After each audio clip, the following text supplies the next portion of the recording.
A very good afternoon to you, and we are glad that you have joined us this afternoon of the 17th day of September, the year 2024. This is a live broadcast of the National Assembly proceedings, a sitting that is taking place at the National Assembly chambers in Parliament buildings in Nairobi. And this is a broadcast that is brought to you by the Parliamentary Broadcasting Unit in partnership with the Kenya Broadcasting Corporation. Now, you will understand that the members of the National Assembly are this afternoon resuming the regular sittings. Of course, this follows the coming to an end of the long recess that the members had proceeded to. And this afternoon is when they will be reconvening, or actually they are reconvening for the third part of the third session. And the members will be considering a number of businesses. Of course, top on the agenda, a number of reports from joint parliamentary committees, as well as bills that are slated for second reading on the floor of the House. There will be a communication, of course, from the chair, being a day that the members are reconvening after the long recess. Of course, this will be giving guidance, of course, to the members of the National Assembly on what they will be undertaking or transacting as they begin the third part of the third session. Some of the businesses that the members will be looking at include the bills that are slated for second reading. The Coffee Bill 2023. This is a bill that is at its second reading stage. It is a bill that seeks to regulate the coffee industry, ensuring fair trade practices and sustainable development. There is also the Equalization Fund Administration Bill 2023, also which seeks to improve the administration of the Equalization Fund that is designed to reduce regional disparities in development. Also on the order paper for this afternoon sitting is the Mung Beans Bill, that is the 2022 bill. This is a bill that focuses on the development and the regulation of the Mung Beans Bill. That is a bill also that will be considered this afternoon. And the Mung Beans Bill, you will recall that debate on it already kicked off on the floor of the House. This is a bill that is co-sponsored by the Honorable Member Paul Nzengu, a bill that originates from the Senate. And if debate kicks off on the floor of the floor or continues on the floor of the House this afternoon, it will be a resumption of a debate that was interrupted on Thursday of August 15th, the year 2024.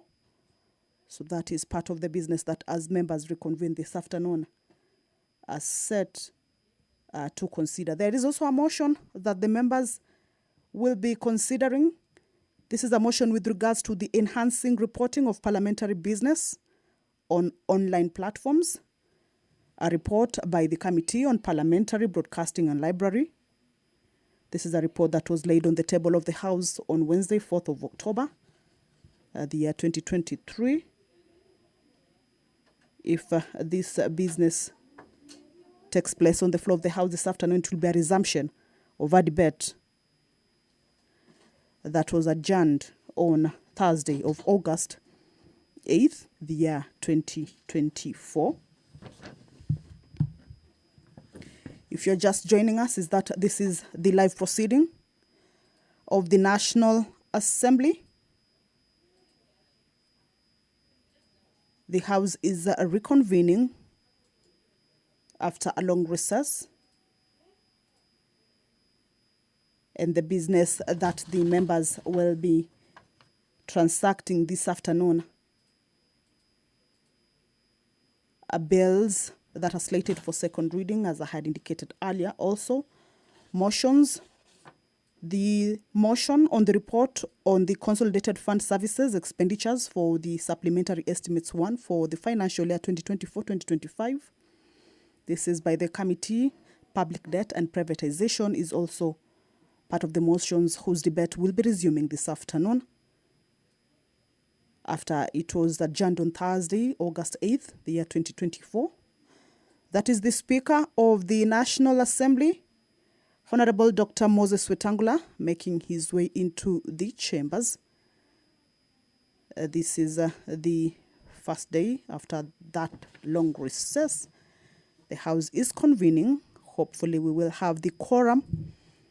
That is the Speaker. Allow me to hand you over to this live broadcast that is brought to you by the Parliamentary Broadcasting Unit in partnership with KBC. Good afternoon. Mwenyezi Mungu ambaye kwa hekima na wema wako umeteua nyadhifa za viongozi na mabunge kwa ustawi wa jamii na utawala haki wa wanadamu. Tukusihi utusame kwa neema nyingi sisi watumishi wako ambao wameridhika kutuita ili tekeleze shughuli muhimu za jamhuri yetu.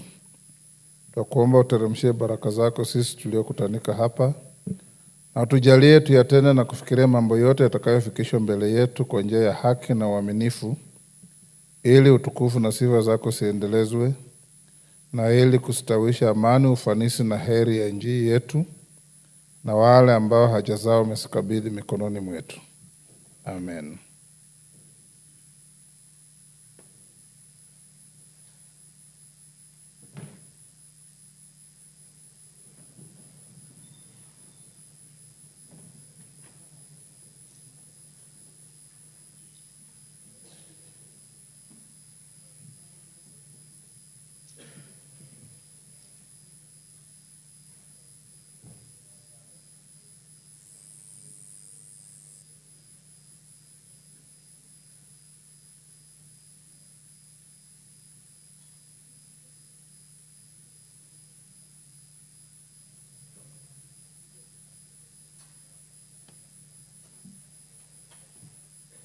Sergeant, ring the quorum bell.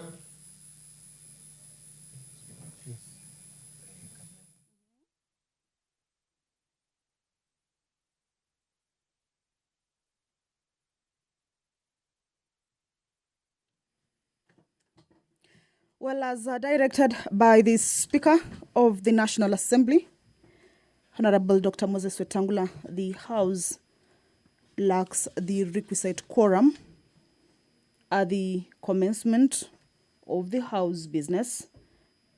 This is, of course, to pass on to the House standing orders. And if the quorum is not present after the prayer is said and the chair is taken, then that will necessitate that quorum bell. Of course, this is to give room to the members who may be within the precincts of Parliament and yet to make their way to the chambers, that they do so as to allow the House attain that required number of members before the House commences its business. And that is what we will be seeing at the entrance that the members will be walking in. The Sergeant-at-Arms, remember, are keeping tabs with the numbers, and once that quorum is achieved, then we will, without further ado, let you in on the proceedings over this afternoon sitting. Just to remind you is that the National Assembly is reconvening this afternoon. Remember, the House had proceeded on a long recess, and this afternoon of Tuesday, 17th of September, the year 2024, they have reconvened or resumed for the third part of the third session. And a number of issues will be considered in this, or rather during this third part. There are reports of joint parliamentary committees, for instance, the vetting of the nominee for the position of Inspector General of the National Police Service, the vetting also or rather this vetting, remember, was conducted jointly by the Departmental Committee on Administration and Internal Affairs of the National Assembly and that over the Senate, that is the National Security, Defense and Foreign Relations over the Senate. So those are members walking in. Remember, the chair has been taken, but the House lacks the quorum, or rather the requisite quorum. So once that quorum is achieved, then the members or the House will commence its business. The report by the Committee, Public Debt and Privatization, this is a report on the Consolidated Fund Services expenditures for the supplementary estimates 1 for the financial year 2024-2025 is part of the business that, as the members reconvene this afternoon, will be transacting, considering this particular report, a report that was laid on the table of the House on Wednesday, 24th of July, the year 2024. Already debate kicked off on the floor of the House, and if this business is transacted this afternoon, then it will be a resumption of a debate that was adjourned on the August 8th, the year 2024.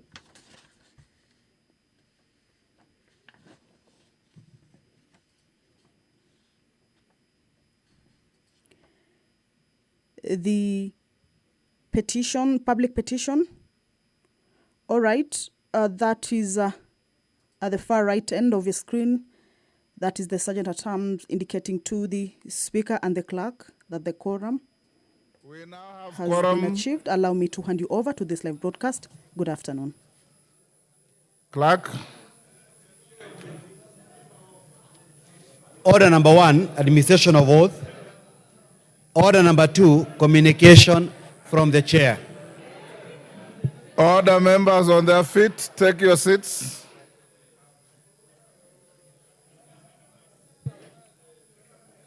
Order, members, take the nearest seat.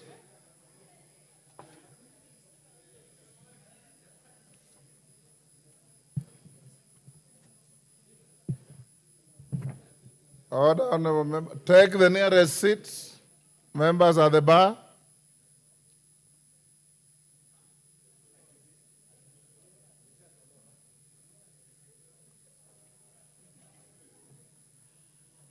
Ali is the nearest seat. What does that mean to you?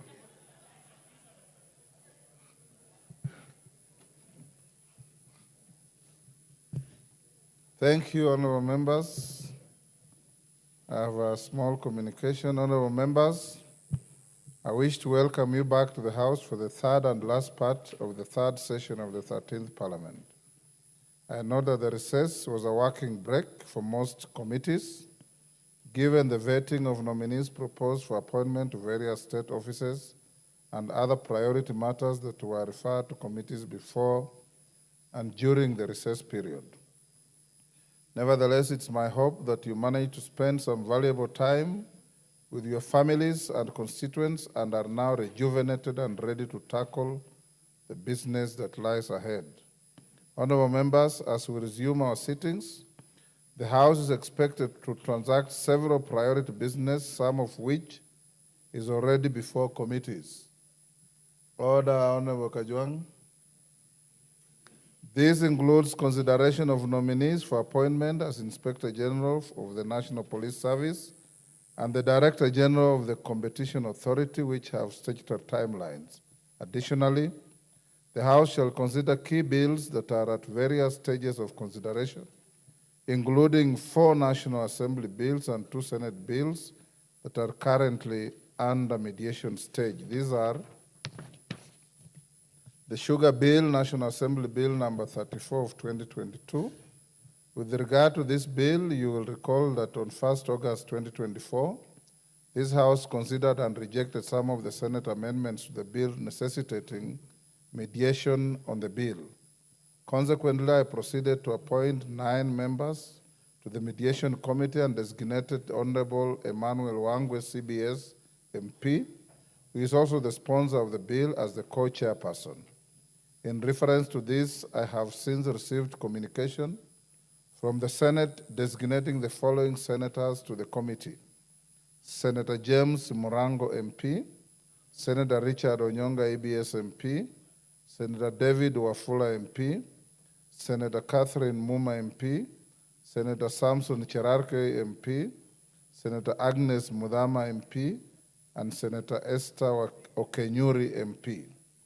Honorable members, now that the Senate has appointed members to the mediation committee, the committee is fully constituted and should embark on attempting to develop a mediated version of the bill in accordance with the provisions of Article 113 of the Constitution. In regard to the National Rating Bill, National Assembly Bill number 55 of 2022, it's also a bill undergoing mediation.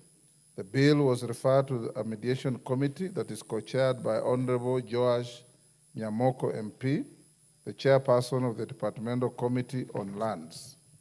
The third bill under mediation is the Water Amendment Bill, National Assembly Bill number 33 of 2023.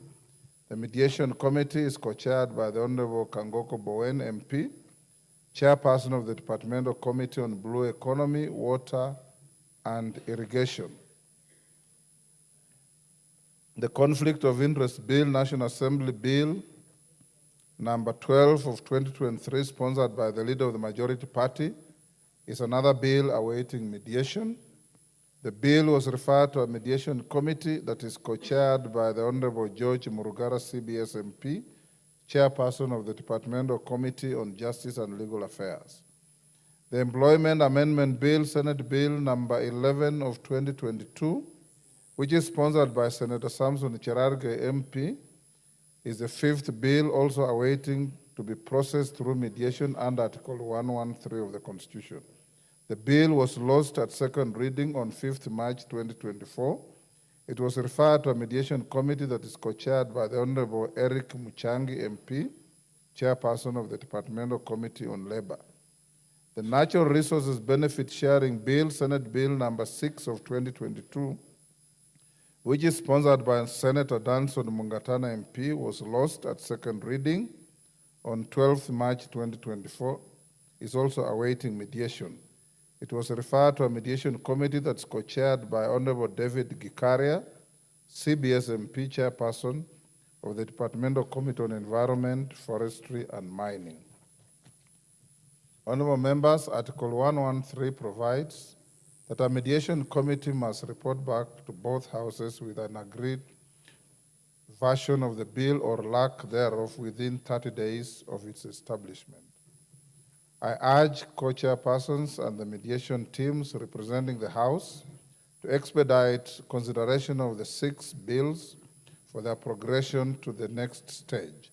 This will bring a timely conclusion to the bicameral process relating to these bills. Members at the bar, take the nearest seats.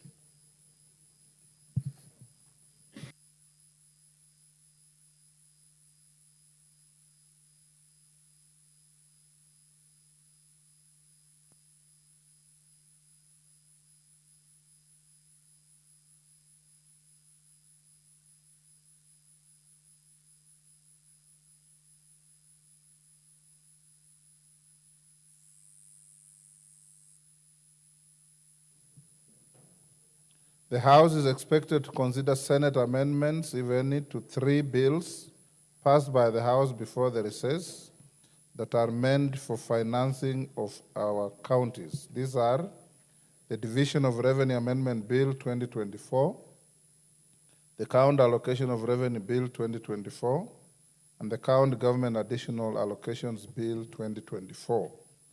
On behalf of the leadership of the House, and indeed on my own behalf, may I reiterate our readiness and availability to support the House, its committees, and its members, both individually and collectively, to discharge the great public duty bestowed on us. I therefore urge each one of us to diligently undertake your national duty, appreciating that your dedication to your constituents and the nation is paramount. Honorable members, you may also recall that I had informed the House of the temporary suspension of the question time to afford the newly appointed cabinet secretaries time to familiarize themselves with their respective dockets. Noting the passage of time since the cabinet secretaries assumed their new responsibilities and following consultations with the leader of the majority party, I now wish to inform the House that we will resume question time starting tomorrow, Wednesday, 18th September 2024. In this regard, as I indicated in the notice of questions in today's order paper, the Cabinet Secretary for Education is scheduled to appear in plenary tomorrow afternoon to respond to, among other matters, the progress in implementing the commitments made during the members' Kamkunji held on Tuesday, 20th August 2024, regarding the new higher education funding model. Additionally, the Cabinet Secretary shall also address the issues of concern in the education sector, including incidents of school fires and unrest across the country, and the general safety of our learners. Particular attention shall be paid to the tragic incident at the Hillside and Darasha Academy in Nyeri County, where we unfortunately lost 21 learners. This incident represents a tragic loss to the nation, and the House must be fully appraised of its cause and the remedial measures proposed to be taken by the ministry. On behalf of the House, and indeed on my own behalf, I wish to extend our deepest condolences to the affected families. The Member of Parliament for Kieni has requested me to accord him an opportunity tomorrow to make a statement on the incident, and I'll do so. Having said that, honorable members, may I therefore request that we all stand to observe a minute of silence in honor of the young departed souls.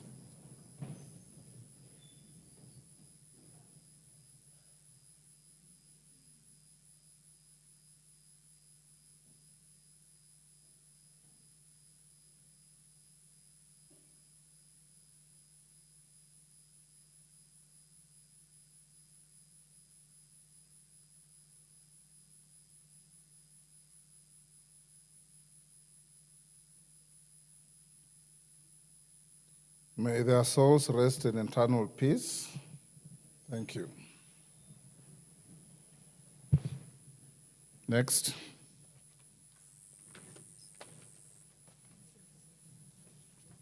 Order number 3, messages.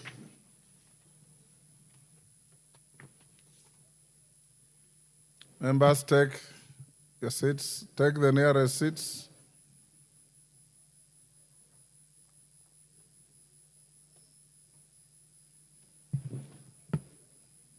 Order, members, take the nearest seat.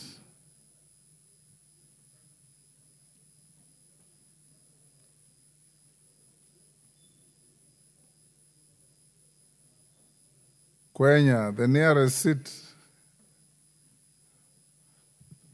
Thank you. Honorable McClap, you are out of order. Honorable members, I have a message from the Senate on the approval of a nominee for appointment to the position of Inspector General of the National Police Service.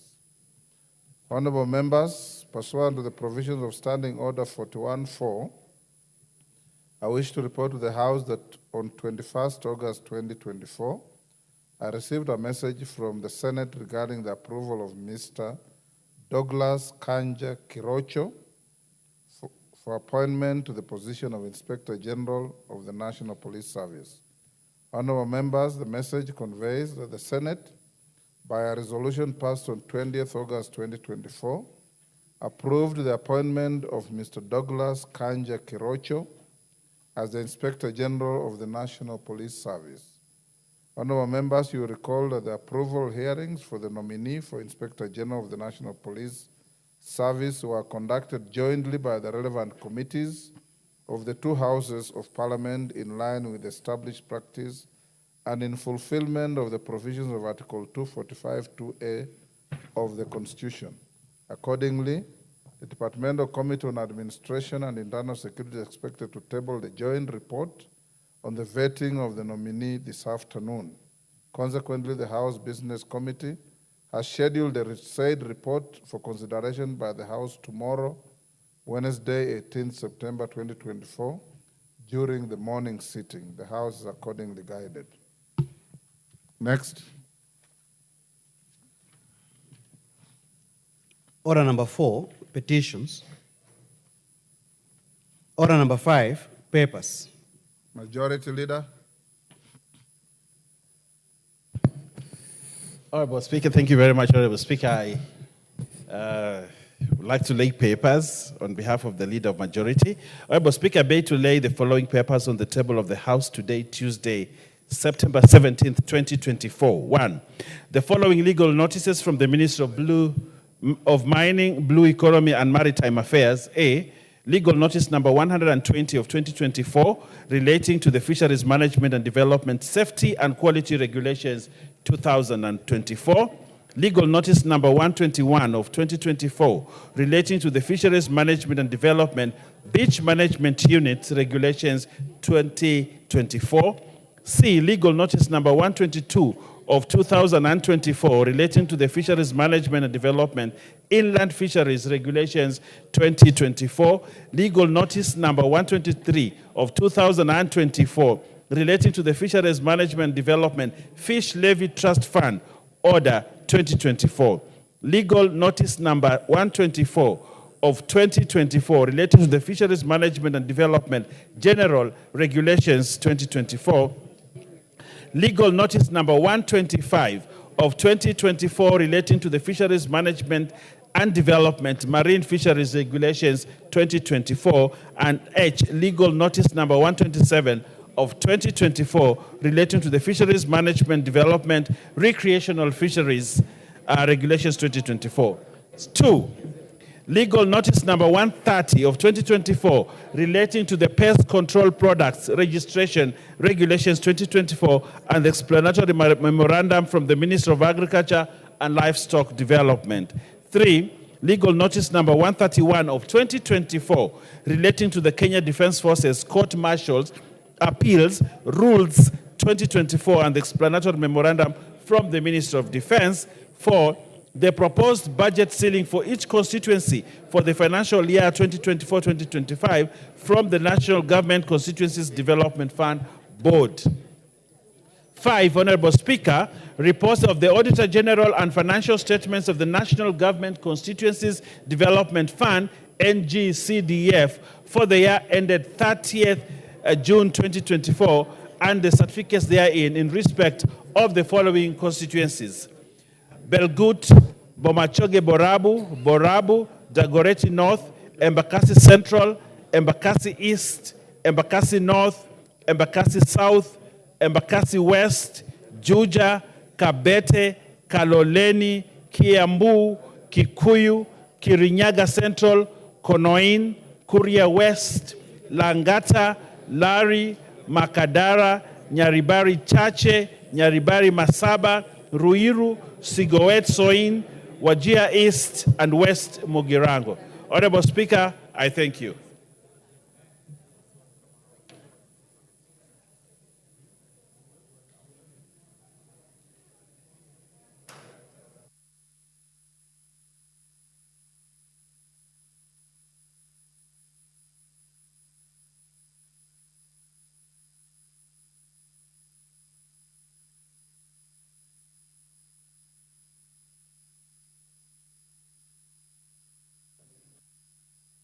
Committee on Administration and Internal Security, Tongoyo. Thank you so much, Honorable Speaker. Honorable Speaker, I beg to lay the following papers on the table of the House today, Tuesday 17th, September 2024. Report of the Joint Committee of the National Assembly, Departmental Committee on Administration and Internal Security, and the Senate Standing Committee on National Security, Defense, and Foreign Relations on the vetting of Mr. Douglas Kancha Kiroche as the Inspector General of National Police Service.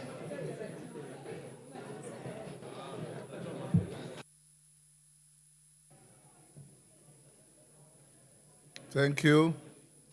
Chairperson, Departmental Committee on Trade, Industry and Cooperatives.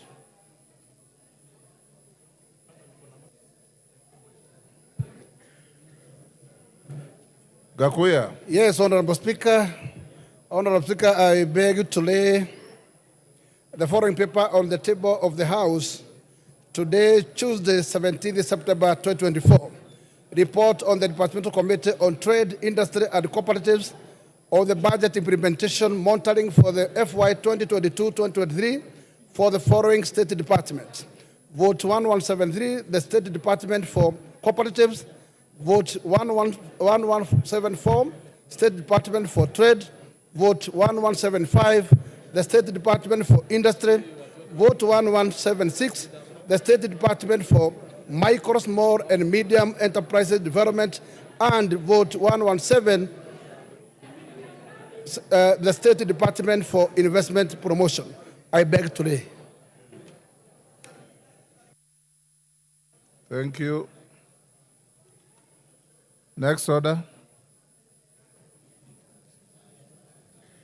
Order number 6, notices of motion.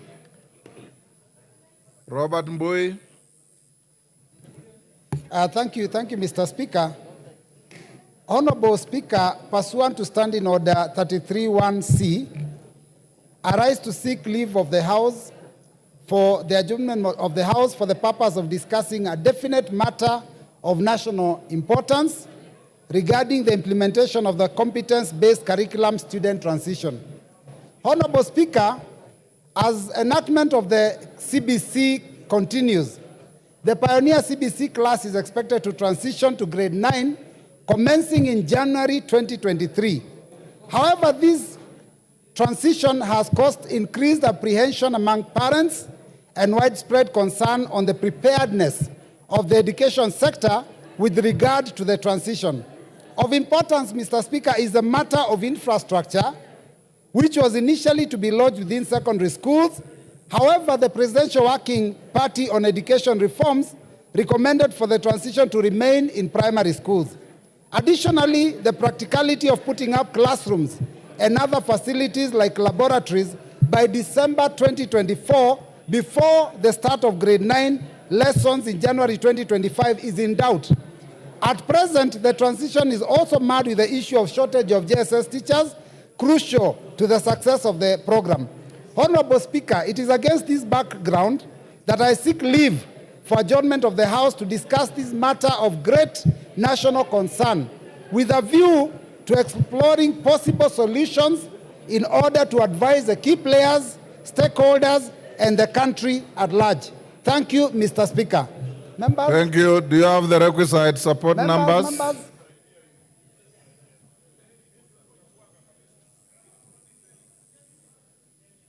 Thank you. Honorable Mbui, you have an overwhelming support for the motion of adjournment.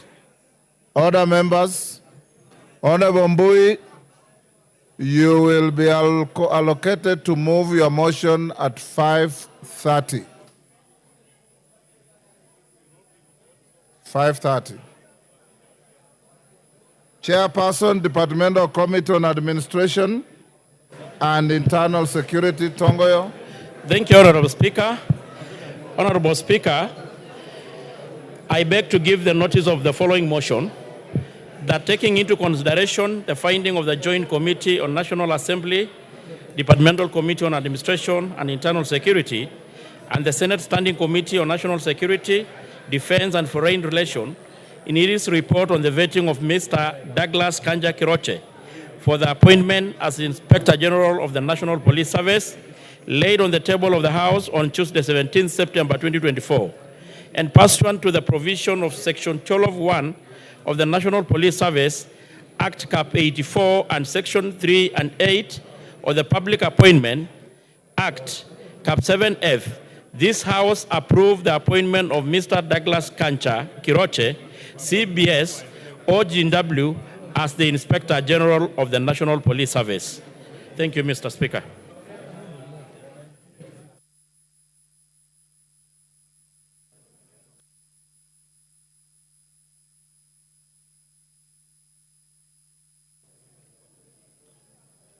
Chairperson, Departmental Committee on Trade, Gakuya. Honorable Speaker, I beg to give notice of the following motion, that this House adopt the reports of the Departmental Committee on Trade, Industry Comparison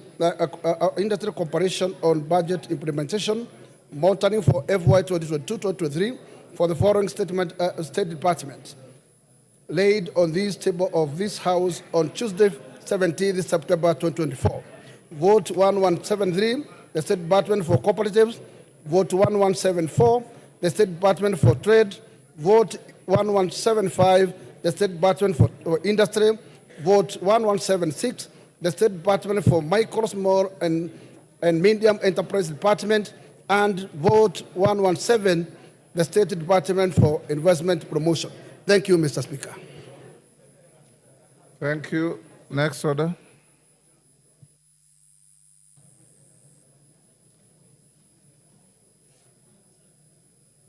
Order number 7, questions and statements.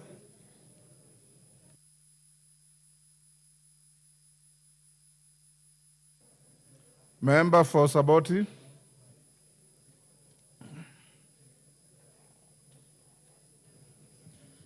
Thank you, Honorable Speaker. Honorable Speaker, pursuant to the provision of Standing Order 44, 2C, I rise to request for a statement from the chairperson of the Department Committee on Transport and Infrastructure regarding the upgrading of road networks in Saboti constituency to bitumen standards. Honorable Speaker, the road networks of Saboti constituents have been in a deplorable state for the several years, posing significant challenges to the residents and impeding socio-economic development in the region.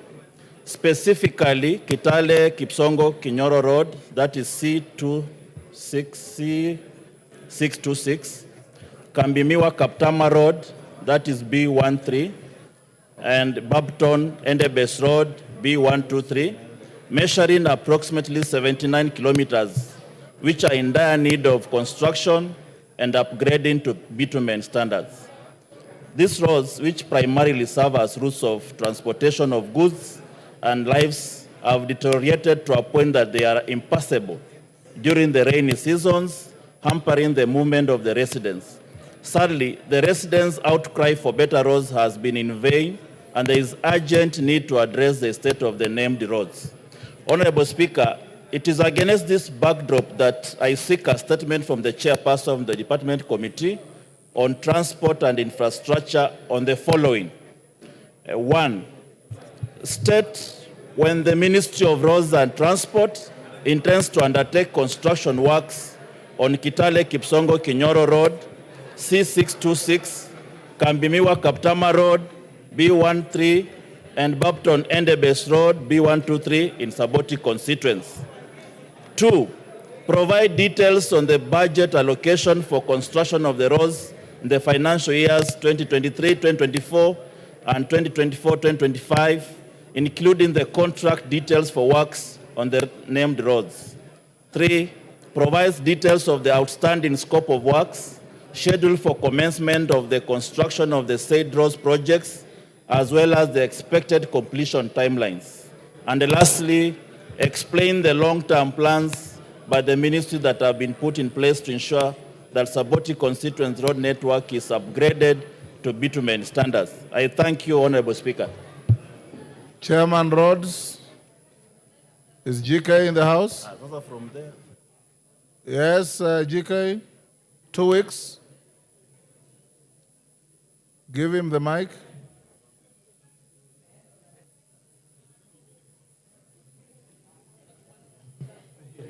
There you are. 2 weeks is sufficient.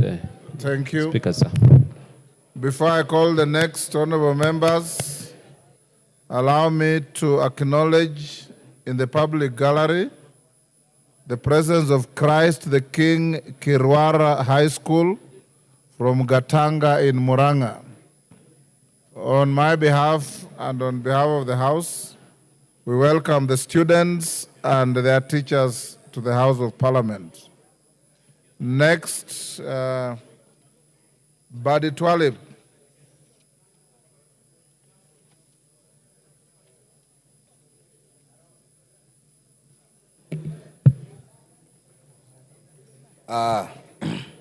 Thank you. Thank you, Mr. Speaker.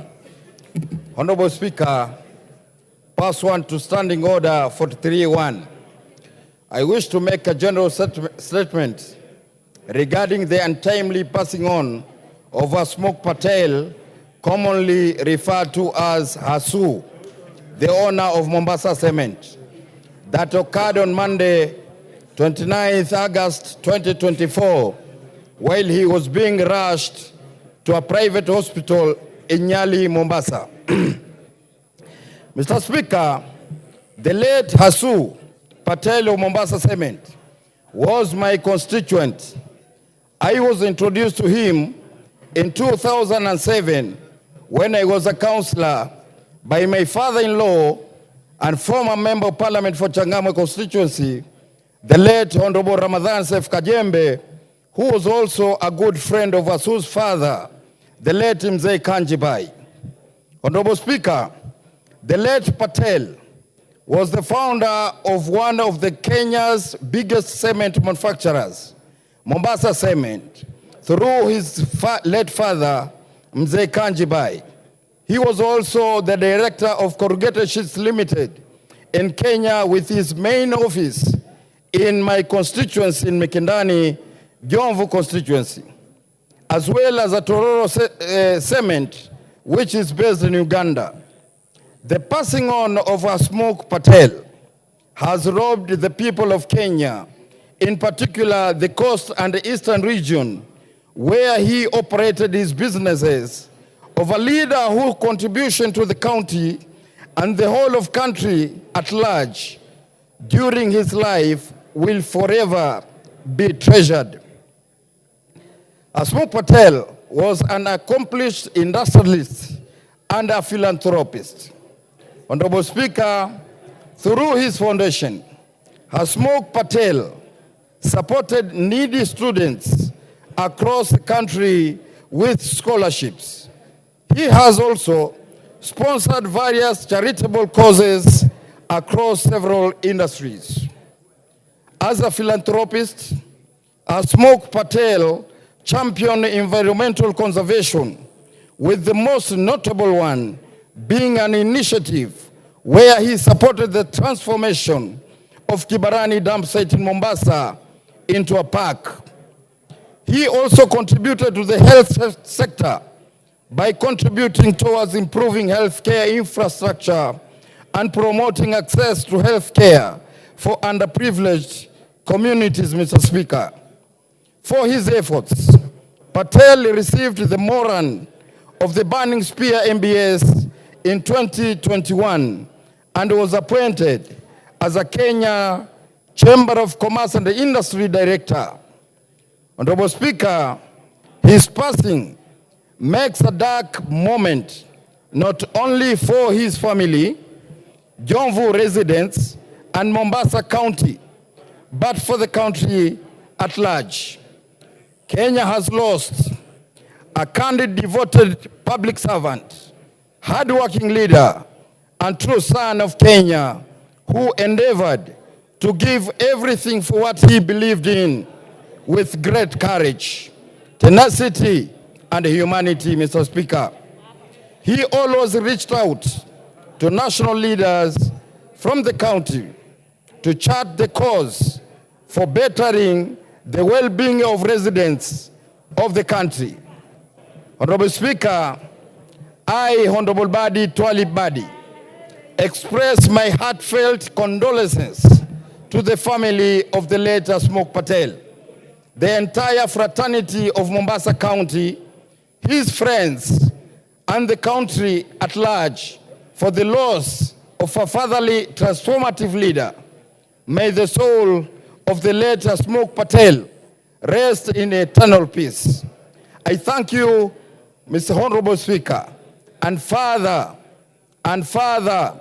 I seek your indulgence to allow members to stand for a minute of silence in honor of the departed Hasmukh Patel of Mombasa Cement. Thank you, Mr. Speaker. 1 minute silence. We start.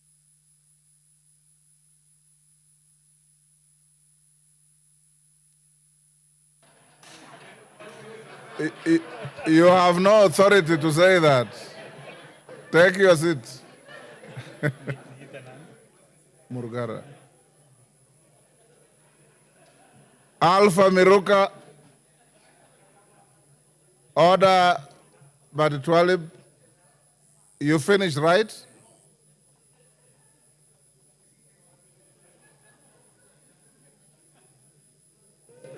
I give you 1 more minute. Don't overreach yourself. Thank you, Mr. Speaker. Under your indulgence, I thank you so much for giving me this opportunity to say something on the death of my personal bodyguard, Mr. Charles Odera, which occurred on Friday following a road accident at Mikindani. Mr. Odera, he was a dedicated person to his work. I have been with him, Mr. Speaker, for 10 years, a friendly to my family, and I took him as a brother to me. I will stand with the family at all costs during this difficult moment, Mr. Speaker. He will be laid to rest on 28th of this month in Siaya County. Mr. Speaker, in conclusion, to describe Odera, I want to say, diehards never die, but rest in peace. Rest in peace, my brother Odera. Thank you so much. Thank you. Alpha Miruka. Alpha Miruka. Thank you, Honorable Speaker.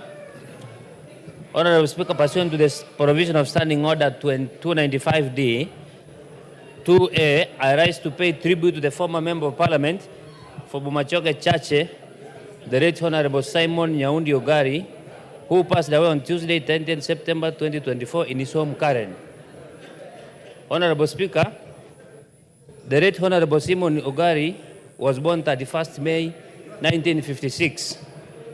He attended Nyansara and Mugambi Primary School for his CPE, where he excelled and proceeded to Karnotunga High School for his O and A level certificates. Okay. The Honorable Ogari then proceeded to the University of Nairobi for his undergraduate degree for Bachelor's of Quantity Survey between 1977 and 1980. The late Honorable Ogari began his career as a quantity surveyor, founding his own consultants and rising through the ranks to eventually serve as a chairman of Institute of Quantity Surveyor, that's IQSK. He joined politics in 2009 following his election as the member for the larger Bomachoge and later formed the Bomachoge Chache constituency.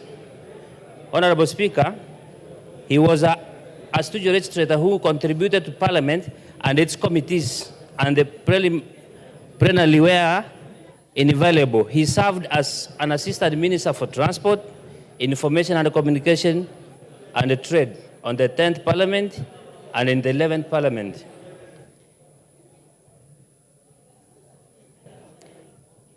He served as a member of Committee on Powers and Privilege and a member of the Departmental Committee of Public Works, Roads and Transport. His legacy of dedicated service to the people of Bomachoge in the 10th Parliament, Bomachoge Chache in the 11th Parliament, will remain a guiding example for all of us in his leadership.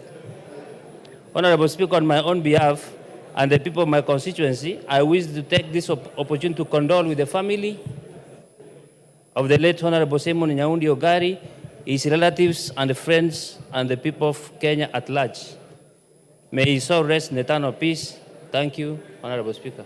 Thank you, Alpha, and may his soul rest in eternal peace. Next order. Oh, sorry. Yes, Whip. You want to be a joyrider? Yeah. Thank you very much, Honorable Speaker. Honorable Speaker, I also want to join Honorable Alpha Miruka in condoling with the family of the late Honorable Simon Ogari, who served in this House, Honorable Speaker, for 2 terms, 2 consecutive terms, Honorable Speaker. Honorable Speaker, Honorable Ogari led a constituency called Bomachoge, which borders my constituency, Honorable Speaker. And in his time as a member of parliament, many people from my area, Honorable Speaker, especially those that fall within the boundary. Order, honorable members, Maklap and Yokamkunji. You are hereby disbanded. Take your seats. Order.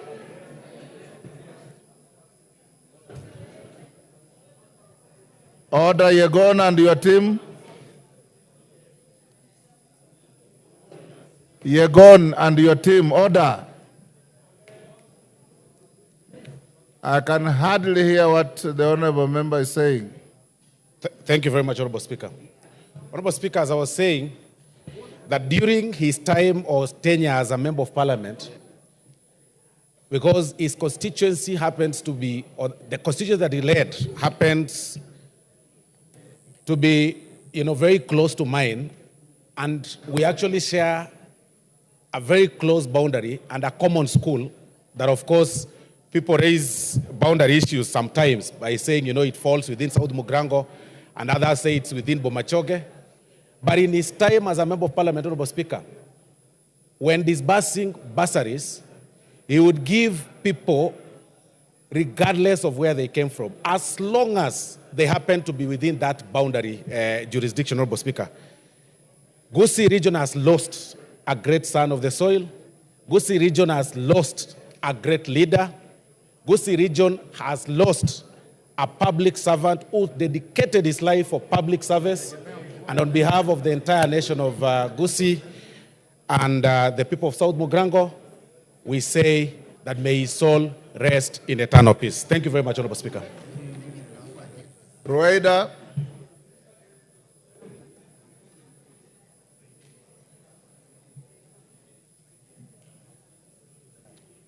Clerk, switch off the unnecessary mics.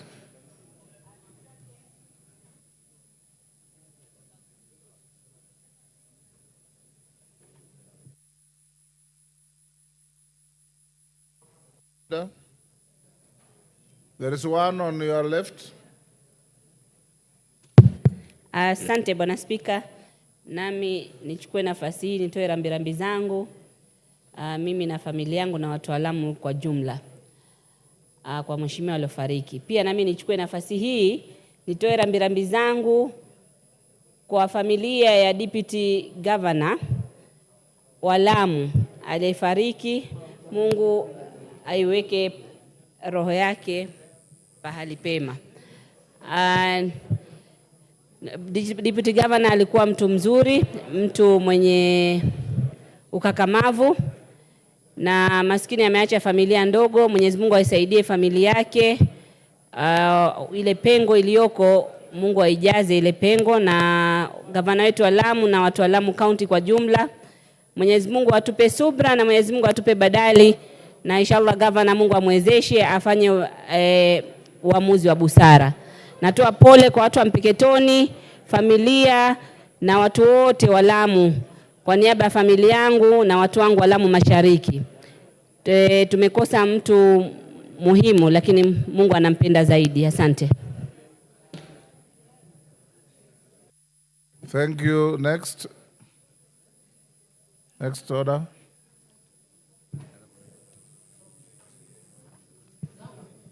Order number 8, motion, alteration of the calendar of the House. Majority Leader. Thank you, Honorable Speaker. Honorable Speaker, I beg to move that pursuant to the provisions of Standing Order 28.4, this House resolves to further alter its calendar as adopted on 14th February 2024 and amended on the 26th June, 25th June, 26th June, and 7th August 2024 in respect of the third part of the third session of this year, so as to 1, commence a short recess on Friday, 18th October 2024, and resume regular sittings on Tuesday, 5th November 2024. Honorable Speaker, for the benefit of members, we were briefed in the House Business Committee that we were scheduled to resume today, sit for 4 weeks, break for 2 weeks, in accordance with the calendar that was approved on 7th August, then resume for another 6 weeks. So what we have agreed in the House Business Committee is to balance so that we will sit for 5 weeks, break for 2 weeks, short recess, and resume for another 5 weeks before the long Christmas recess. And I beg to move, Honorable Speaker, and request the Honorable Robert Mbui to second. Mr. Speaker, I second. Order, honorable members on their feet, take your seats. Honorable members, I propose the question, which is that pursuant to provisions of Standing Order 28-4, this House resolves to further alter its calendar as adopted on 14th February 2024 and amended on 25th June 2020, 25th June and 26th June, 7th August 2024, in respect of the third part of the third session 2024, so as to A, commence the short recess on Friday 18th October 2024, and 2, resume regular sittings on Tuesday 5th November 2024. I put the question. Honorable members, I now put the question, which is that pursuant to the provisions of Standing Order 28-4, this House resolves to further alter its calendars adopted on 14th February 2024 and amended on 25th June, 26th June, and 7th August 2024 in respect of the third part of the third session 2024, so as to 1, commence the short recess on Friday 18th October 2024, and 2, resume regular sittings on Tuesday 5th November 2024. As members of that opinion say aye. Will those of the contrary opinion say nay? The ayes have it.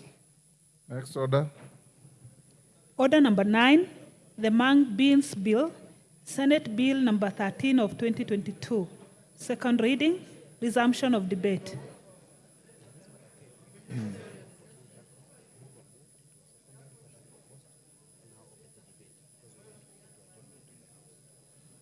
Honorable members, this is the bill on dengue beans. It was moved and seconded. It is now open to debate. I want to believe that those on the screen are for this. Owen Bayer, are you for this? Paul Biego, are you for this? Maina Madenge, are you for this? Yes, Murugara. Are you for this? Yes, I am, and I was on the feet when actually the motion was, the bill was cut short. Oh, okay. Yes, I had not done a minute anyway. The record doesn't show so. But, sorry about that, Honorable. How much time had you consumed? Maybe a minute. 1 minute? 1 minute, possibly. So you can start afresh? I can start afresh. Go ahead. Give on Murugara. Thank you very much, Mr. Speaker. Mr. Speaker, I rise to oppose this bill with very good reasons, some of which are captured by the Committee on Agriculture when they actually retreated to look at the Senate bill. So, Speaker, so lastly, we were here on the 15th of August, 2024, when the bill was supposed to be debated, as it had been tabled the previous day and seconded. The morning of the 15th, we woke up to very sensational reporting by some media houses, including social media, that this bill had dangerous clauses to the farmers of dengue and that it had not undergone proper public participation. We actually looked at the bill. In as much as it has a lot that is wanting, it has not been properly drafted by the Senate. In fact, it's muddled up.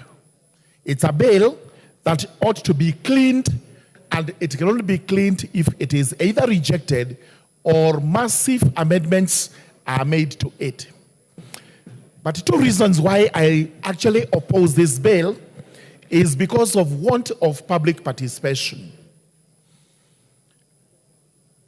Mung Beans, unfortunately, the name is not even suitable because any Kenyan hearing us debating on Mung Beans would wonder what this is. It's a lot of English, which is foreign to us. Dengu is the popular name of what we know as green grams. And I think that is the proper English. But we have a new name that has come up by which we should define these beans, which is foreign to all of us. Therefore, this bill should actually be titled the Dengu Bill, so that just like most of the crops that are known to us, we would know what law we are formulating and it relates to which crop, and Kenyans out there would be able to make a follow-up of what it is that we are saying. So if we are to amend at all this bill, we should call it the Dengu Bill.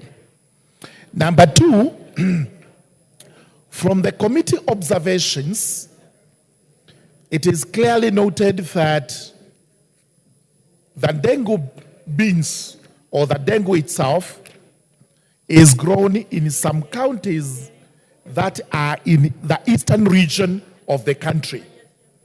Those counties include Kitui, Makueni, Tharaka Nithi, Machakos, Embu, Meru, Taita Taveta, and Kirinyaga. However, it is not captured in the Senate report that this bill was actually taken to those farmers so that it can be debated under public consideration. So Kenyans, and especially the farmers in these areas, including my own area of Tharaka, in Tharaka Nithi, on the 15th of August 2024, were extremely anxious when they were told some of the provisions which are in this bill. The reporting may not have been accurate, but the information to them was that there was a law being formulated to regulate the growing of dengue in the country, but that law was not taken to them for approval, and therefore, including myself, we have been instructed to actually reject this bill. Number two, when we look at the public participation, even by the Committee on Agriculture, it was through adverts. Adverts were placed in the papers.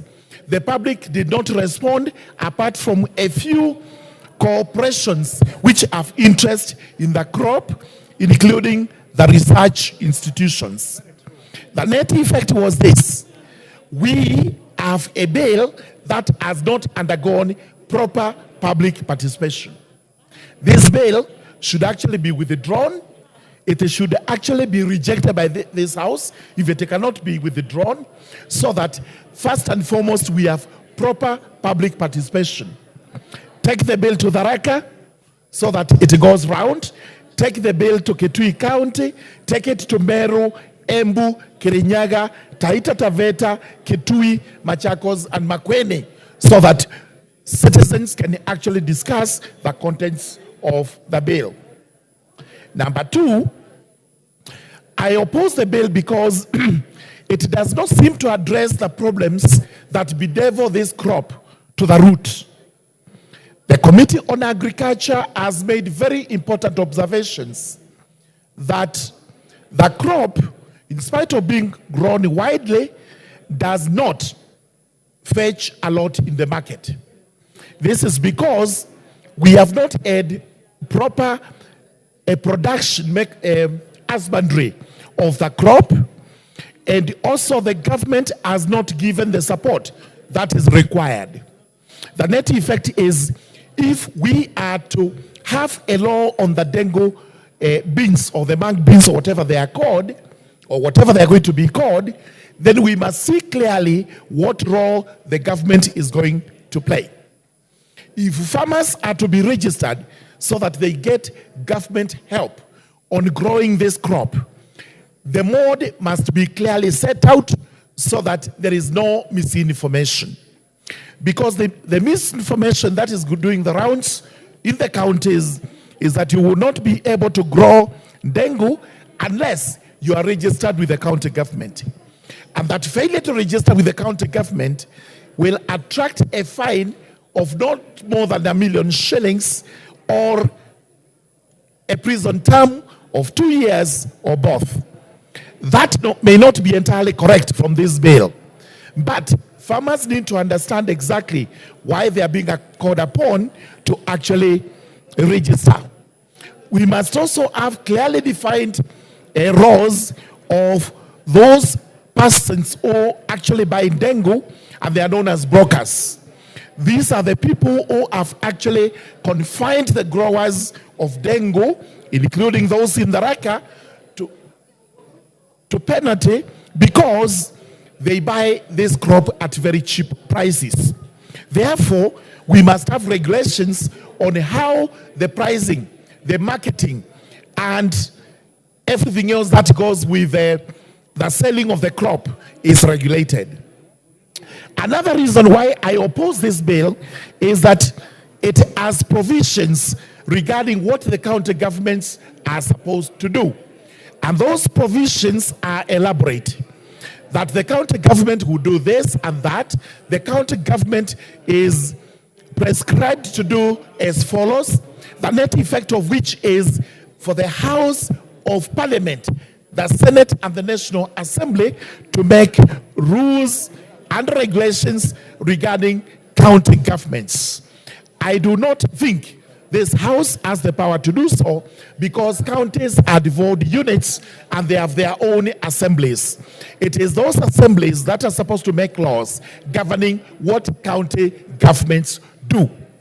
Therefore, in as much as the Agriculture Committee has proposed elaborate amendments to the bill, I still feel this bill is not properly done.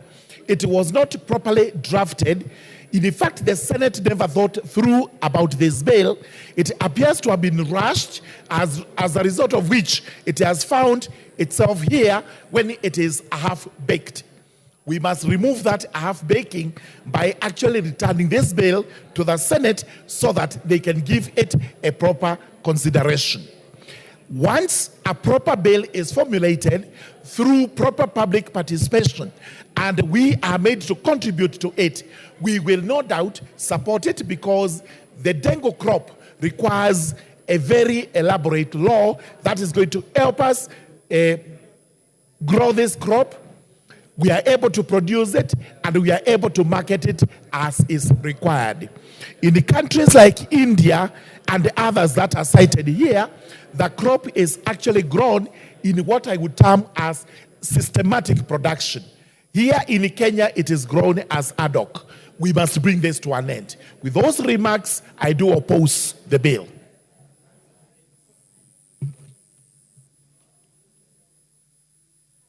John Waluke, are you for this bill? No, thank you, Mr. Speaker. I'm not contributing on this.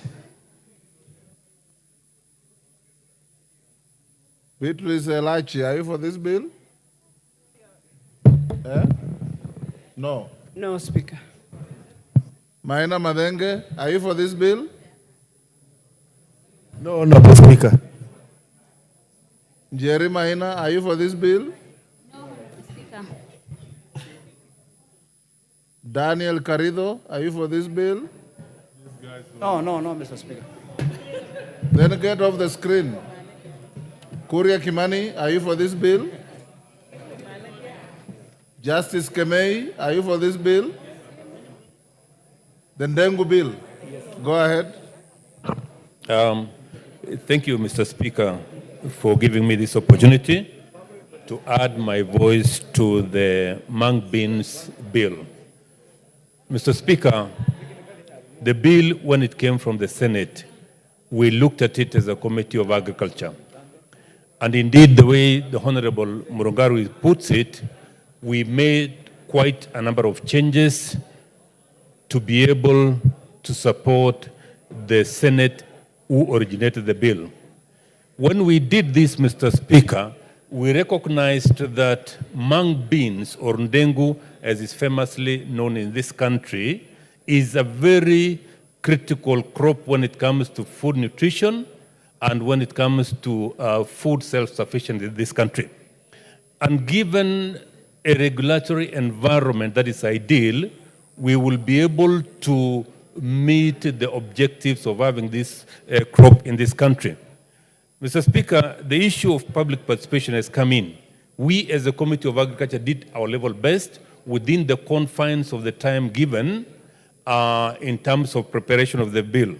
Let me put it very clearly, Mr. Speaker, that we are not in bringing this bill to Parliament asking for the formation of another parastatal to govern the growth and marketing of mung beans. We are simply saying let's have the crop included among the scheduled crops which are being handled by the Agriculture and Food Authority in this country. That way, we will be able to make sure that the environment in which it is promoted, the environment in which it is grown, the environment in which it is marketed is governed by the laws of this country. The concerns raised by Honorable Murungaru were addressed.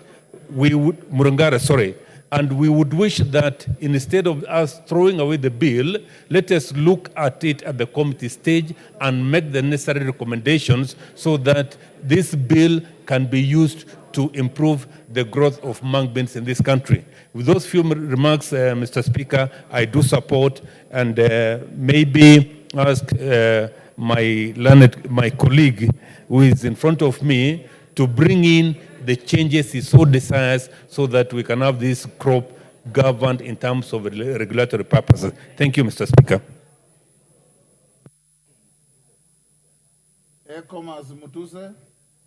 Are you for this bill? No. Mr. Speaker, I can contribute. No, you can. Are you?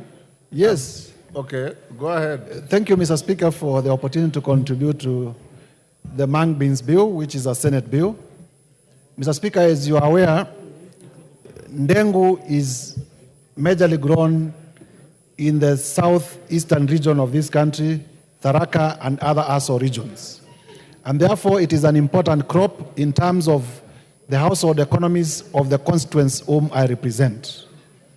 Mr. Speaker, principally, we support the fact that we need a legal regime to regulate the production, marketing, and value addition for mung beans rather than ndengu, so that our farmers can maximize on their farming. As you would appreciate, Mr. Speaker, currently, ndengu is neither classified as a food crop, neither is it classified as a cash crop. And for that purpose, and for the lack of a legal regime, there has never been a channel for government funds, taxpayers' money, to assist farmers in terms of how they farm, produce, market, and value add ndengu. And therefore, principally, we support this law for that particular purpose. And I would wish to agree with members who have raised concerns in terms of the possibility of levying farmers. And I know because I have discussed with farmers in my constituency. Farmers are averse that should the law pass in its current form, there will be levied monies so that growing ndengu will become a privilege of a few because it will attract levies. And rather than throwing away the bath water with the baby, I am of the opinion that we can propose amendments at the committee stage so that we cure some of these rather oppressive provisions in the Senate bill. Mr. Speaker, secondly, where I come from, our people do not farm coffee. Our people are not farming cotton as it should be. Our people are not farming tea. And therefore, essentially, there is need to have pulses, which are ndengu, peas, and others, including fruits in future, as a cash crop for that particular region. And for that reason, Mr. Speaker, I support the proposed Mung Beans Bill with amendments. We will also be proposing at the committee stage, Mr. Speaker, that we change the title of the bill from Mung Beans to ndengu, because I am sure many in this country, including members of parliament, are hearing mung beans for the first time. It is a strange word. And there is no need to import words from other jurisdictions when already in Kenya we know that ndengu is ndengu. So we will also be proposing amendments so that it is no longer Mung Beans Bill. We'll be proposing that we call it Ndengu Bill, so that if this House so passes it, then it will be the Ndengu Act. Mr. Speaker, with that, I support and will be proposing amendments to cure some of the oppressive provisions that have been highlighted by our people through media, and also by reading the law, realizing the issue of levies and the issue of the title. Thank you, Mr. Speaker. Now there is no more. Charles Nguzia. Oh, sorry. Thank you, Nguzia. Mr. Speaker. And Mr. remember, Speaker, you are not on the screen. from though. the onset, let me say I'm supporting this bill, Mr. Speaker. But with the reservation that we need to make some amendments as put by Honorable Murugara. Mr. Speaker, let me start by thanking our Senator Kitui County who came up with this bill. And I think it was for the importance of our people, the farmers, actually growing this mung bean or dengu, the way we have put it, Mr. Speaker. Some of the objective actually was to promote the productivity of this crop and generate higher income for the farmers. And others was to provide for framework for the implementation of this effective marketing strategy, Mr. Speaker. With all these factors, Mr. Speaker, I have listened very carefully to one of my colleagues who actually went through it. And I concur in totality that we need more public participation in order for this bill actually to go through, Mr. Speaker. But let me put, there was a lot of negative publicity on this bill, but I urge the members actually to read what is in the bill before opposing it, because I think it is very important, Mr. Speaker. It has gone to the extent of even setting the duties of the authorities who are supposed to be here, and I have gone through them. They are keenly okay. Duties of the county executive, which is actually agriculture is a devolved function. And Mr. Speaker, I don't have much to say, but I'll be going through this bill and proposing some of the amendments which are contentious, especially the fees, levies being done on it. With those few remarks, I support. Mulemba. Thank you, Honorable Speaker. From where I come from, the mung beans are not grown. But having been a keen follower of the matters of this bill, and I was there when the bill was moved, Honorable Speaker, I want to report to you that one item I noticed about the bill when it was being moved by the Chair Agriculture, the bill itself was far much shorter. Zengu. Yes. Yes. The bill itself was far much shorter than what was later added on by the committee members in terms of proposal, amendments, and the other issues that they wanted to change on that particular bill. In fact, the committee itself had a much longer story than the bill itself. That was the first thing I noticed. Number two, Honorable Speaker, I had the privilege of sitting where you are that particular day, and I had to call one of the professionals in agriculture to ask, what are these mung beans? Because I did not know what mung beans were. So I was later told this was ndengu. But later on the next day, what I noticed is that the publicity this bill had was extremely negative. And it looked like the way it was being framed, especially for those members of parliament who come from areas where these beans are grown on ndengu, it looked like the farmers feel and know that if the bill goes through, then there will be punitive aspects to them to pay for them to grow the crop. And I noticed that there was no understanding between the people whom the bill was being made for and the bill itself per se. And therefore, it looked like there were royalties being put on the people who will be growing these ndengus. I propose that two things have to happen for the sake of a good bill and for the farmers of the mung beans or dengu. That either the committee must take it up very thoroughly and do extreme total change, including the title possibly, or we take it back to the Senate so that it's properly done with public participation.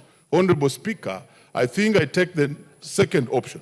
I see a situation whereby somebody knows a good idea but has not shared with the people on the ground. Thank you, Honorable Speaker. Phyllis Barto, are you for this?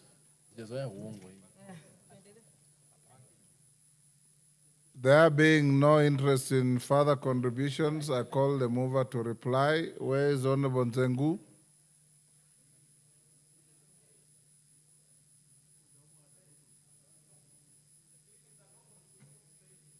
Why has he orphaned his own bill?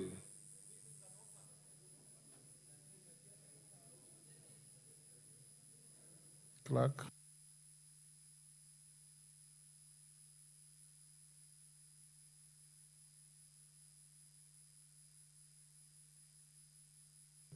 Honorable members will defer the bill to be put on the order paper for Thursday for the mover to reply.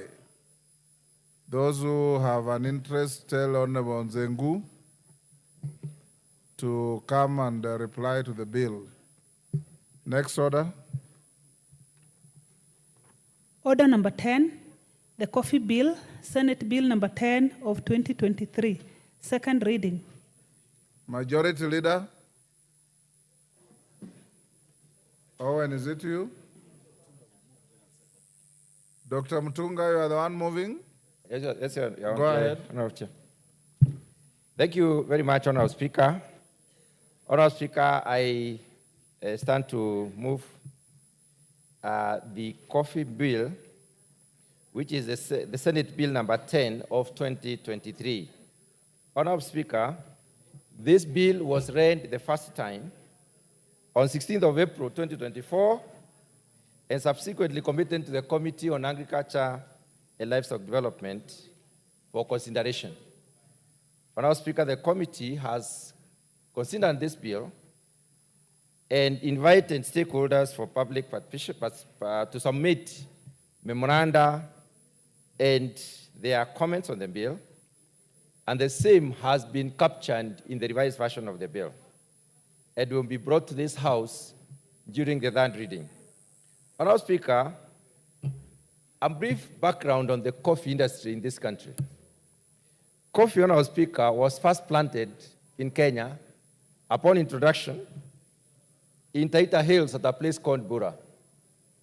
That was in 1893. In 1900, coffee was planted at Voi under irrigation on trial basis.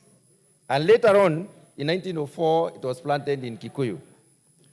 That is how coffee found itself in the Kenyan Islands. Honorable Speaker, today, coffee is grown in 33 counties out of 47.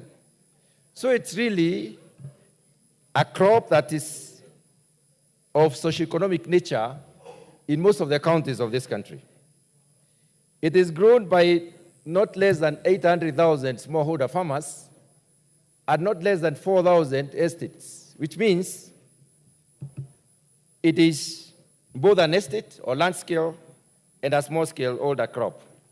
In the 1980s, Kenya was a leading exporter in the region on coffee. But now, coffee is number 3 in terms of our exports after tea and horticulture. There is, however, great potential for coffee to get back home as the leader crop in terms of export, because we have what it takes. We have the good soils, we have good varieties innovated by our research institutions, we have good farmers who can produce coffee, and we have the right climate. What has been missing in this country, or what has affected the coffee farmers, are the challenges that I might wish to outline, Honorable Speaker. One of the key challenges the farmers of this country face is that coffee is low income earning, despite being a high income crop. Kenyan coffee is very high standard, is of very high quality, is a preferred commodity across the globe. In fact, in most of the outlets, Kenyan coffee would find itself as a specialty crop in most of the prestigious markets. There is also delayed payment to the farmers as a challenge, and in most cases, the payments are meager. And that's one of the things that has affected the farmers of this country. The other issue, Honorable Speaker, is the mismanagement of the cooperatives through which the Kenyan farmers process their coffee. Coffee is initially taken to the primary cooperatives where the primary processing, or what is called pulping, takes place. So, the other issue that has been affecting the Kenyan farmers is the lack of direct access by the farmers themselves to the Nairobi Coffee Exchange. This is the coffee trading platform. Lack of access makes the farmers not understand exactly what happens, and therefore deals cut around there probably may impact upon them negatively. Honorable Speaker, in the initial stages, coffee have performed very well in this country.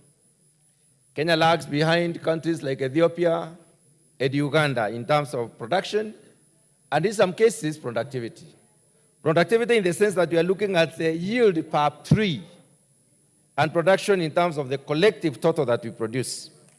Honorable Speaker, smallholder farmers who place on the market 70% of the coffee that we sell suffer poorer productivity and higher production costs compared to the estates. In this case, it is expensive to produce coffee on a small scale.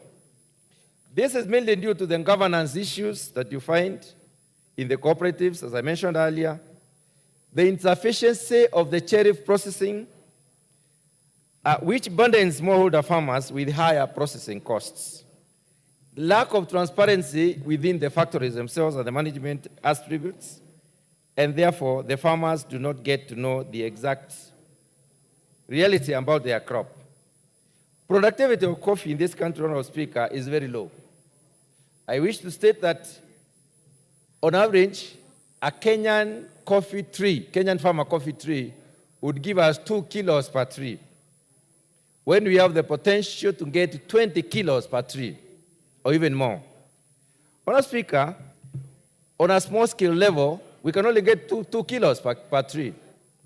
On large scale, because they have been able to improve a little bit on the management, we are able to get about 4 kilos per tree. That is still very little compared to what is possible. We should aim at not less than 20 kilos per tree because it is possible and it is happening right here in Kenya. On the other hand, Honorable Speaker, value addition for coffee has been very low.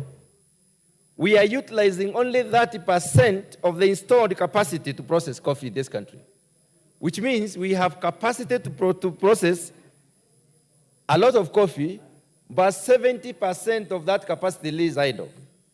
Honorable Speaker, on the other hand, when you look at the milling, the removal of parchment from the bean, the milling aspect of it, Honorable Speaker, we are only utilizing 13% of the installed capacity, which means 87% of the capacity stays idle.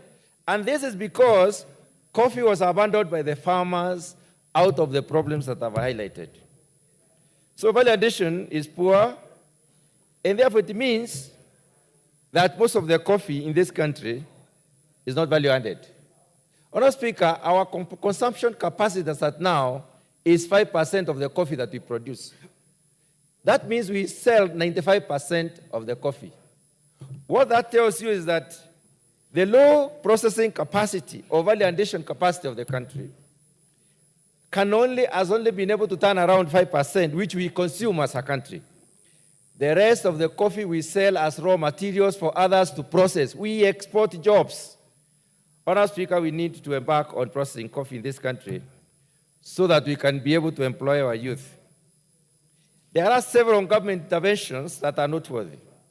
The government of Kenya has set up what we are calling Cherry Advance Revolving Fund through the Coffee General Regulations of 2019. This revolving fund is supposed to stabilize the prices of coffee.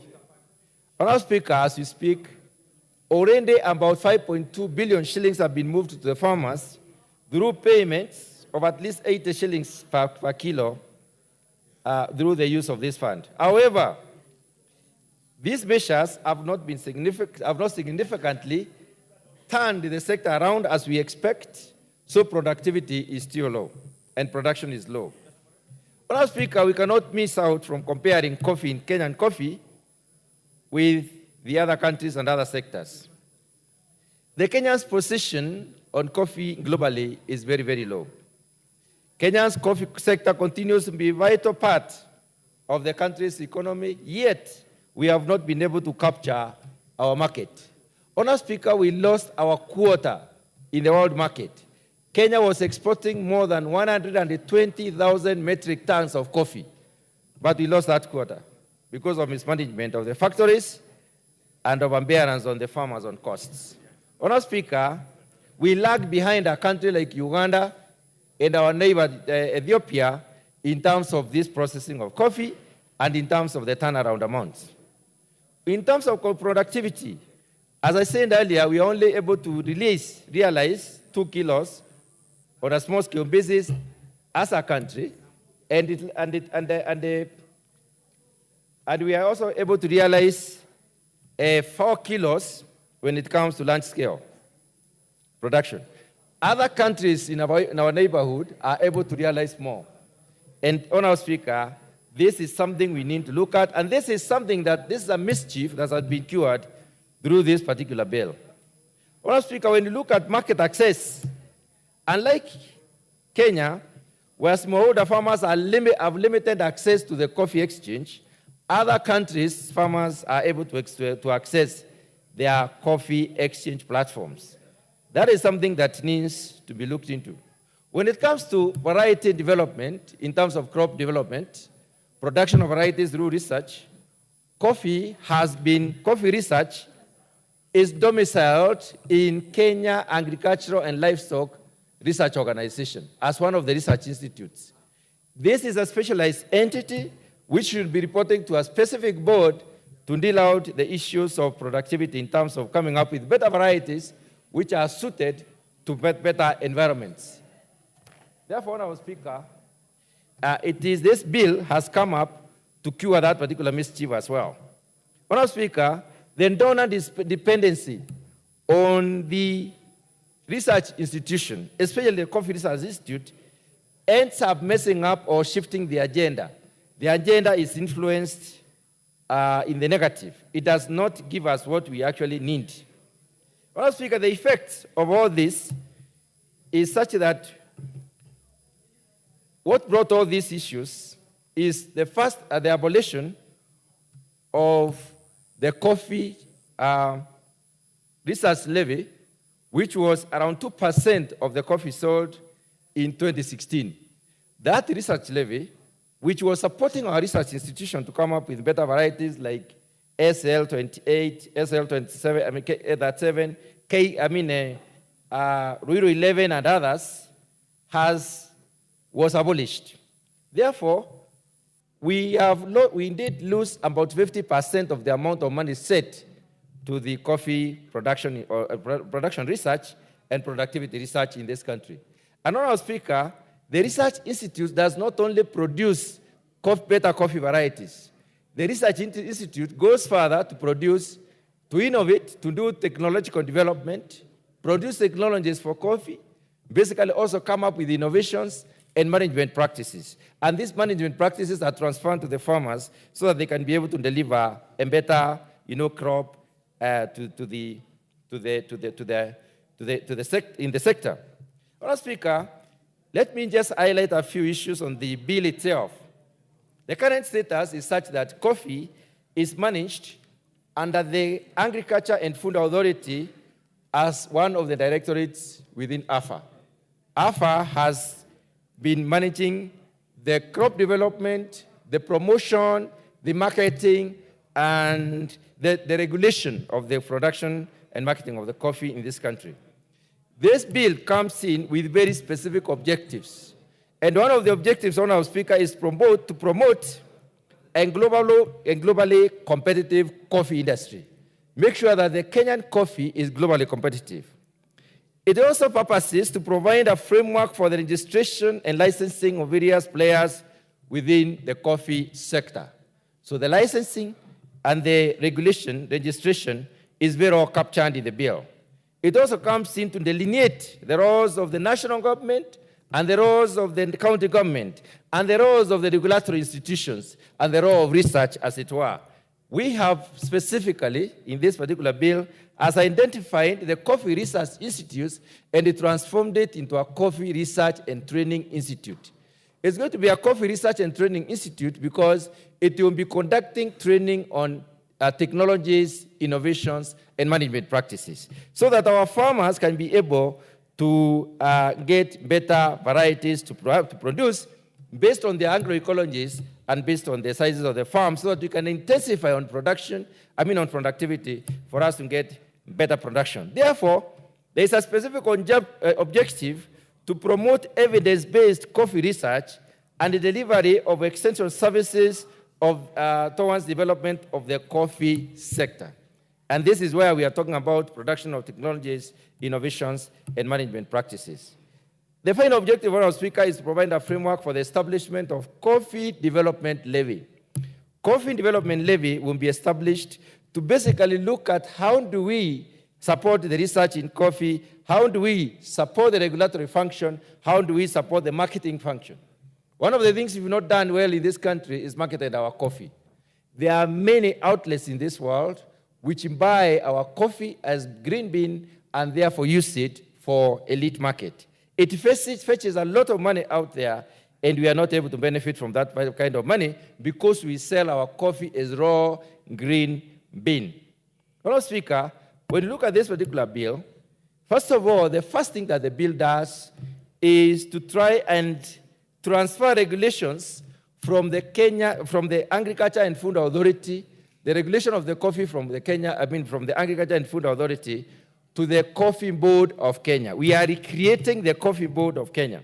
On the other hand, Honourable Speaker, the research function of the Coffee Research Institute has been hived out of the Kenya Agriculture and Livestock Research Organization and placed directly under the Coffee Board of Kenya so that it may be better instructed to deliver for this particular industry. Honourable Speaker, the Coffee Board is established to regulate the industry, managed by the board and the CEO, with clear functions, delegated authority, as well as powers. And these are captured on the first four from the fourth clause to the 22nd clause. It's a very comprehensive bill. Honourable Speaker, the county government functions are effectively captured between 23rd and 25th clauses, and they are basically majoring on enacting local coffee laws for the county or county-specific coffee laws and the registration of various, licensing of the variety of operators within the county. So we have made provisions for the registration of the variety of operators within every county.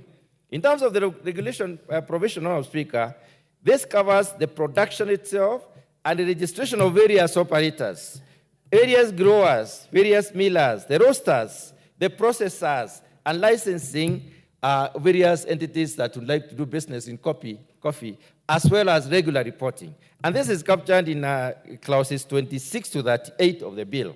Honourable Speaker, in terms of production and processing, the proposed legislation basically governs production, as it were, governs material import and material export of coffee, the certification processes, the traceability, which is very key in terms of international trading systems today. They demand to know where the coffee was produced and even how it was produced and how the social issues were taken care of. Was it produced by children? If it was produced by children or people who are under compulsion of some nature, they will not take that coffee. So they would like to know from which farm was it produced. So the bill is very careful to capture the traceability aspect.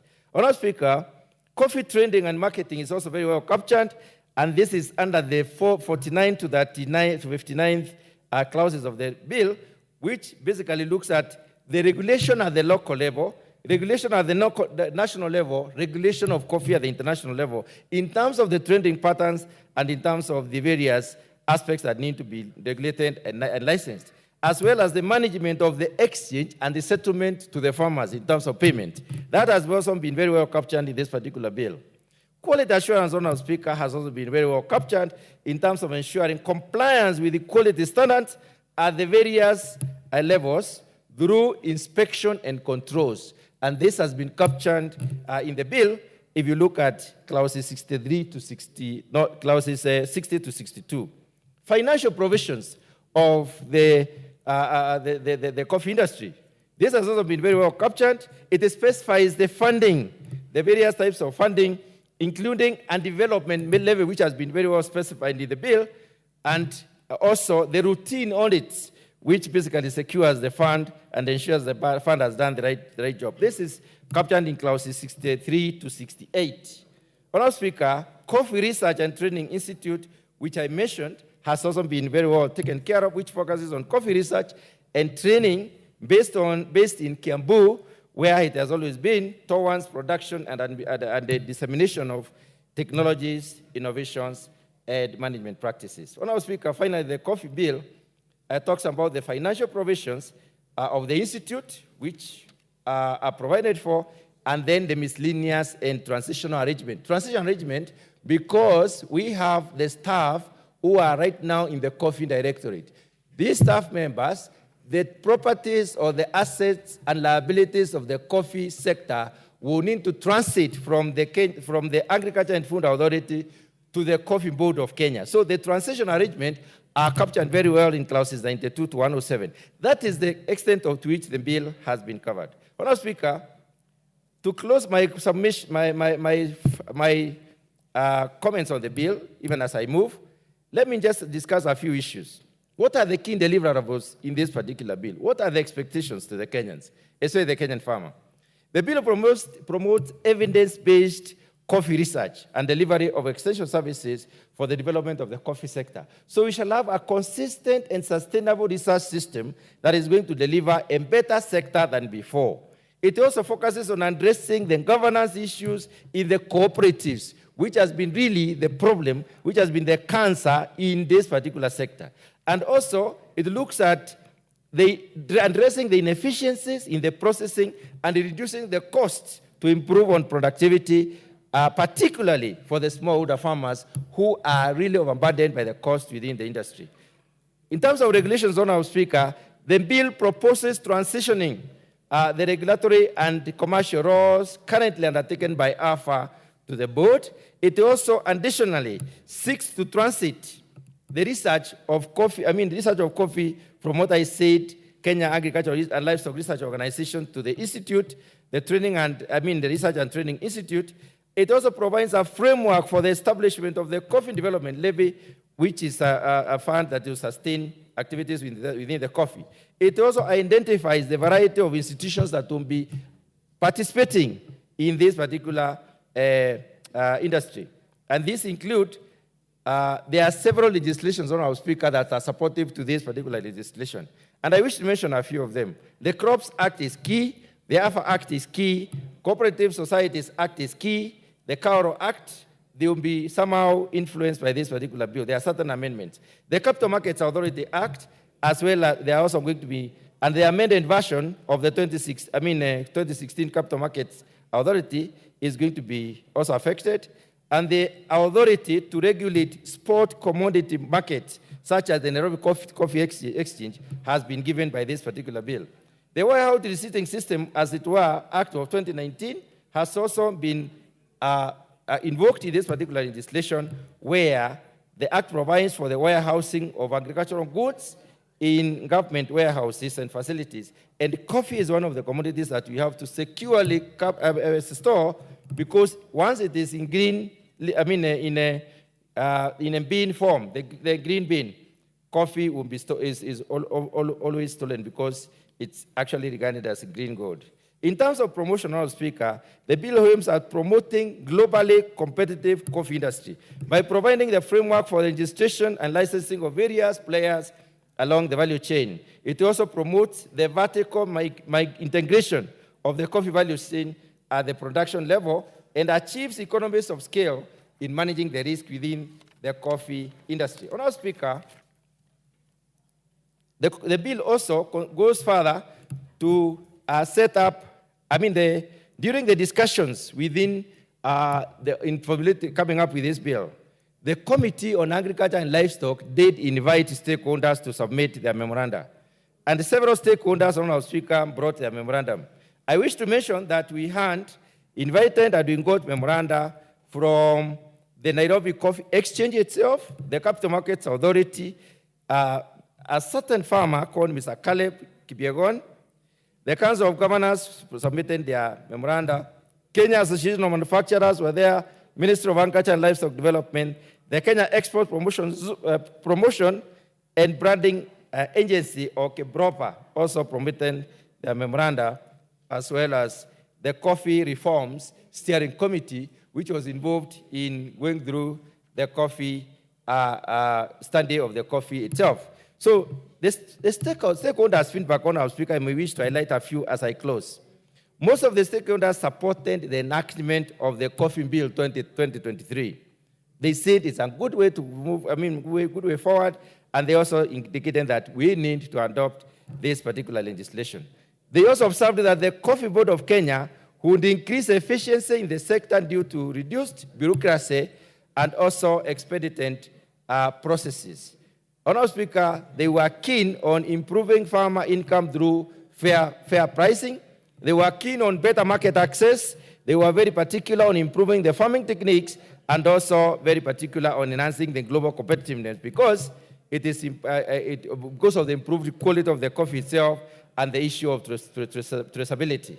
Honorable Speaker, there are certain amendments that this bill has basically brought about. And these amendments, the stakeholders proposed amendments aimed at enriching the bill itself, such as ensuring there is no overlap in mandates between the county and the national government, there is no overlaps in mandate between the different institutions. It also basically provided incentives such as tax holiday for some of the prospective investors in this particular sector, where which would lead to reduction of the corporate tax rate for new coffee processors in order to motivate processors to come and process coffee in this country. As we said, only about 13% of the processing capacity is utilized, as it were. Honorable Speaker, as I close, I'd like to thank my committee for the work they did and thank the Speaker and the supporting God from the Secretariat. Thank you, Honorable Speaker. I wish to move. Seconder? Who's your seconder?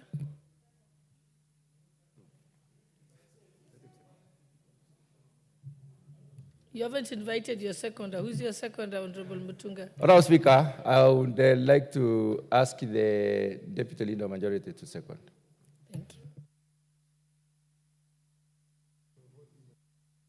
But I was supposed to move. I asked him to move.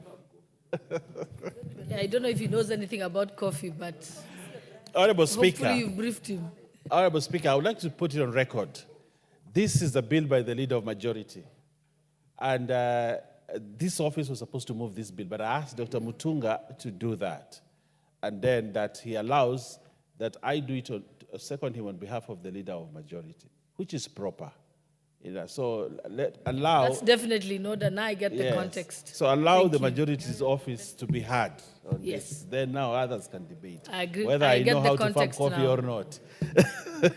Honorable Speaker, thank you very much. Honorable Speaker, I beg to second that the Coffee Bill 2023, Senate Bill number 10 of 2023, be read for the second time. Honorable Speaker, I would like to thank the Departmental Committee on Agriculture and Livestock for the remarkable job they did in looking and dissecting this bill and bringing it here so that it goes for the second reading. Honorable Speaker, the bill proposes to reorganize the coffee industry by transitioning the regulatory and commercial roles currently undertaken by AFA, the Agricultural Food Authority, to the Coffee Board of Kenya. Honorable Speaker, this bill further seeks to transition the research of coffee currently undertaken by the Coffee Research Institute under the Kenya Agricultural and Livestock Research Organization to the Coffee Research Institute.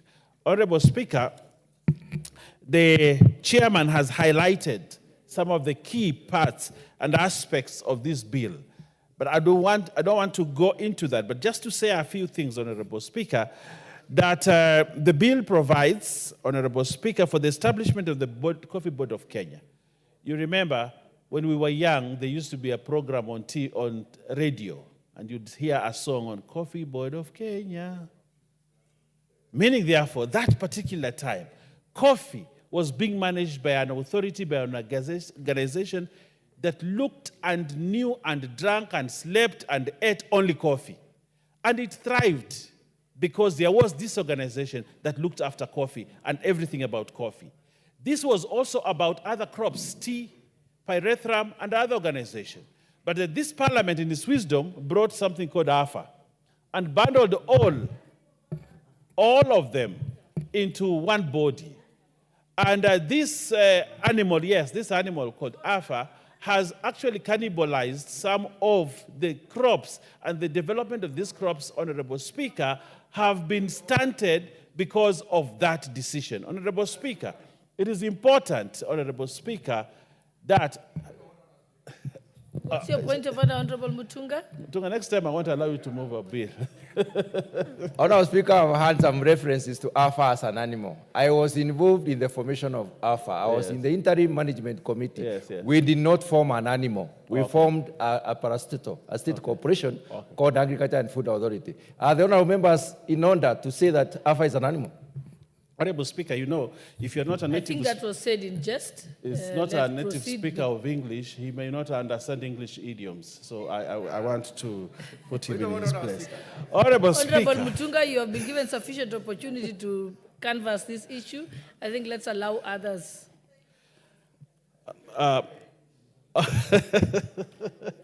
Honorable Speaker, this bill also provides, as you read the bits, for the role of county governments to enact county-specific legislation so that those counties that are growing coffee, they can have county-specific legislation on coffee to move the crop forward and ensure that coffee takes its center stage in this country as one of the key agricultural crops, and that spurs economic development. For example, Honorable Speaker, coffee, if you go to America, you go to all parts of the world, they'll talk about Kenyan coffee.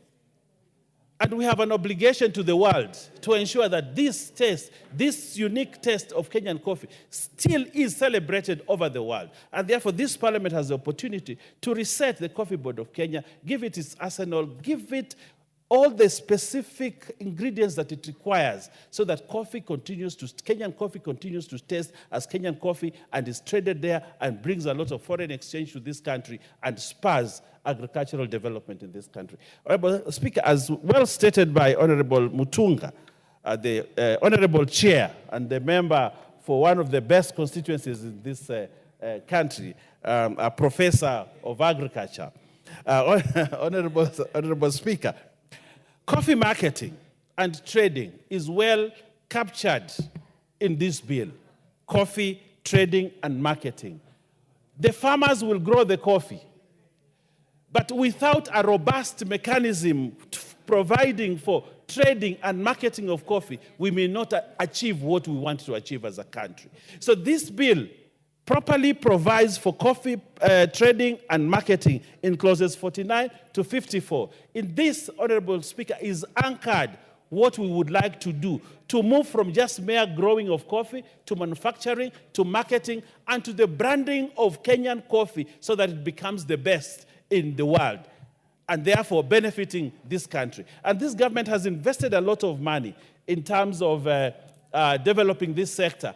And the payoff can only come, Honorable Speaker, if coffee is properly traded and marketed to ensure that we take our center stage, Honorable Speaker, in the world.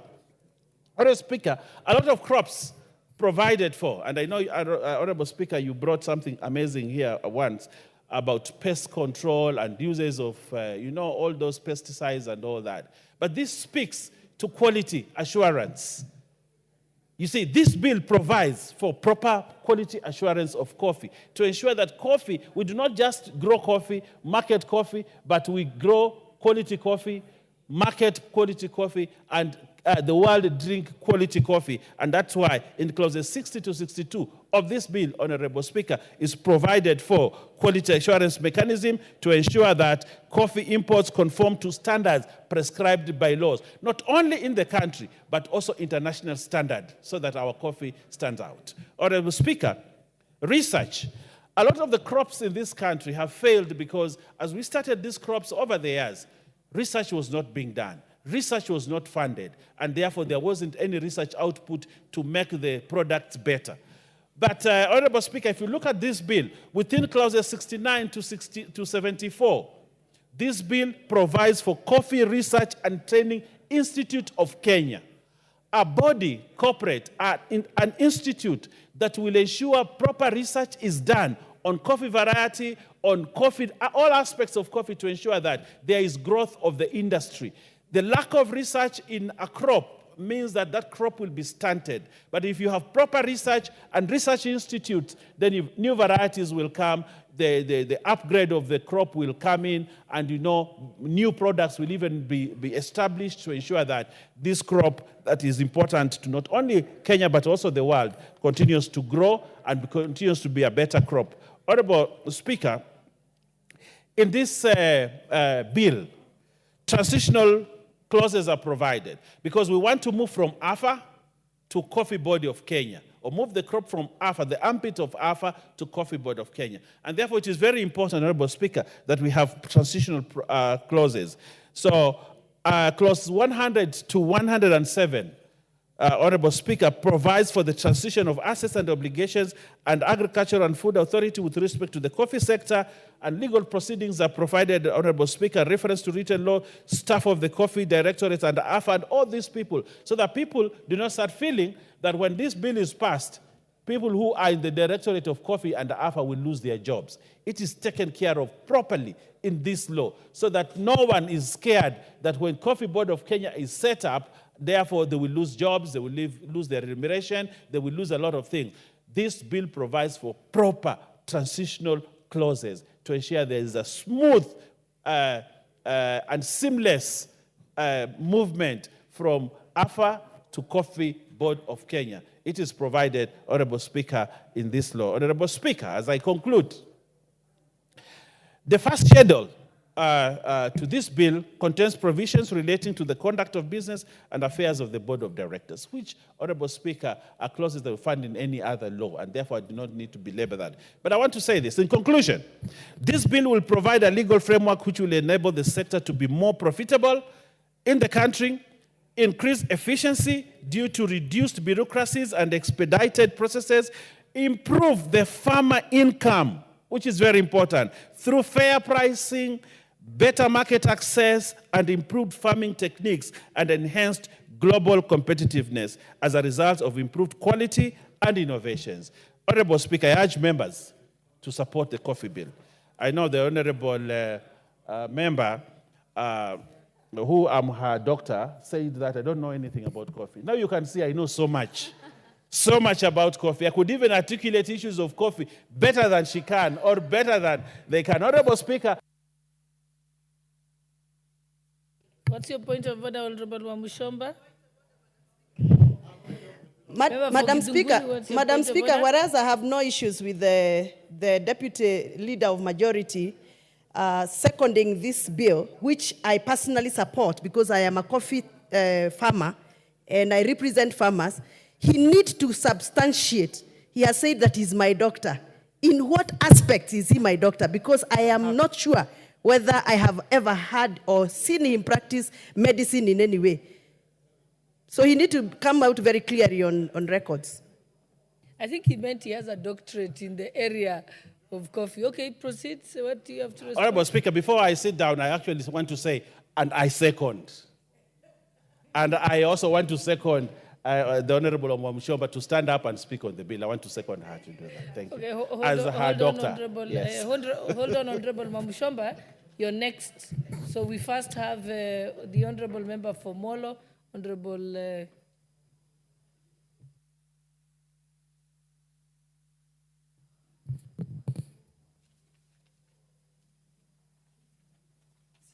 Honorable Mushaba, you're such a hurry to debate the bill that I'm forgetting to propose the question.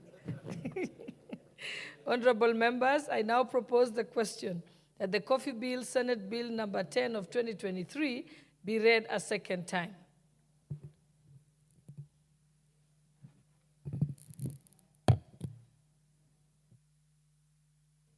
I think we have the Honorable Member for Molo, Honorable Kuria Kimani. Thank you very much, Madam Speaker.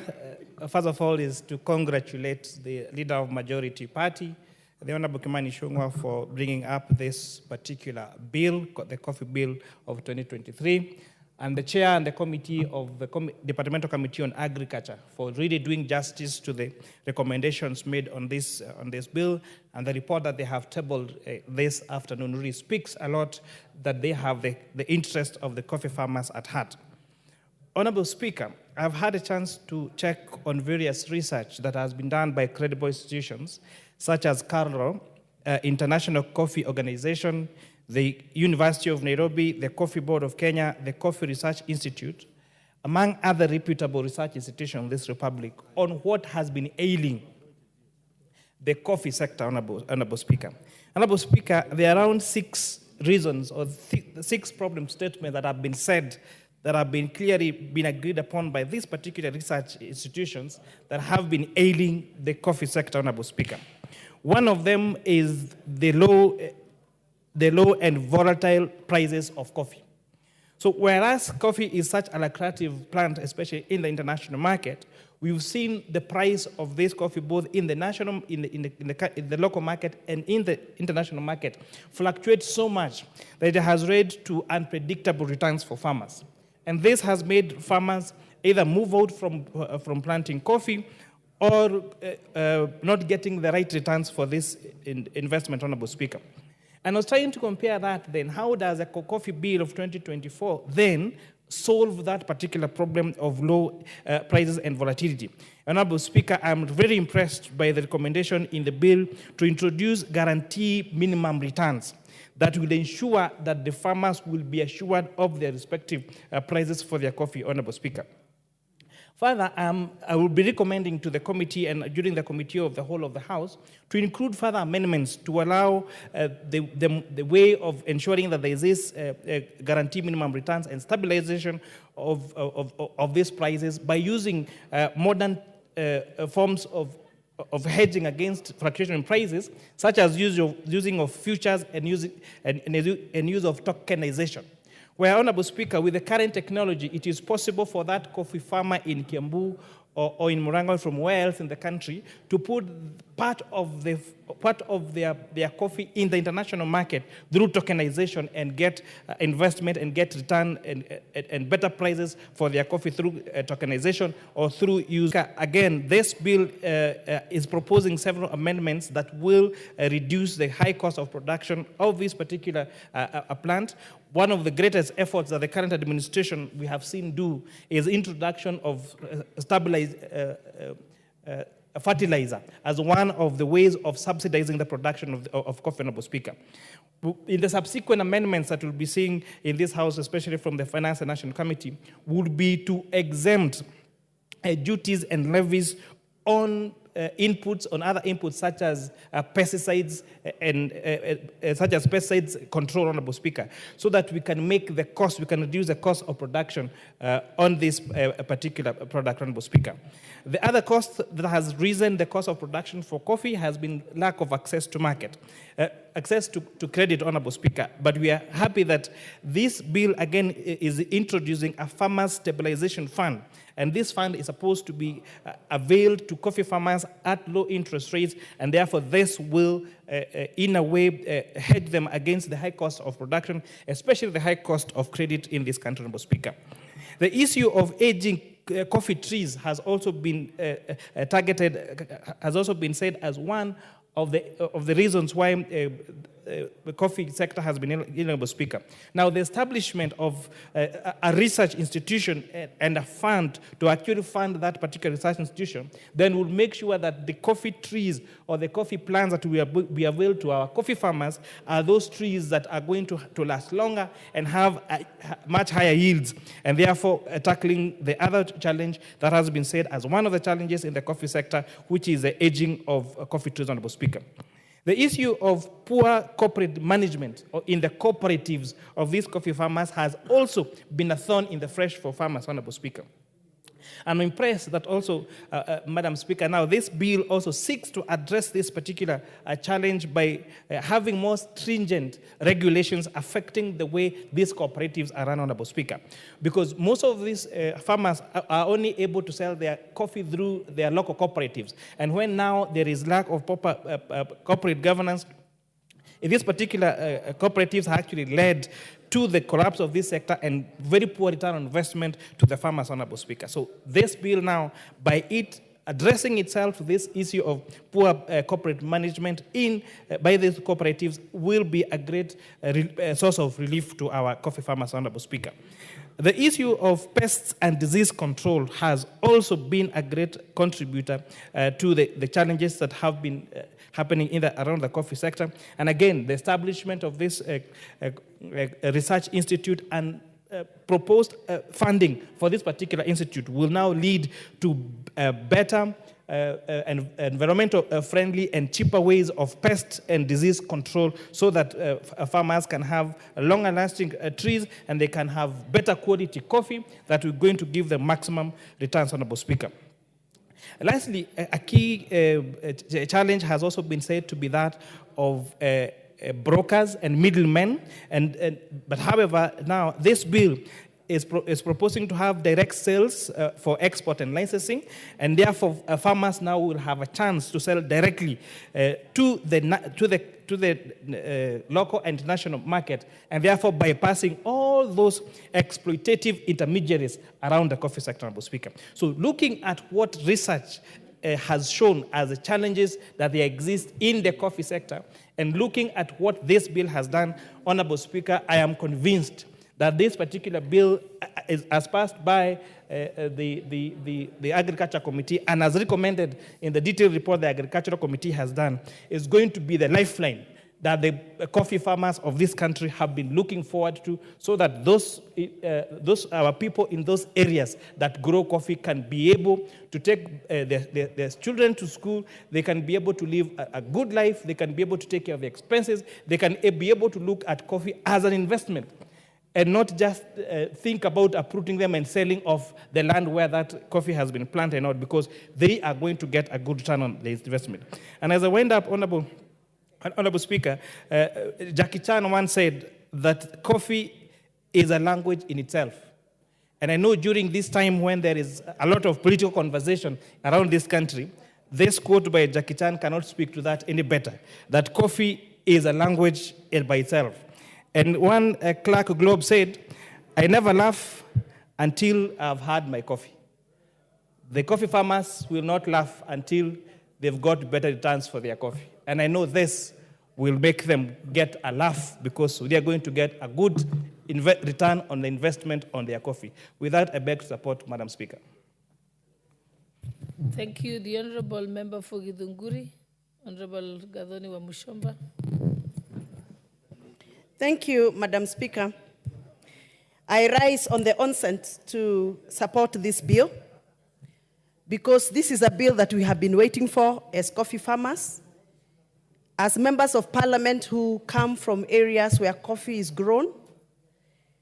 And this is a bill that some of us have spent quite a lot of time in the making. I remember we attended the Meru Coffee Conference to give our input to the formation of this bill. And I'm very excited that, Madam Speaker, finally this bill has seen the light of day, and it is my hope and sincere trust that we are going to do all it takes to make sure that the coffee bill becomes a law. Madam Speaker, as a farmer, I want to celebrate the return of the institution that supported many farmers with research in the early 80s the late 80s, the early 90s, all the way up to the year 2003. This is when the Coffee Research Foundation was functional. And this is the institution that helped us to come up with the right breed and variety of coffee that is disease resistant, that is less expensive for the farmers, and gives the best quality and resistance to a lot of challenges. I am happy that Coffee Research Institute, hoping that it is still going to be domiciled where the Coffee Research Foundation buildings are, and I am happy and excited if it is going to be domiciled there, because majority of the people who worked there were my voters from Githunguri. My constituency borders the institution, and therefore I'll be happy to see this institution domiciled at the border between Roiro and Githunguri constituency. Madam Speaker, I am happy because finally, coffee farmers will have seedlings. They will have support of research that is needed so that the varieties that they are going to continue planting are the right varieties that are going to give them the returns. Madam Speaker, I'm also very excited because I can see the bill has proposed the return of Coffee Board of Kenya.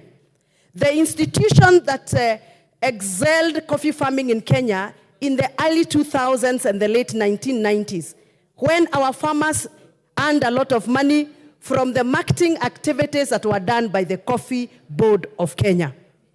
Mr. Speaker, I am excited as a coffee farmer that this Coffee Board of Kenya is not only going to help us in profiling our coffee in the right way, but also represent us ably in the international market platforms where we have failed to market our coffee. I am excited as a farmer that the aspect of introducing direct sales for Kenyan coffee farmers is now something that is acceptable by law. The farmers who have capacity to market their coffee directly are now allowed by law, if this bill becomes a law, so that the farmers can experience the aspect and the pride of marketing their quality coffee anywhere in the world. Mr. Speaker, I am also happy that the DSS, the Direct Settlement System, has been entrenched in law by this bill. This is a system that is going to allow coffee farmers to receive their money from any sale directly in their account without going through a roundabout of many other intermediaries who are taking away farmers' money. So this DSS, even as we welcome it, it is my hope and sincere hope that we are also going to be creating a very transparent system of DSS so that we don't deduct farmers' money with so many other unexplained deductions. Mr. Speaker, I seek for an opportunity to bring a few amendments to this bill. In as much as I am supporting it, there are areas I feel that we need to put amendments so that we align ourselves with the activities of the farmer. Mr. Speaker, I still do not understand why Coffee Board of Kenya has to be domiciled in Nairobi, yet all the farmers who practice coffee farming are not in Nairobi. Why can't the main headquarters of Coffee Board of Kenya be domiciled in Meru, in Nyeri, in Trans Nzoia, in Baringo, where we also have coffee? Why must we bring Coffee Board of Kenya offices in Nairobi, yet the farmers are in the villages? Let us be considerate that coffee is a rural crop, and you don't have to bring the headquarters of Coffee Board in Nairobi for you to be seen to be working. So I promise to bring an amendment because I feel we punish our farmers through the logistics of coming to Nairobi when they don't have to. Mr. Speaker, I also don't understand why coffee as a sector, as a subsector, has to be subjected to the bureaucracies of 4 ministries. For you to be able to achieve anything in the coffee subsector, coffee is under trade, it is under Ministry of Cooperative, Ministry of Agriculture, and Treasury. And by the way, also county government is involved. So whenever coffee farmers want something, they have to be staggered in all those 4 ministries for them to be able to achieve anything. Why can't we domicile coffee in one ministry? Why can't we say every other activity of coffee is under one ministry called Ministry of Agriculture or Ministry of Cooperative? And final, These bureaucracies, Mr. Speaker, create a lot of delays. Nothing moves. Bureaucracies after bureaucracies. So I'll bring an amendment, I hope I will succeed, so that we can streamline the functionality of this subsector. Mr. Speaker, last but not last, there is a clause that indicates that for any farmer to cut down a coffee tree, you must get authorization from the county government through the county executive minister. That, to me, is very oppressive. Why must you force a farmer to go and line up in the county government offices if they want to uproot their coffee and plant a new breed? Currently, I'm a coffee farmer. I am already uprooting my old trees to put the new variety because the weather has changed. Do I have to go to the county executive minister of Kiambu County for me to uproot my coffee? This is punitive, and we must not go through that route. So I will put amendment. I hope I will succeed so that I can be able to streamline that idea. Mr. Speaker, finally, I cannot keep quiet when we are introducing levies after levies in the coffee sector. It is good that we have brought back the CRF, Coffee Research Institute. It is good that we have brought back Coffee Board of Kenya. It is good that we have introduced county government as a key player. But already the county government are taxing farmers through licensing the pulping centers. If the farmer is already paying a levy for a pumping center to be licensed, why does that farmer has to pay another levy when they sell their coffee? This is double taxation, and it will not happen. So I will still and urge this House to allow us to make amendments so that farmers do not pay double levies in the value chain of coffee. I am excited that after many political games and dances that have been going around the coffee sector, finally this coffee bill, Senate bill of number 10, has seen the light of day. We are debating this bill, and I am hopeful that the coffee farmers are finally going to get the value for the energy they put in the coffee sector. And before I conclude, Mr. Speaker, coffee is a serious crop in this country that brings a lot of revenue in Kenya. By the way, coffee sector is supposed to be a ministry by its own, based on the amount of money coffee generates in this country. I still don't understand why we play politics with coffee. I still don't understand why we see like we are over favoring coffee farmers. That the money that we have allocated in this House as coffee revolving advance charity fund can be reallocated by one public officer without seeking for clearance from this House or clearing or getting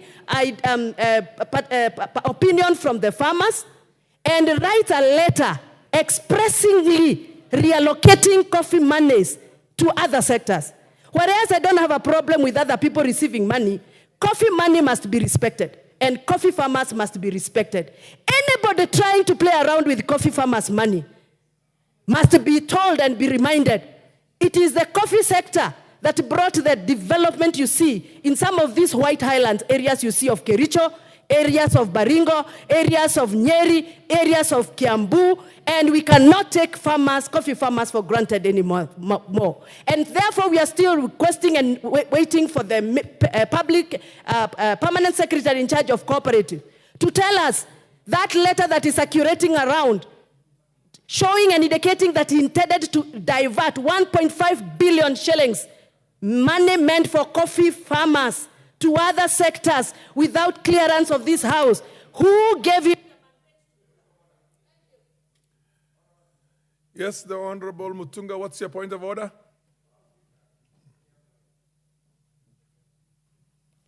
Honorable Speaker, I'm wondering whether the member is in order to tag along the name and the docket of the PS cooperatives here, and he has no opportunity to defend himself. Honorable Speaker, ministries have the authority to manage their resources as per the guidelines given to them and the PFM Act. So why is this thing being dragged along here? Honorable Speaker, is that in order? Order, Honorable Mutunga. The Honorable Lady has the absolute right to question the institution of the permanent secretary. She did not name names, but that is an office. And if she has her own issues with that, she has the right to bring up that on the floor of the House, regardless of whether that is going to directly affect the minister himself, the cabinet secretary, or the PS, or any other minister, any other person who works in the ministry. The honorable, order, this is, we are past that. The Honorable Maina Madenge. Order, Honorable Mutunga. Order, Honorable Mutunga. Honorable Speaker, I stand to support this motion. Proceed, Madenge. Honorable Maina. Speaker, today is a great day for coffee farmers.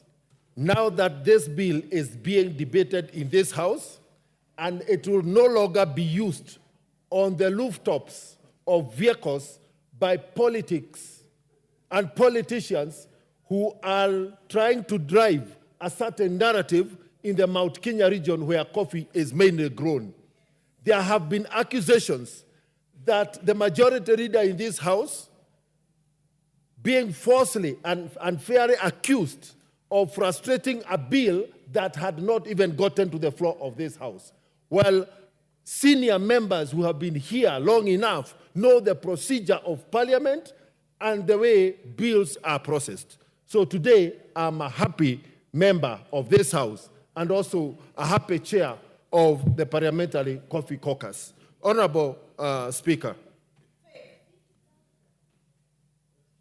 the regeneration of the Kenya coffee industry has come at a time of great challenges. The coffee growing areas and land has shrunk tremendously. The production per tree has gone down. Farmers have been pushed at the periphery of the coffee trade. This bill brings back farmers as major players in the trading of the coffee commodity. Honorable Speaker, the coming back of the reestablishment of the Coffee Research Institute at a time when farmers are faced with the effects of climate change, the effects of new diseases and pesticides, and declining production, the need to regenerate the aging coffee bushes could not have come at a better time. And therefore, Honorable Speaker, I allowed this bill for bringing back the Coffee Research Institute. However, Honorable Speaker, I still feel that in the same way we fund research at Kemri, in the same way we fund research at Karo, the coffee farmer, because this is a key crop for this country, a key foreign exchange earner, the coffee farmer must also be supported by the exchequer in reviving the research which has been largely dormant for over 10 years. Honorable Speaker, a number of regulators are still active in the coffee value chain, from county governments, the Capital Markets Authority, and the board. It is important for, especially in the coffee trade at the Nairobi Coffee Auction and the Nairobi Coffee Exchange, which is regulated by the Capital Markets Authority, that there is simplicity, clarity, and speed in resolving issues that have either been raised by traders or by the authority itself. Honorable Speaker, it is not possible and tenable in this era of accountability and transparency for the Capital Markets Authority to raise a question to be responded for by a coffee broker, give them 7 days to respond, yet sit on the same communication in resolving it for more than 21 days. That is being an impediment to coffee trade. Honorable Speaker, the best prices by our coffee farmers are fetched through direct sales. Direct sales must be allowed to thrive and not frustrated in this country. That is where our farmers are able to get better prices over and above the prices at the auction. Direct sales must be allowed to complement the sales at the Nairobi Coffee Exchange, and therefore the clarity to the route to the market for direct sales, clarity for settlement, and speedy resolution, and the number of bureaucracies and the number of offices required lying in between the conclusion and the agreement of the price and the export of the commodity by the buyer must be streamlined and simplified. In fact, ideally, we should see in this law direct sales having a one-stop shop. Honorable Speaker, the coffee farmer during his heydays had the Kenya Planters Cooperative Union. Those assets were mismanaged. And even the coming back of the coffee board, we must ensure that the membership of the board does not also run into the same problems that KPCU ran. New KPCU today is a parastatal, and the question of how this parastatal will continue to operate alongside the coffee board needs to be clarified. Honorable Speaker, the milling capacity in this country has been competing for very low volumes. And the area of milling has been used traditionally. Actually, the milling area had been the home and the den of cartels. Whereas the new reforms have disrupted the horizontal integration, Honorable Speaker, we cannot remove the old cartels and create a new dominant cartel to carry out the same roles that we were saying have caused suffering to the farmers. Honorable Speaker, it is not possible for millers and brokerage agents and brokerage firms to participate in direct trade, in direct sales, and therefore we must provide for punitive penalties for the players who violate the provisions of this law. Honorable Speaker, the question of financing production of coffee is central to the revival of the coffee business in this country. And therefore, we must have clarity and predictable subsidy program for coffee farmers. This sector requires a rebirth, it requires to be revived, and we have to make deliberate steps to support the coffee farmer better. I want to congratulate the Kenya Kwanza government for continuation of the Sheriff Fund, but it is also important and paramount that we craft support for farm inputs and agronomy services. Extension services and the county governments have gone to the dogs. It is imperative that if we are reviving this sector, that the national government intervenes or provides clear guidelines for collaboration in supporting farmers with better agronomy services. Honorable Speaker, the most interesting part is the marketing and selling aspect.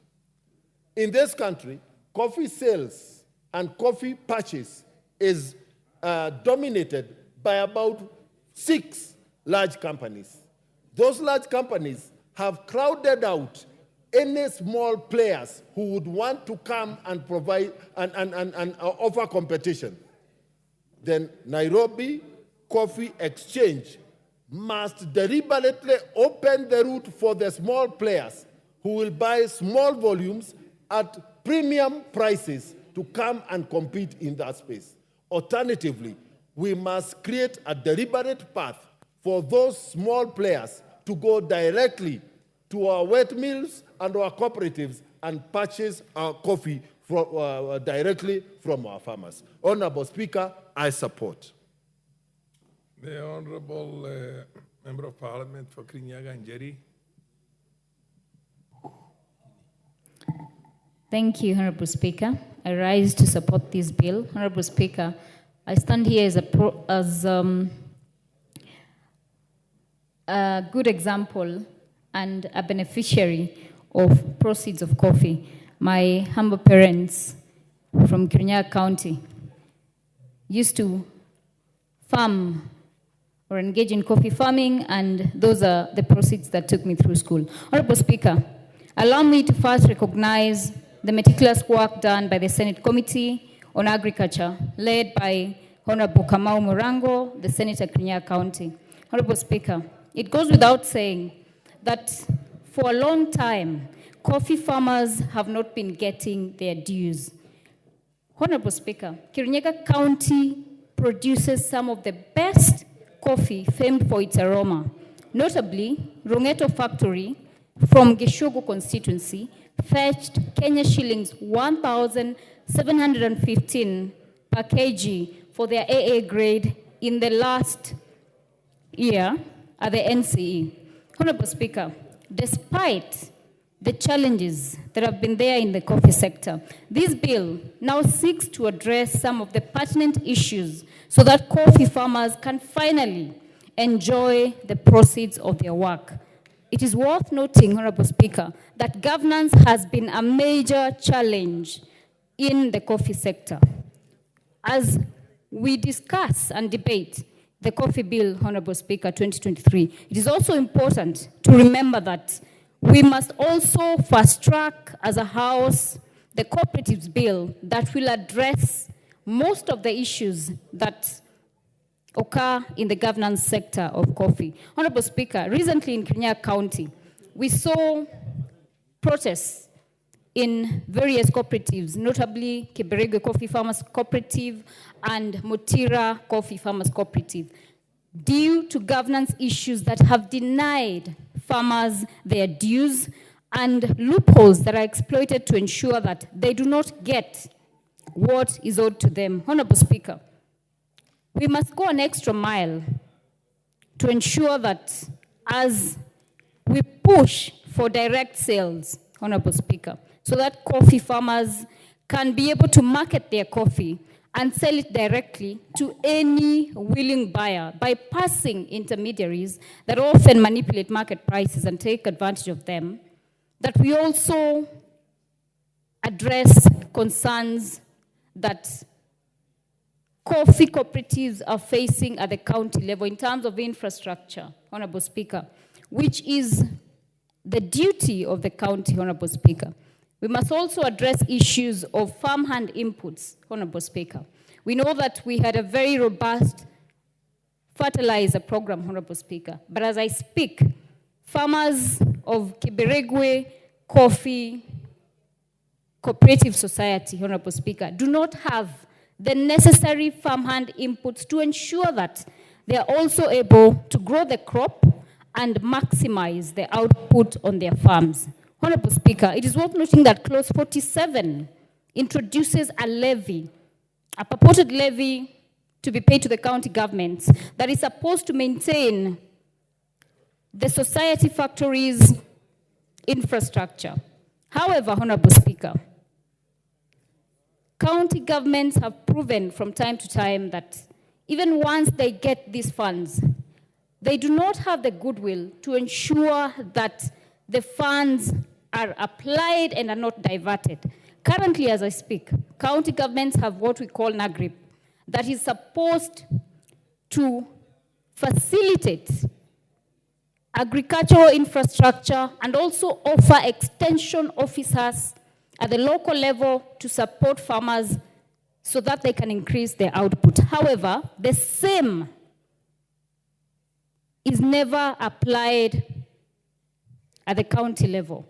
So we must check some of the issues that have been raised or rather introduced by the coffee bill that will not address the challenges the farmers have been facing. Perhaps the national government can come to a common ground with the county government on what duties can be undertaken by national government and what the county governments have the capacity to do. Honorable Speaker, we must also streamline the sector in ensuring that farmers are not exploited merely because perhaps they are not able to read the many documents that are presented during the AGMs, Honorable Speaker. Honorable Speaker, any coffee farmer who has attended an AGM can tell you the tedious documentation, the hidden charges in terms of marketing, in terms of transport that is charged in dollars, whereas it is transport at the local level. And all these concerns, Honorable Speaker, the bureaucracy involved in it must be lessened so that the farmer is able to examine any documentation that is presented during the annual general meetings and be able to make even informed decisions when they are giving borrowing power to the societies, Honorable Speaker. In recent times, Honorable Speaker, we have seen protests by coffee farmers arising out of instances where borrowing power has been abused by the societies or the cooperatives, Honorable Speaker, where there has been conflict of interest, where some board members also sit in some unscrupulous circles, and they borrow money purporting to have borrowing authority from the coffee farmers who do not understand the documentation and the hefty documents that are provided during AGMs, Honorable Speaker. And then, mysteriously, the circles collapse. Honorable Speaker, these pertinent issues, if they're not addressed, even if we have robust law allowing farmers to have direct sale, yet governance issues are not addressed, coffee farmers will continue to suffer. Honorable Speaker, my colleague, the member for Manyata constituency, who's a chairperson KYPA, and I will be proposing some of these amendments to address governance issues and ensure that farmers get what is due to them. Thank you, Honorable Speaker.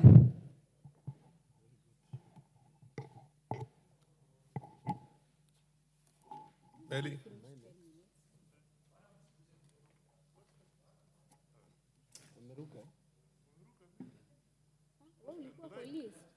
Proceed, Honorable Melly. Give me the mic.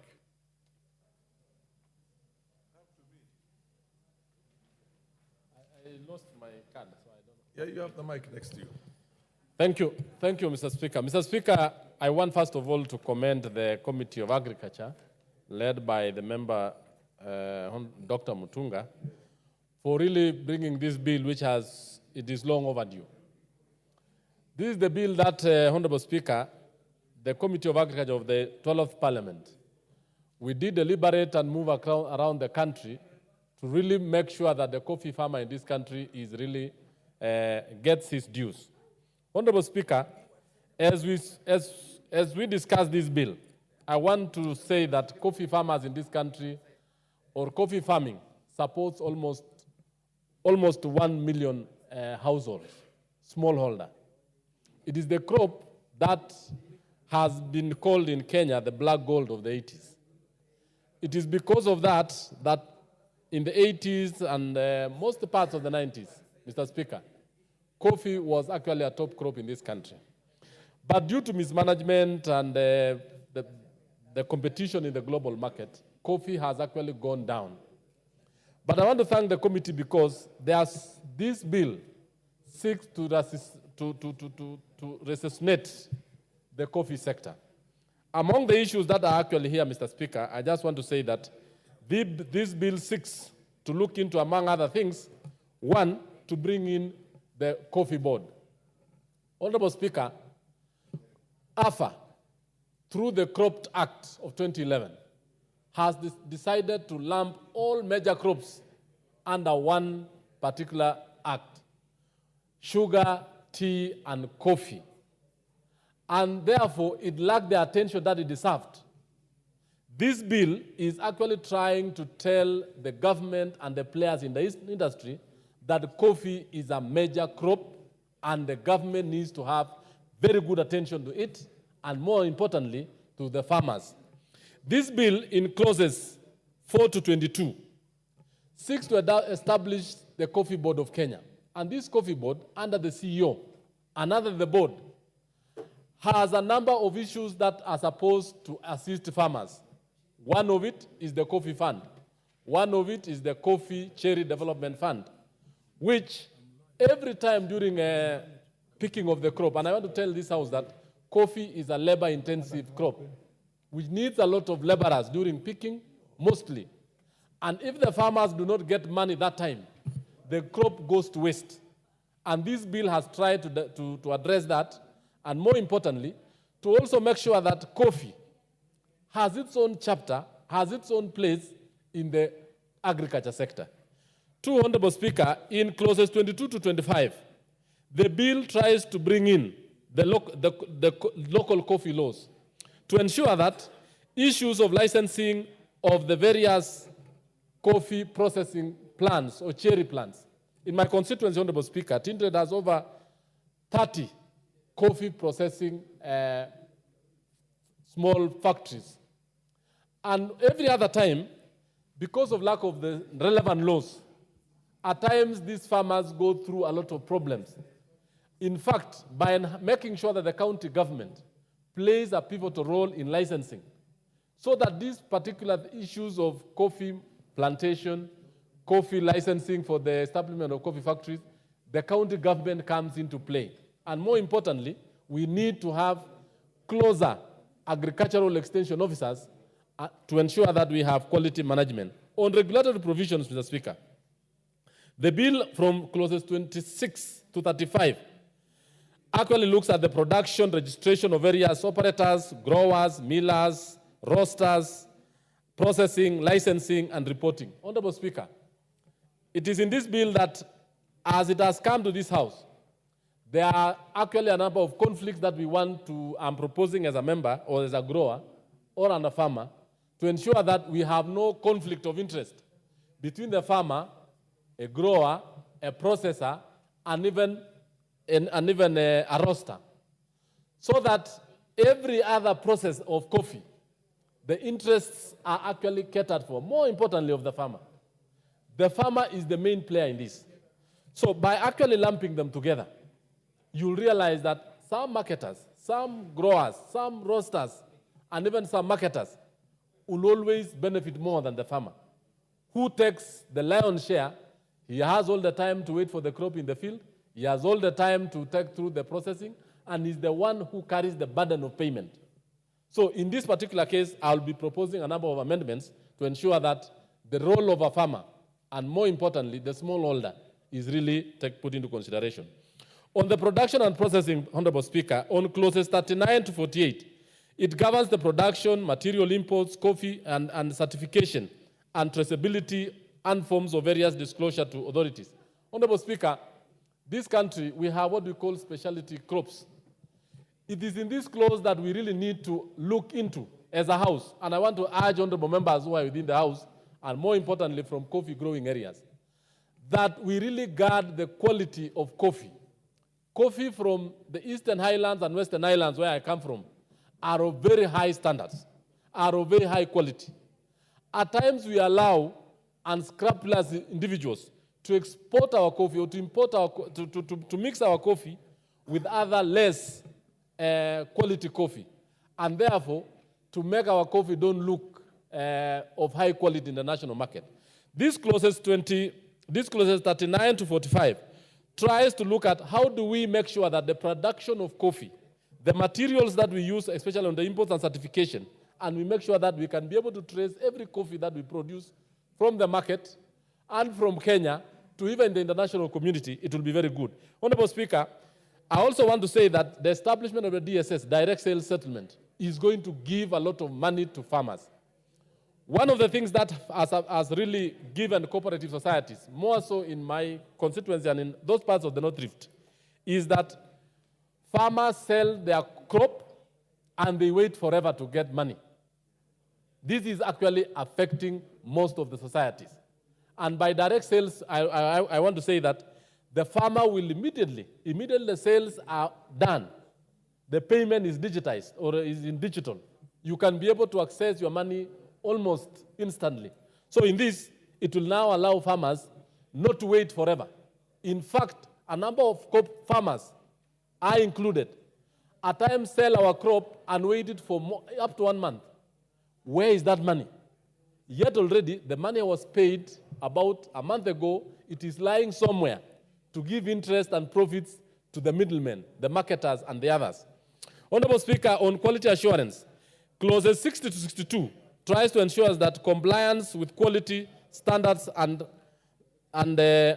various levels of production, inspections, and controls. And this one, Honorable Speaker, I want to say this, especially during the crop development, crop husbandry.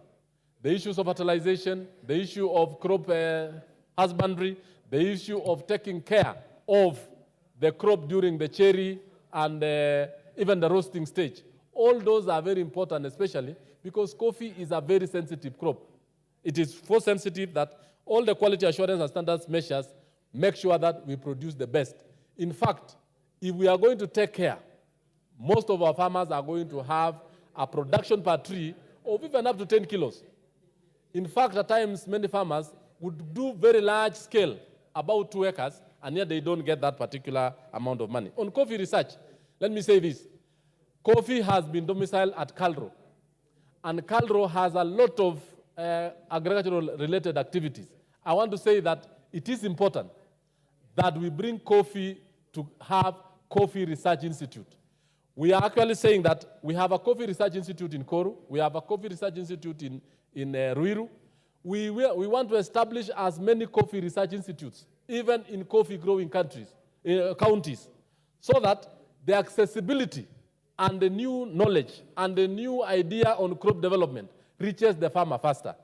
Calro has actually had so many broad-based activities. Honorable Speaker, on financial provisions, let me just say this, that cooperative societies, and I want to ask that let the cooperative societies not be allowed, especially directors, to be just picking loans anyhow and actually subjecting their societies into debt.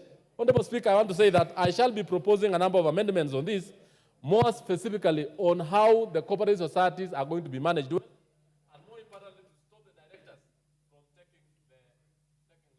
Thank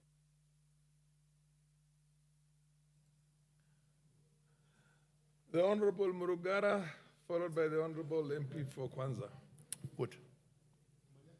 Thank you. Manyata. Murugara is from Murugara. Tharaka. Thank you. Thank you very much, The Mr. chair Speaker. of JLAC, an MP for the Raka. Mr. Speaker, sir, allow me to also voice some support for this bill. It's a Senate bill. I must start by saying so. But it's a bill that is actually well done. It has undergone public participation. And I confirm this because I have heard from the farmers making inquiries through all fora what has happened to their bill, the coffee bill, on which they had public participation. This is unlike the Ndengu bill, which I've just opposed purely because it was not taken to the farmers for them to put in their input so that they are able to get a law which they actually understand. Coffee is one of the most important cash crops in the country. It is actually not grown much in the Raka constituency, but it is grown extensively in Chuka and Mara, which are my neighboring constituencies, Chuka Igambangombe, and specifically Chuka area, which are neighboring to Tharaka. And therefore, this bill will also be of great benefit to my county of Tharaka Nithi. Since coffee was introduced in the country in 1902, it actually did very well. Quickly, the economy of the young colony and then the protectorate was changed because coffee was massively grown. It was later rivaled by sisal, but again, it overtook sisal. Areas where coffee was grown became bread baskets of the country, and this is one reason today those areas are more developed than the areas where coffee was not being grown. Africans were not allowed to grow coffee until towards independence, when the likes of Chief Koinange and the others were allowed to do so. But after independence, and we had a law, the Coffee Act, which was in place at that time, then quickly the crop gained popularity, and in the 70s, it was the mainstay of the country. It was overtaken by tea later, but again, we want to restore coffee to where it used to be so that not only is it a major foreign exchange earner for the country, it is also one of the crops that give farmers the best of the income for their livelihoods. This new law is very important because it handles the three major areas of coffee growing, starting with crop husbandry, research, and growing or germinating of the crop. And here is important for us to emphasize that in the 70s and 80s, the Ruiru Coffee Research Institute, I think it was called a foundation then, was extremely pivotal in getting the best breeds or the best brands or crops of coffee grown in the country. Soon after that, we just got it wrong as a country, and coffee went to the dogs. In fact, farmers started uprooting the crop, a very undesirable development that happened. We are happy to note today, whether through the new KPCU and the Coffee Board of Kenya, the crop is getting back to its roots. We must also work on marketing, because that is where the problem came in.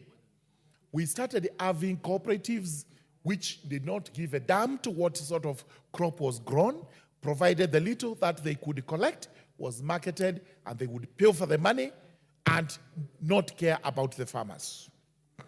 Today, we must ensure that the farmer gets value for the crop produced and taken to the market. And we cannot say this without any more emphasis than we are doing now.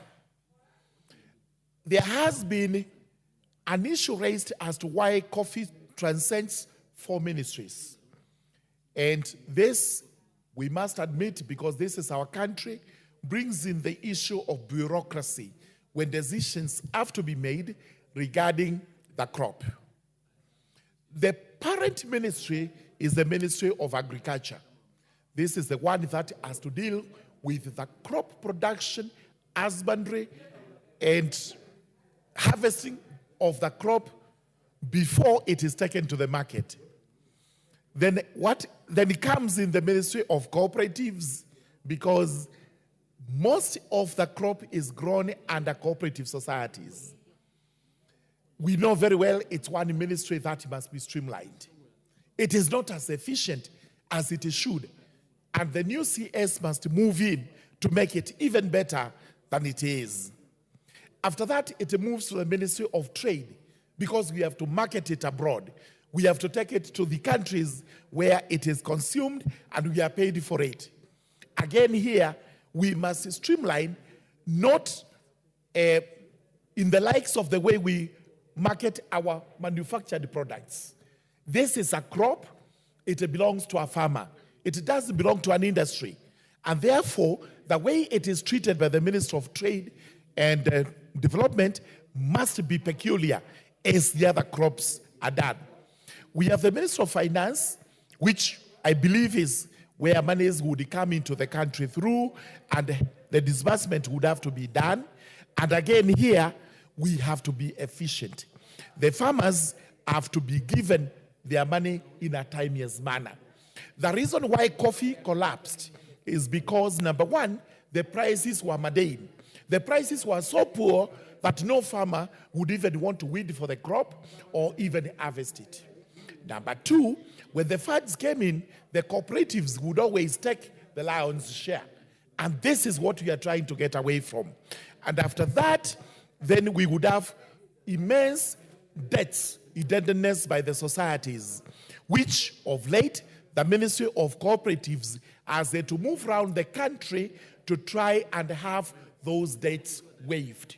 We do not want to get into this. This is why the Senate has brought this bill. Sorry, this is why the Leader of Majority has brought in this bill.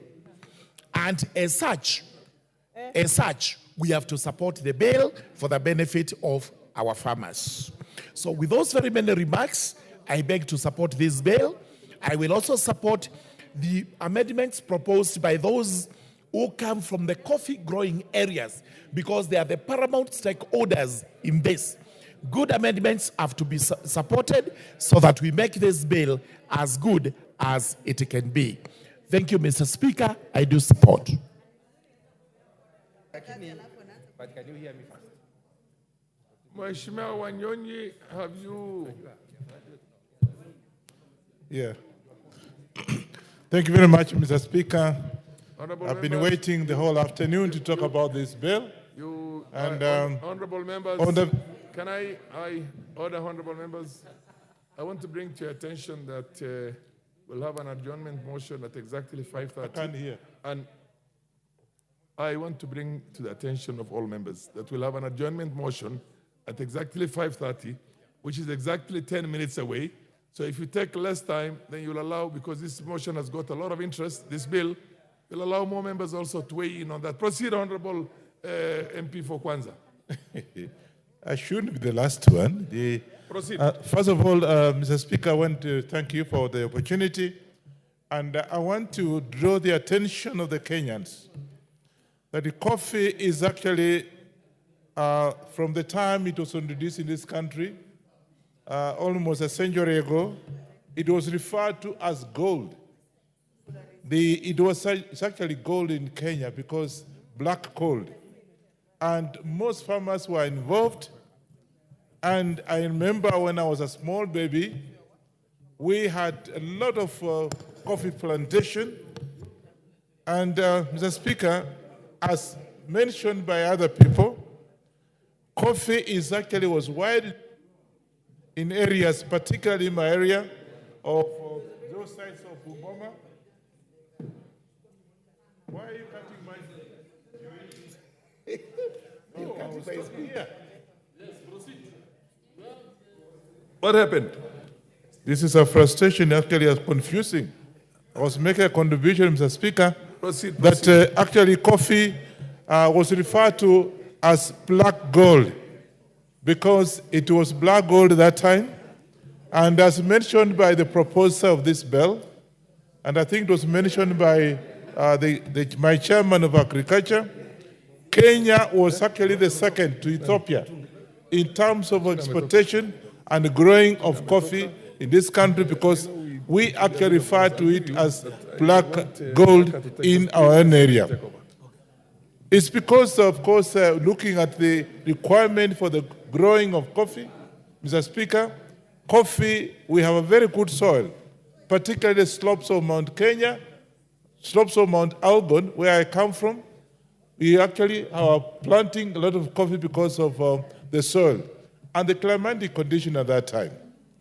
So the question here is, the challenges that actually have been mentioned is our own creation, our own failure.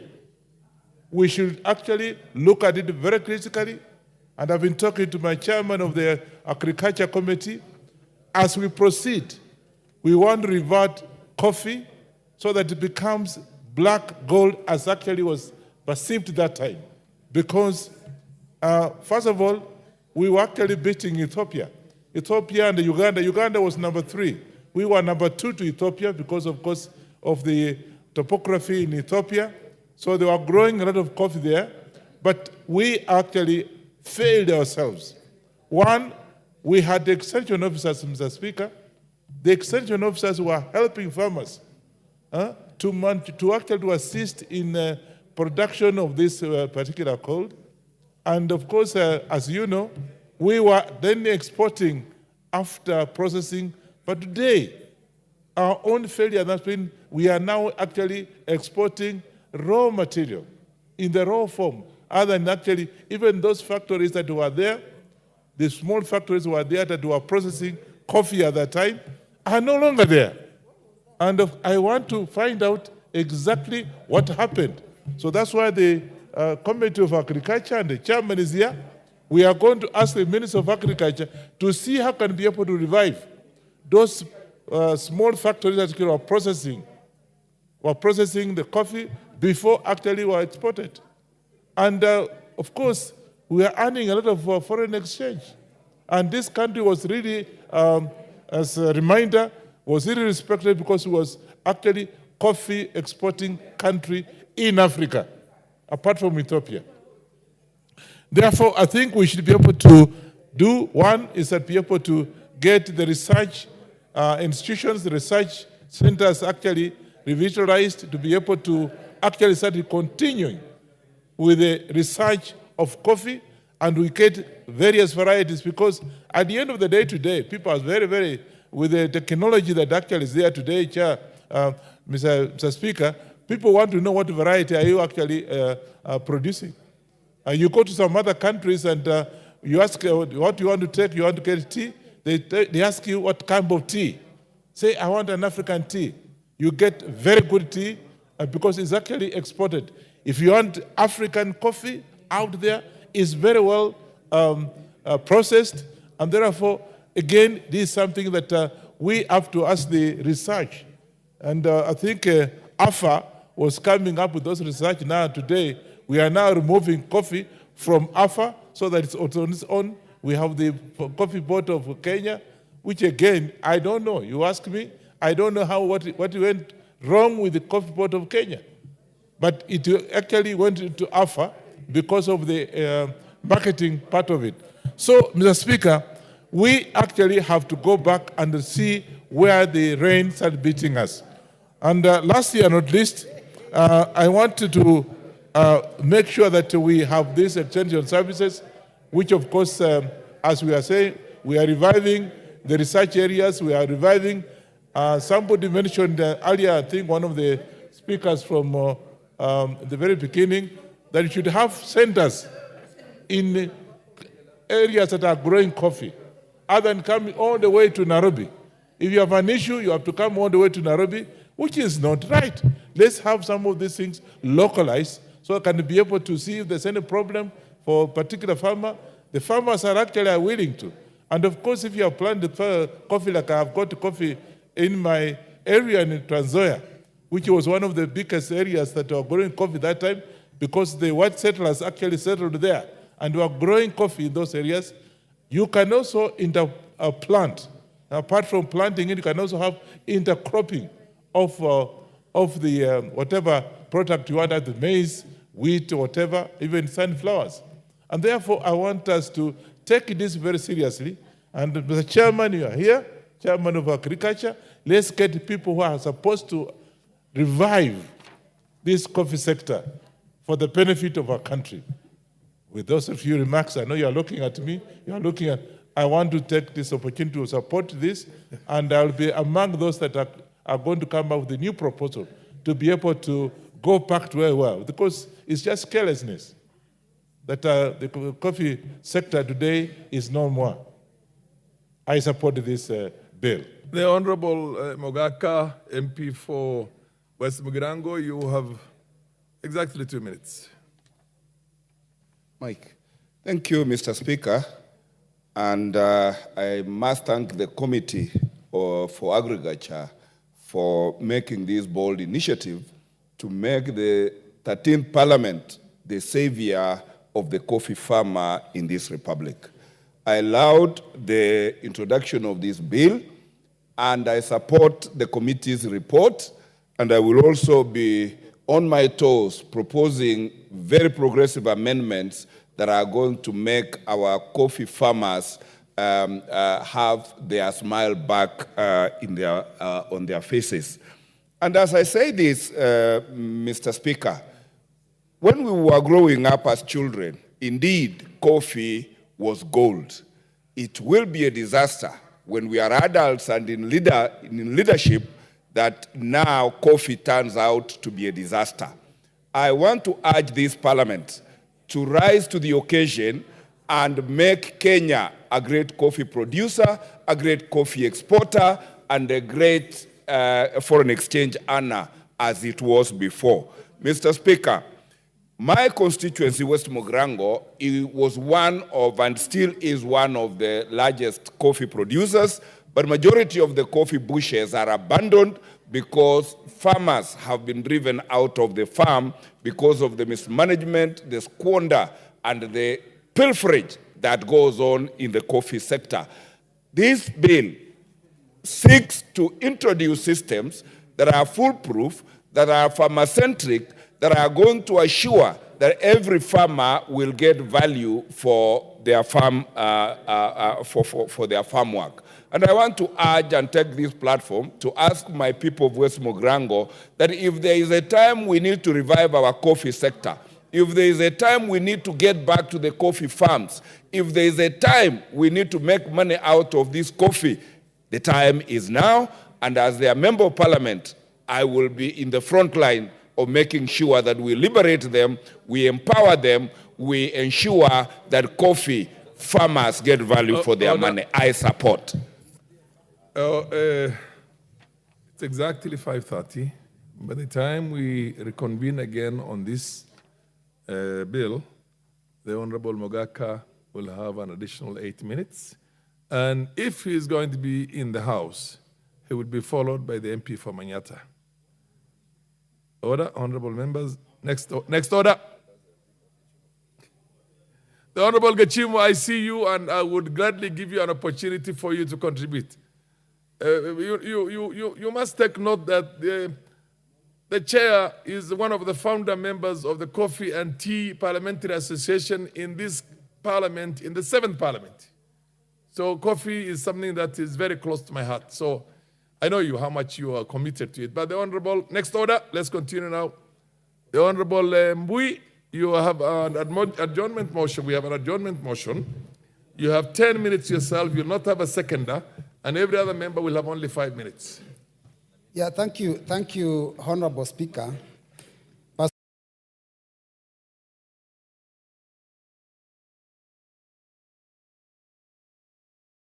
A definite matter of urgent national importance regarding the implementation of the CBC student transition.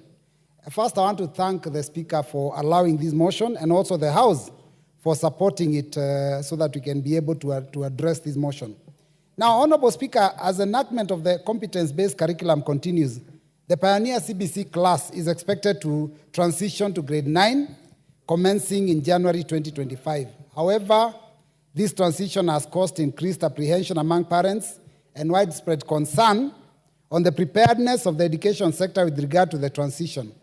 Of importance in this matter is, of course, infrastructure, which was initially, Mr. Speaker, meant to be lodged within secondary schools. But then when the new regime came into office, His Excellency, the President, came up with a presidential working party on education reforms, which recommended that this transition remain in primary schools. So junior secondary schools are domiciled in primary schools. Now, additionally, the practicality of putting up classrooms and other facilities like laboratories by December 2024, before the start of grade 9 lessons in January 2025, is in doubt. So at present, the transition is also marred with the issue of a shortage of junior secondary teachers, crucial for the success of this program.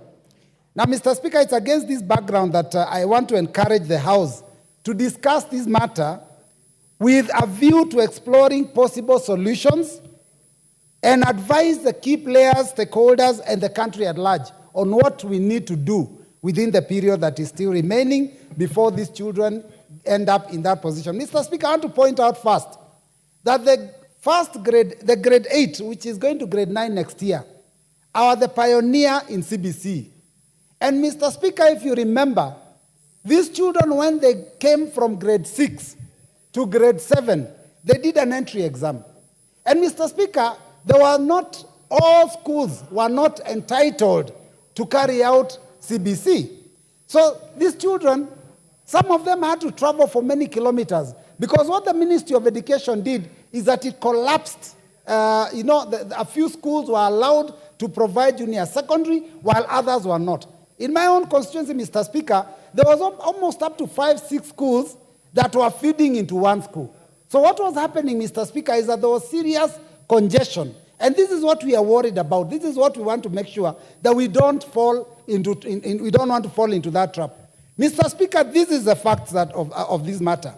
That in January 2025, we will see almost 1.5 million students that are in grade 8 transitioning into grade 9 in over 32,000 primary schools in Kenya.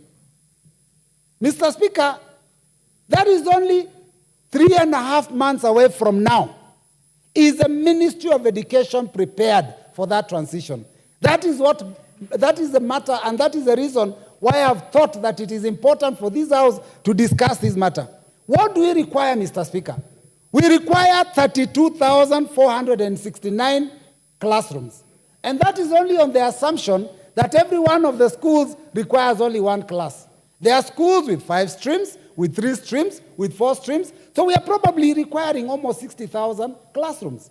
Mr. Speaker, do we have the classes? And if we don't, what are we going to do so that we can have them in the next 3.5 months? Mr. Speaker, we also require, because this system requires laboratories. It is no longer just the normal schools. We require to have laboratories put up so that they can be able to carry out some of these subjects like integrated science, health education, pre-technical, there's things like agriculture, there's things like home science. Mr. Speaker, all these require a laboratory. And Mr. Speaker, there is a possibility that even one lab in a school might not even be enough. But then the minimum one lab means that we require 32,469 labs in Kenya in the next 3.5 months. Mr. Speaker, are we prepared? Mr. Speaker, we also require teachers. And the teacher issue, Mr. Speaker, is one of the most notorious problems that we have. We have talked about free education for a long time. Even primary schools, we say we have free primary education. But you go to most schools, you find there are not enough teachers. So the parents have, on a regular basis, got to contribute to pay for teachers. Now, when parents are paying for teachers, how then do we call that free education? Because education is basically tuition, which is the payment for teachers to be able to provide the service. So the minute parents are paying teachers, it means that that education is not free. Even free secondary education, Mr. Speaker, we don't have enough teachers. Now we have introduced junior secondary, we don't have enough teachers. The problem of teachers is not just the numbers, Mr. Speaker. Even the competence of the teachers is also of concern. How many teachers are prepared in this country to be able to teach these subjects? Our graduate teachers, Mr. Speaker, they are taught to teach 2 subjects. Maybe English and literature, Kiswahili and CRE, geography and business. That is the kind of training that we have in our universities today. So who is going to teach integrated science, health education, pre-technical,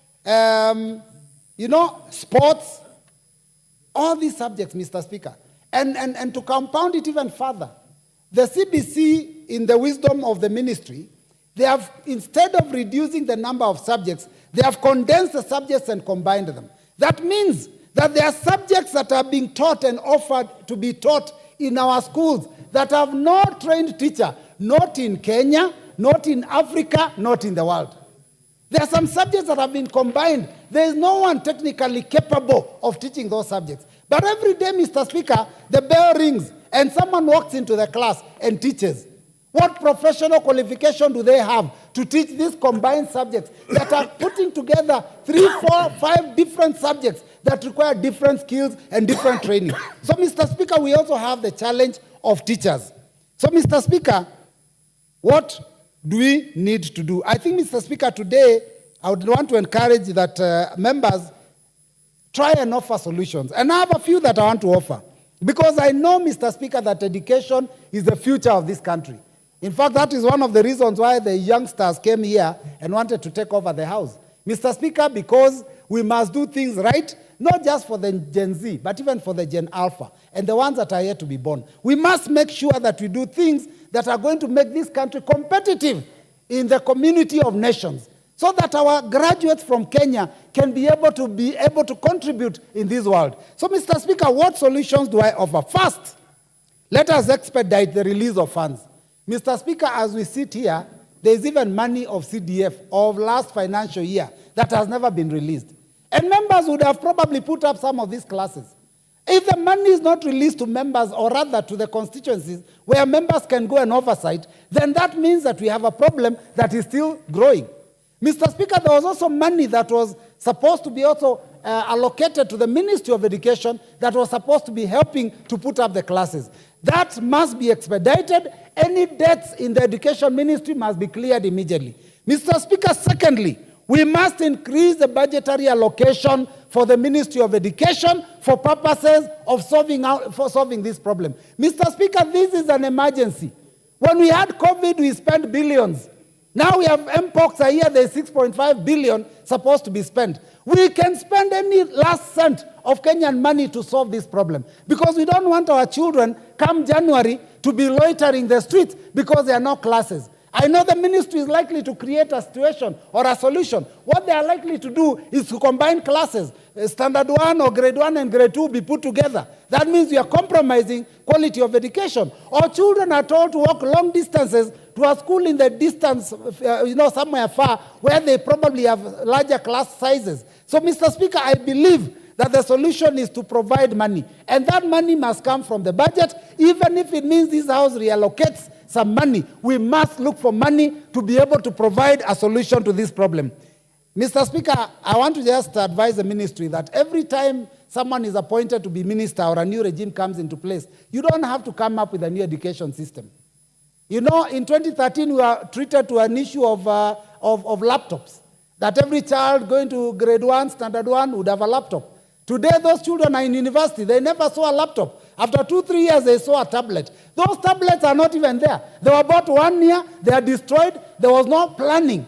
This is a ministry that plans for the future. We must plan for education. We must make sure that we put our things right so that we can be able to provide.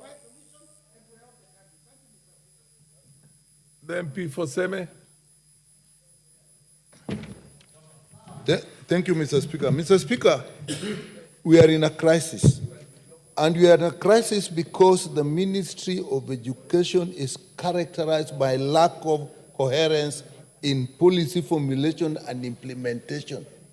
In the recent past, what have they done? They came with delocalization, they came with then localization, they came with 100% transition, then we have CBC, then we have university funding system. All these are not harmonized and do not feed into each other. And that is why we have the problem. So the first thing the ministry should do immediately is sit down and actually harmonize all these things. We wanted, actually, the first thought was that we should have this JSS domiciled in secondary schools. Suddenly, and I do not know what informed that, they were now domiciled in primary schools. And with that, Mr. Speaker, there is the problem of infrastructure. Not only classrooms, but also labs or even workshops. We are not even clear today whether in JSS we should have laboratories or we should have workshops. But if you go with this issue of CBC, then you should be talking about workshops. Even that is not clear. The next thing they should do is be very clear what is needed in the technical aspect of JSS. Are we going to have workshops or are we going to have laboratories? And that should be stated. The next thing is human resource. Where are the teachers? Have they been trained? Then the content.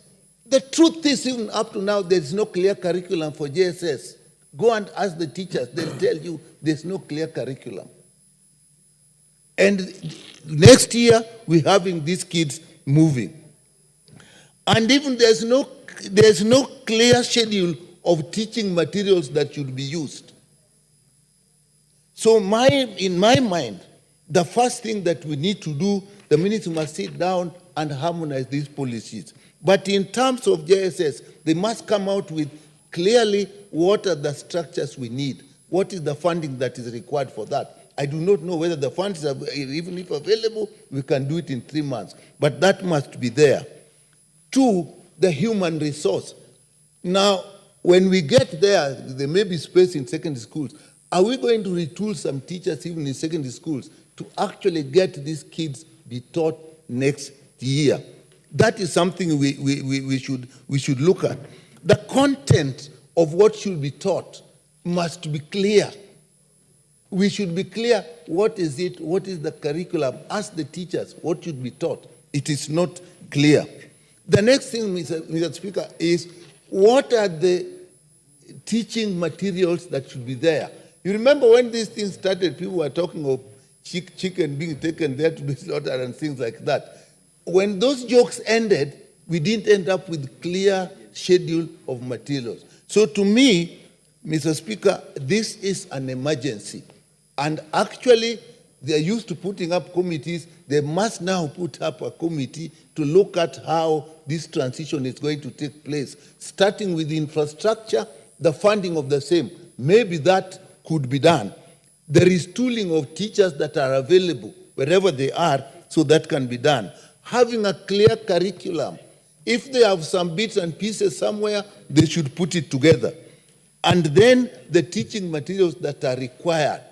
So if that is done and funds are available, actually something should be done.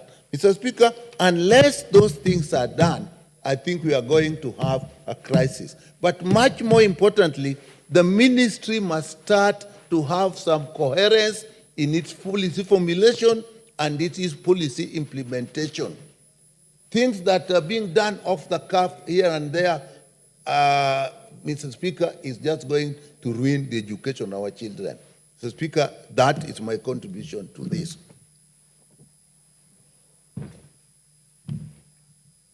The MP for Manyata, are you on this one or it's the old? No, I will speak on it. Okay, proceed.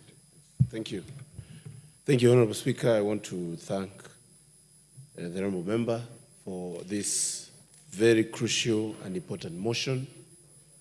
And Honorable Speaker, let me say that we shouldn't mince our words when we are describing the status of the education sector in this country. It is a crisis.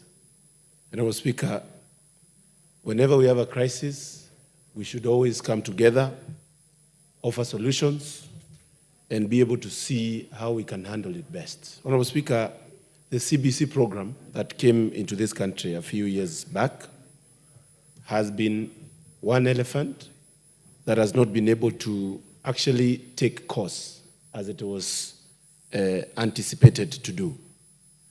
And Honorable Speaker, outside the issue of infrastructure, we took in a system that was not meant for us, and it was not well structured in terms of implementation. But, Honorable Speaker, we are already in it. We need to look at how we can improve. And this draws me, Honorable Speaker, to the dream of Honorable Mwai Kibaki, the former president of this country, may so rest in peace. When he brought in the free primary education, his mind was to ensure that every single kid has a chance for education, especially the basic education. Honorable Speaker, after that, the sequential governments that have come in have not been able to improve and put resources so that the free primary education that Honorable Mwai Kibaki brought in could be the one that he dreamt about.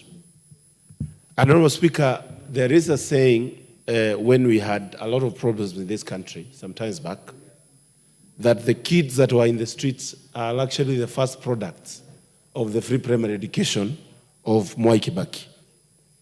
But Honorable Speaker, now that we have the CBC, we need, Honorable Speaker, to actually have serious interrogation from the ministry, and they need to be called here to explain how to handle the required infrastructure that is needed urgently before January next year on the grade 9. And we need to hear whether they are ready, not only in a few parts of this country, but everywhere in this country, Honorable Speaker, where this program is ongoing. Honorable Speaker, it is obvious that even the teachers are not well prepared. So I would want to hear from the minister and the ministry on how it's going to do serious teachers training and ensure that teachers are prepared to handle grade 9. Because, Honorable Speaker, while we are releasing the pressure in the secondary schools because of the classes that are going to be empty, we are burdening our primary schools to a level where we are not able to work. We need to come together. NGCDF, the ministry, we need to put resources and urgent resources so that we can be able to actually evade a very serious crisis of having kids who don't have teachers to teach, who don't have places to go to class, and all that, Honorable Speaker. I would also like, Honorable Speaker, a formation of a committee to check on the sustainability of our education model, because, Honorable Speaker, in my opinion, and without a doubt, there is a problem with the sustainability and the expense required to continue with this project of CBC. Honorable Speaker, there is also an important role that is supposed to be done by a committee to ensure that no area in this country is left behind. And Honorable Speaker, we need to actually do an assessment, we need to do an audit to know whether we are able as a country to make the changes we are making in education. Honorable Speaker, our universities, public universities, do very well. Many of our kids, even of senior government officials, go to actually public universities. When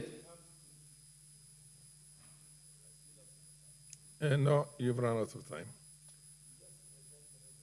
Order. Is the Honorable Member for Samburu is there, Lekumantare? The Honorable Lekumantare, proceed. Oh, you've already exhausted your time. You only had 5 minutes, MP for Manyata. Proceed. Thank you. Thank you, Honorable Speaker, for this time. Mr. Speaker, I just want to add my voice to this discussion. And Mr. Speaker, the CBC, which is now in our system, is almost lacking everything, Mr. Speaker. And Mr. Speaker, in fact, since we started this CBC, our children have been to those schools, but without the teachers. Mr. Speaker, CBC was meant to be a different school from primary. And I remember when that committee decided to go to primary, they were to have even a different administration. But Mr. Speaker, the head teacher of a primary school heading again junior secondary. That is something that it has never happened, Mr. Speaker. And Mr. Speaker, this system requires a lot of practicals, but they lack materials. And I think, Mr. Speaker, the whole infrastructure in CBC is lacking.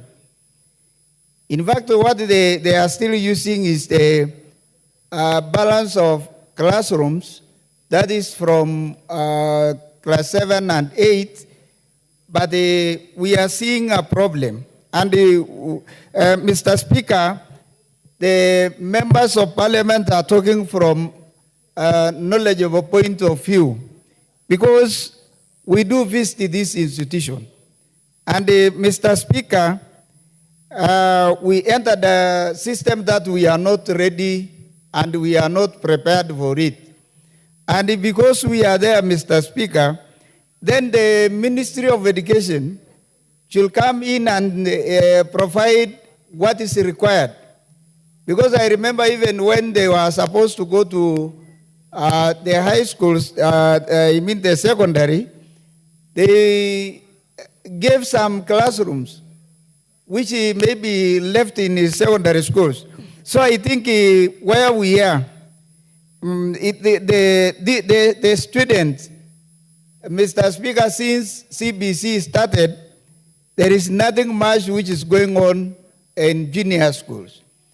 And you can imagine all those subjects to be taught, You can't take an English literature teacher to go and teach maybe in sciences areas.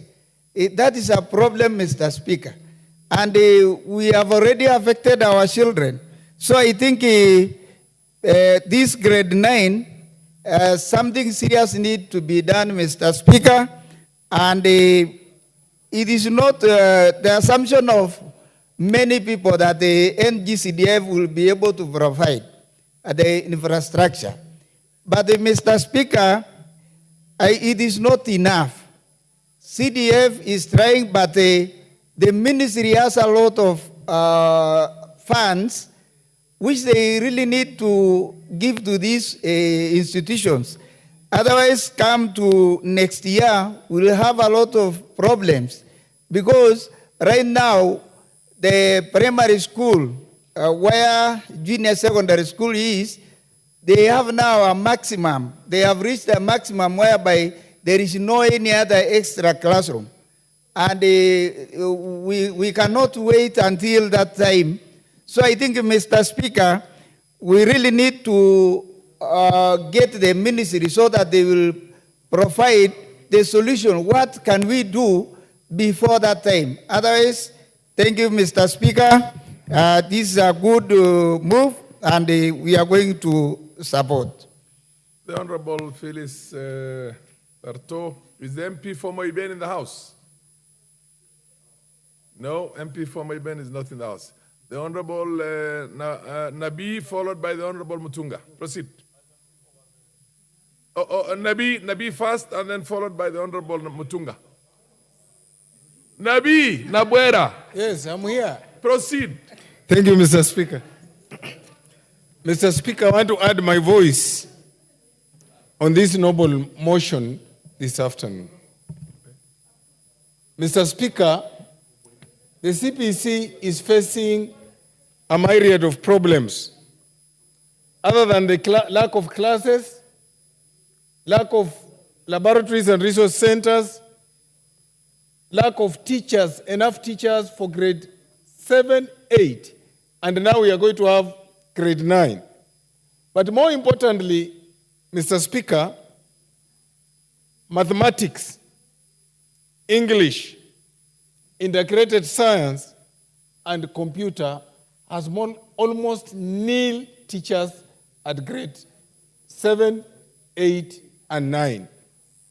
A quick run in my constituency, which has 112 schools, primary schools, only 7 schools had postings of mathematics teachers. Mr. Speaker, the most difficult part of this CBC is that the teachers have pointed out to me that even the books developed by KICD for curriculum delivery, they are not in tandem with what is supposed to be. And in some of the books, the mistakes are just too much for them to use. They have resorted to using Google. Mr. Speaker, the biggest challenge we have with this system is that we have teachers, and because of the way we have configured TSC, teachers who could help, the P1 teachers who have capability that could have gone into grade 7 and grade 8 cannot move to teach. Mr. Speaker, I would like to make the following suggestions to help out. Mr. Speaker, the first thing we need to do for us to get enough classrooms in the next 3 months is for us to give a conditional grant to CDF of 21.6 billion. Mr. Speaker, even with the KPIL arrangement in a constituency where I have 112 schools, up to today, KPIL has only been able to do 12 schools, a classroom each. In Lumakanda Township, a school that requires 6 classrooms For grade 9, they've only been able to do 3. Mr. Speaker, the second solution to this problem is we must trigger the recruitment of 20,000 teachers to start on 1st of October, not in January. Because we have the budget, we provided the money for it in the budget, can we trigger the TSC to start recruiting by 1st of October so that by the end of December, we have these teachers on board? Mr. Speaker, are we aware that in this country, we have emergency money? This is a matter that requires funds from the emergency kitty. And if we really care for our kids, if we really care for 3 generations we are about to lose, can we use the money from the emergency kitty to provide classrooms? Thank you, Mr. Speaker.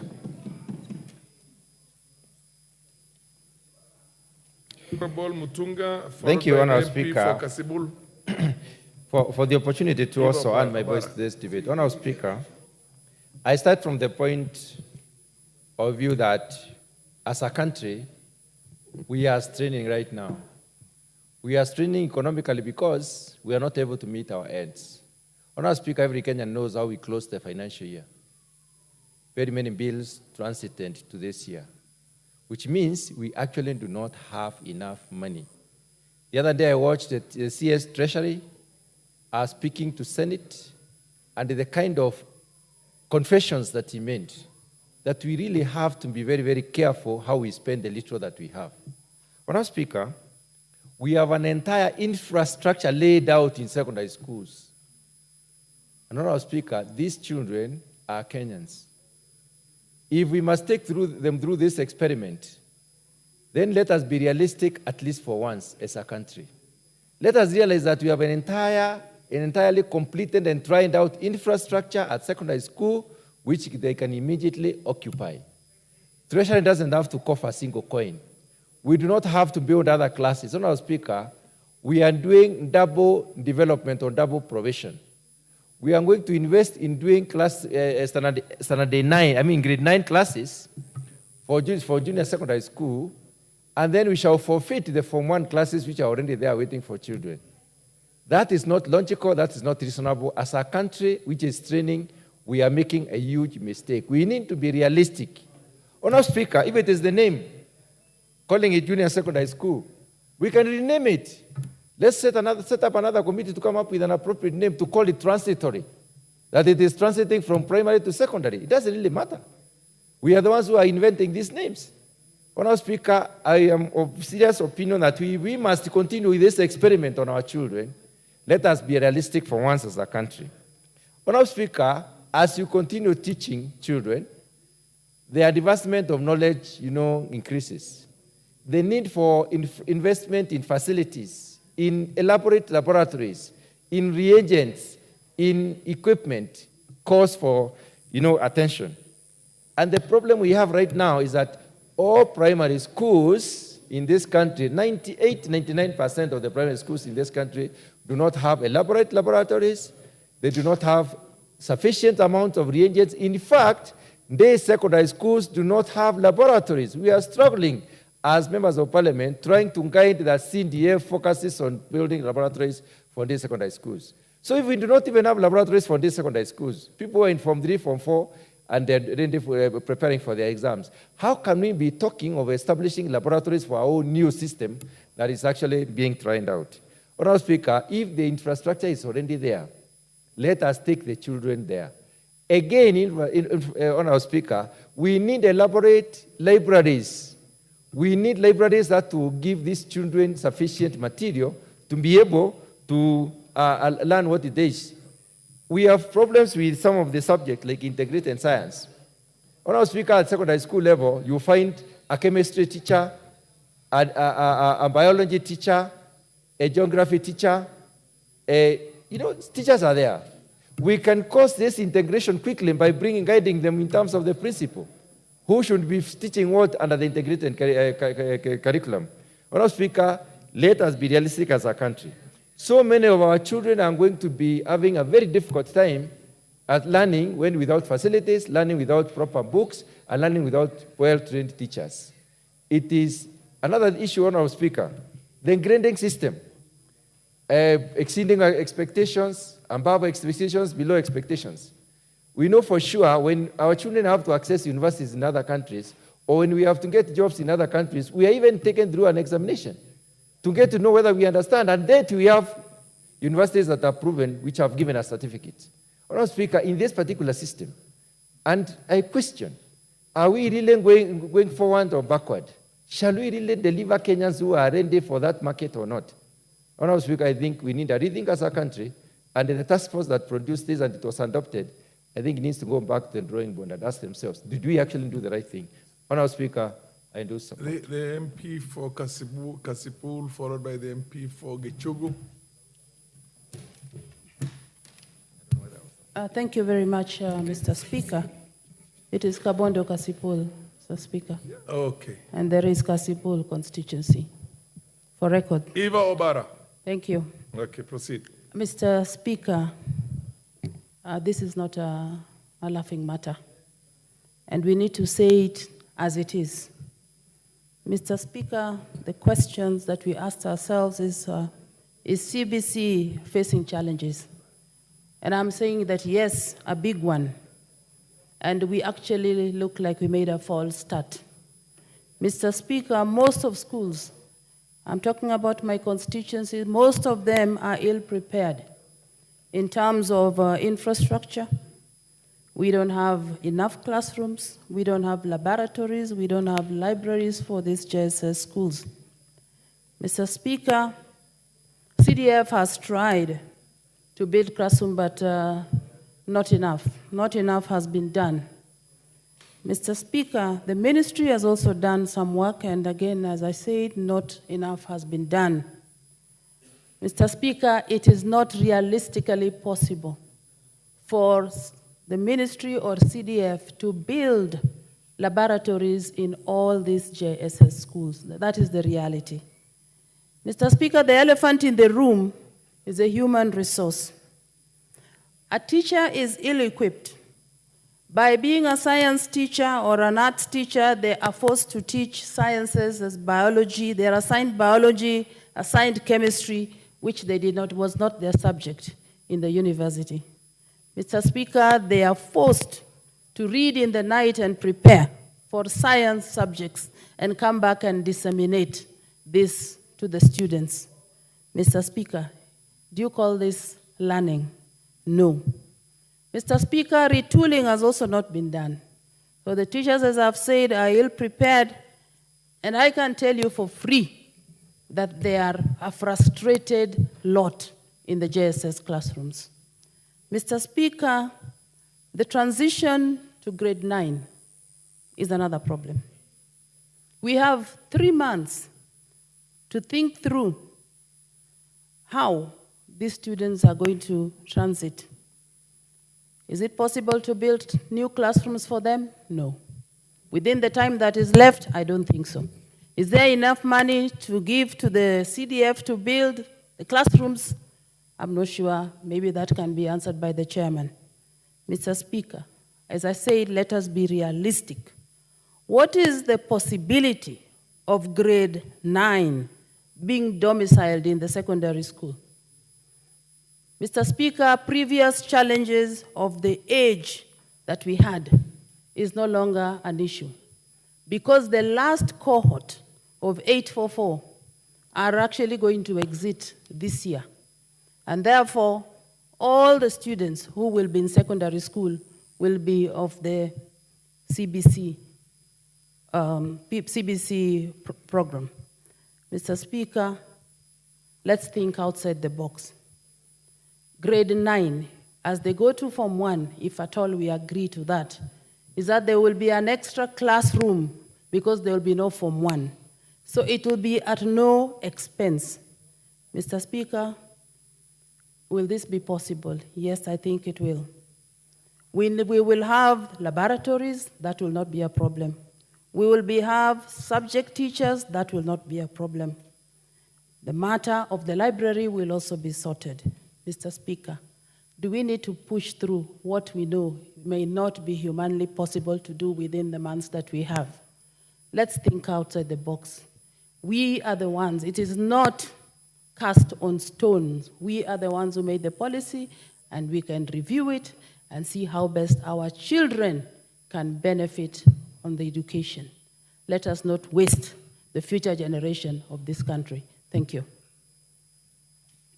The MP for Gichugu. Thank you, Honorable Speaker, for the opportunity also to contribute into this motion of adjournment by Honorable Member for Kathiani, Honorable Robert Mbui. And I must thank him for taking the lead, because this is a matter that has also been lingering within most of the members of Parliament's minds. And it has also come at the right time before ushering in grade 9 next year.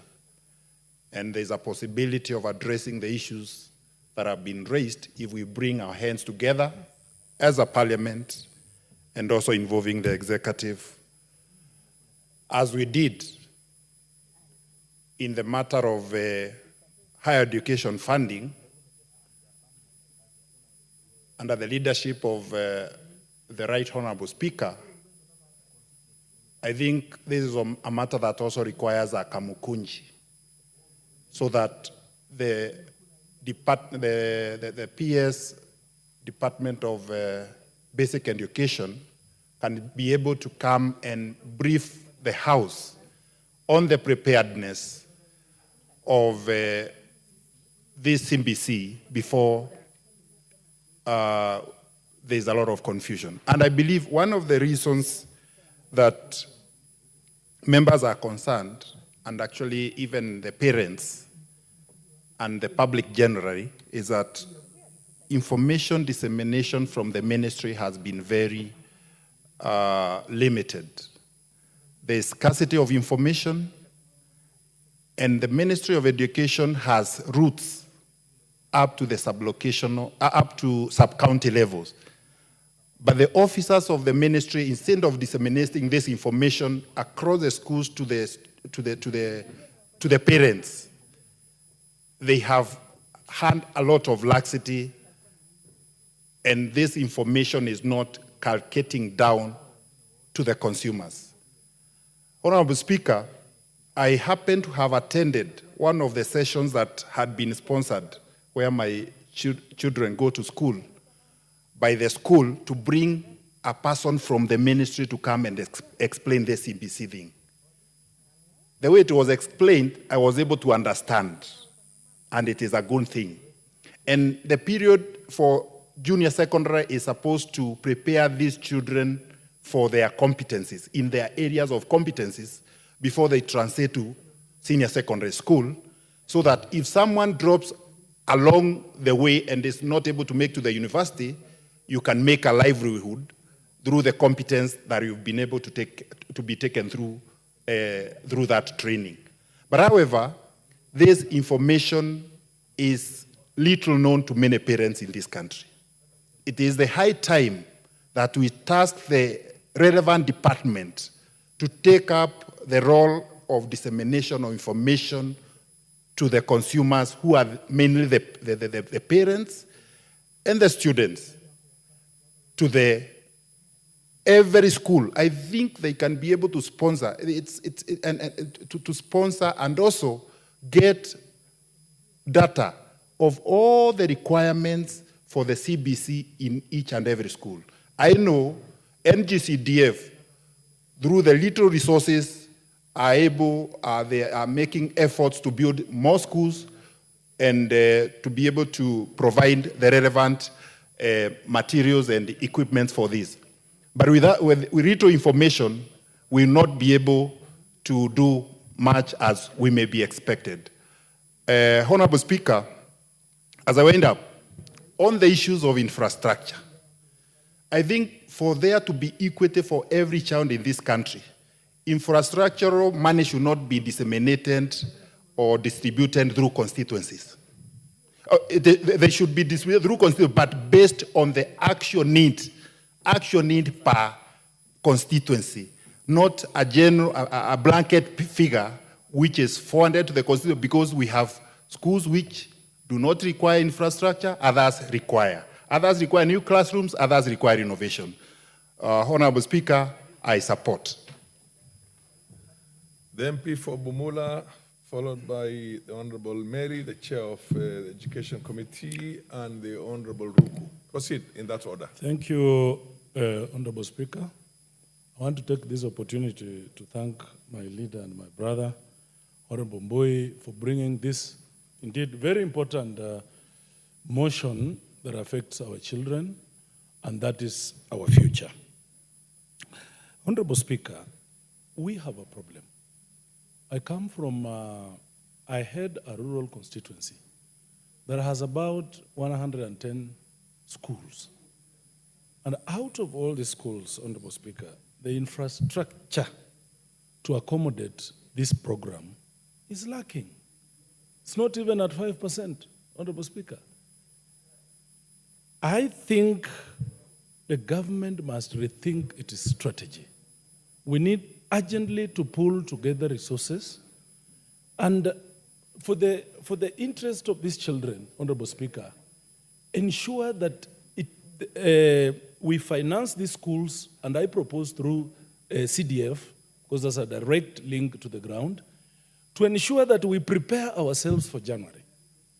We've pulled together all the technical subjects and said we're going to have a resource center that is going to serve as a laboratory and all that. A modest resource center would cost about 2.5 million. We have 32,000 primary schools in this country. We are talking about 80 billion. This is something that must be dealt with as a matter of urgency, and if the government is serious, indeed, we must pursue this, Honorable Speaker. We have a situation where we have one teacher in a school teaching all subjects. Honorable Speaker, it is totally unacceptable. What are we preparing our children for? Can really they compete nationally and internationally, Honorable Speaker? They cannot. And some of these teachers were even not prepared to teach these subjects. And some of them, because it's a new curriculum, most of these teachers, if not all, they need retooling. They need refresher. They need to go back to school and be aligned to the new system, Honorable Speaker. We've had situations where these children are supposed to prepare for practical subjects. There are no practical materials, to work with. Even some of these teachers have never seen some of those materials that are supposed to use to engage these students. So you'll find that at the end of the day, Honorable Speaker, the teacher does not understand CBC. The parent does not understand CBC. The government does not understand CBC and how it works. How then would you expect a student to understand CBC? Honorable Speaker, at the end of the day, the government must be serious. When we were growing up, and even now, when you go for any job interview, they will ask you for certification from KCPE to gauge whether you are qualified for that job or not. Now, we have students who are passing through a very critical stage of the schooling, going to another one. If this student were to go international, for instance, what will they use, Honorable Speaker? What would they use to say now this student has to go past very well than this one has to go to this university or not? We are setting a very dangerous precedence, Honorable Speaker. We have a situation whereby we have classes that are going to be vacant in Form 1. But we are really struggling to accommodate these students in primary school where we don't have classes. Why can't we have a linkage, Honorable Speaker, of how we can address this issue so that at the end of the day, the child, the student of Kenya does not suffer in the very hands of that government which must protect them. Thank you, and I support and thank Honorable Mbui. Meli. Thank you, Mr. Speaker. Mr. Speaker, I rise to support Honorable Mbui on this petition. Mr. Speaker, the issue of CBC, I would just give a very short brief emanated out of a task force from Professor Thomas Odhiambo in 2012. In 2012, actually, the Odhiambo Commission was actually trying to align education with the new constitution. In so doing, it proposed a new education system, like the previous education systems. I think, Honorable Speaker, you remember that in 1964 we had the Ominda report. That brought education from a desegregated or a whites only and blacks only and a coloreds only education into one unified national education system, and stopped students from, and then all the students were actually treated as equal. Whites and Africans were taken as one. In 1976, we had the Kachadi report on education objectives and manpower development. And in 1984, we had the McKay report, that is establishment of the 844 and the new university. Honorable Speaker, education system in any country is very dynamic. Education system in any country needs to come with issues that address the current happenings.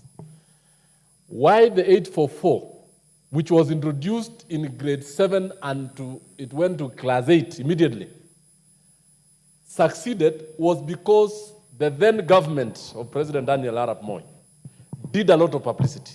And I want to agree with honorable members that the problem we have in CBC is no one knows it. If you go to the villages, Honorable Speaker, ask mothers and parents of 70, 80 years, they'll tell you about the days the chiefs talked about Karakana. They will tell you why the 844 was introduced. And I remember very well, they really understood it. The cattle depot attendants, the chiefs were able to explain it. Everybody in the marketplace will tell you what 844 is. Yet, there was the preparatory levels were very low compared to what we have today. In fact, we have invested huge resources in the CBC, but our biggest problem is actually the implementers. I want to report to this House that as the chair of education, we've taken this a lot. And I want to ask the members who are here, and you've really explained it very well, that one, the Ministry of Education started CBC in preschool, in grade 1, in PP1 and PP2. 10 years down the line, yet they did not get out through publicity, talk to the parents. This is a very good education system. It is actually on competency-based. That the child is taught we are differently endowed. Based on the competencies of the child, one, if you are a science-based, for example, or if you like sports, or if you like music, or if you like the sciences, these are things that we are encouraging parents and everyone else to go through. If you look at us who are here today, a number of professors or a number of leaders in this school were taken through very difficult mathematical questions. Yet that is not their field. They were told to do physics, chemistry, and biology. Yet they are arts-based, yet they are social science-based. So this particular problem, Honorable Speaker, is a problem that we are getting it as a result of poor publicity. 2, there is a lot of investment that the Ministry of Education has done in preparation. And I want to ask that you give me more time, Honorable Speaker, because it is an issue that we need to make the public know. That one, over the years, there has been training of teachers. That's what we call KPIL. There is what the Teacher Service Commission has been trying to do it. But the adequacy of the training is the issue. The stakeholders' engagement, where we need Kenya National Union of Teachers, Kenya National Union of Post-Primary Education Teachers, all the other stakeholders, the Parents Association, they need to be brought to the table and be explained to. Why are we saying that the students be domiciled in the primary schools? It is because of parental development. Honorable Speaker, the first education is the family. When the reason why many of our children today in our societies are actually having developmental problems is they grow away from home, taking them into boarding schools. That's why we are telling the parent and the teacher, why we are telling the child to go and to show the parent the assignment, is so that they can have a parental engagement, the mother, the father, and therefore they have that developmental relationship. So that the father or the parent or the parents can know what new traits the child is developing and be able to nab it in the bud. That's why we are saying, let the child grow from grade 1 to grade 9 within the family settings. Two, Honorable Speaker, we had even indicated when the pilot was taking place that CBC let what we call activity rooms be created between grade 3 and grade 6. Activity rooms will enable the children to really participate in doing and in education, Honorable Speaker. What is very important for a child is the action and what they see. But the same issue has come up. These particular things have never been implemented. When it comes to grade 8, and I want to grade 7, 8, and 9, it was in this house that I moved funds from the Ministry of Education to the Constituency Development Fund. And I want to thank the Honorable Member because he has just said exactly what is happening, that there are no funds. We want to construct labs. We voted 3.4 billion shillings through CDF. Up to now, we are waiting. CDF owes constituencies about 10 billion shillings. They are nowhere. And you know, Honorable Speaker, 10 billion CDF, 95% of CDF money goes for educational institutions in this country. Now that we were preparing for grade 9, I think the ball is at the national government, at the national treasury. If they want this particular program to succeed very well, we really need the monies. Two, let the government officials leave the comfort of their offices and go to the field. Let everyone know, from the mamamboga, the teacher, the chief, the basics of CBC. Honorable Speaker, let me tell this House that if the basic tenets of CBC are well explained out, it will be very easy for everyone to embrace it. And I think Honorable Member for Gijugu does say it very well. It is the best education system, even in terms of the philosophy, even in terms of the structure, even in terms of why are we doing it at the primary school level. Two, right now, the ministry is actually constructing about 11,000 classrooms. Unfortunately, they are not informing the members of parliament, who also have a program. They have money for CBC. The 11,000 classrooms are going on around the country as we speak, courtesy of the World Bank. How many members know that those programs are going on? Yet, they have their money. They need to explain to it. Lastly, Honorable Speaker, I want to ask the House that despite the challenges that we have on the CBC, it will be good. The CS will be here tomorrow, and even we can call a Kamukunji. And more so, we want to make sure that the ministry have what we call stakeholder engagement from the village level, from the school level, sub-county level to the county level. Let everyone, even through the matatus, even through the markets, through everywhere, be informed what CBC is. The teachers, I heard what the amount of members are saying. The subject teachers, the subjects that are taught in grade 7, 8, and 9, the ministry has undertaken a pilot on them. They have done the curriculum designs on them, what we used to call those days the syllabuses. They are ready, but we want the teachers to be taken through. We need a curriculum champion in every school, a CBC champion, who will be able to tell fellow teachers, what is it about when you talk about CBC, when you talk about pathways? What are we saying a pathway is? When you say the sports, sciences, and social sciences, what are we actually intending to do? Why do we say exceeding expectations, below expectations, or they are met expectations? Because we are used to marks, Honorable Speaker. We are saying you have gotten grade C. That means you are an average. You have gotten grade A. You are. So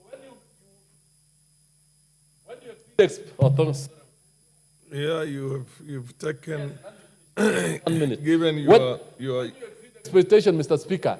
What is the meaning of exceeding expectation? What is the meaning of not meeting expectations? Because we have to tell the public, where is it? So, Honorable Speaker, I want to say that let the ministry move up and we do it in a better way. Thank you, and I support. Yeah, the Honorable Ruku, then followed by the Honorable Madam Phyllis Barto. Thank you, MP for Honorable Moiben. Speaker. Thank you, Honorable Speaker. I want to start by thanking my brother, Honorable Bui, for bringing this motion.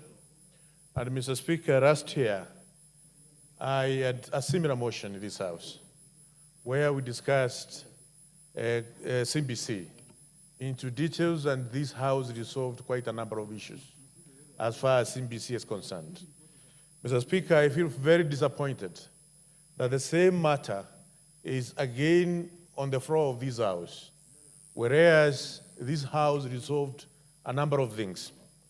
It means, therefore, Mr. Speaker, that what we resolve as a House is never taken seriously by the ministries responsible. And I think if it was possible, Mr. Speaker, the Ministry of Education senior managers who are there, they need to be, I don't know whether prosecuted or fired or even put somewhere together in a public gallery where the public can come and punish them. Because our schools are in dire need.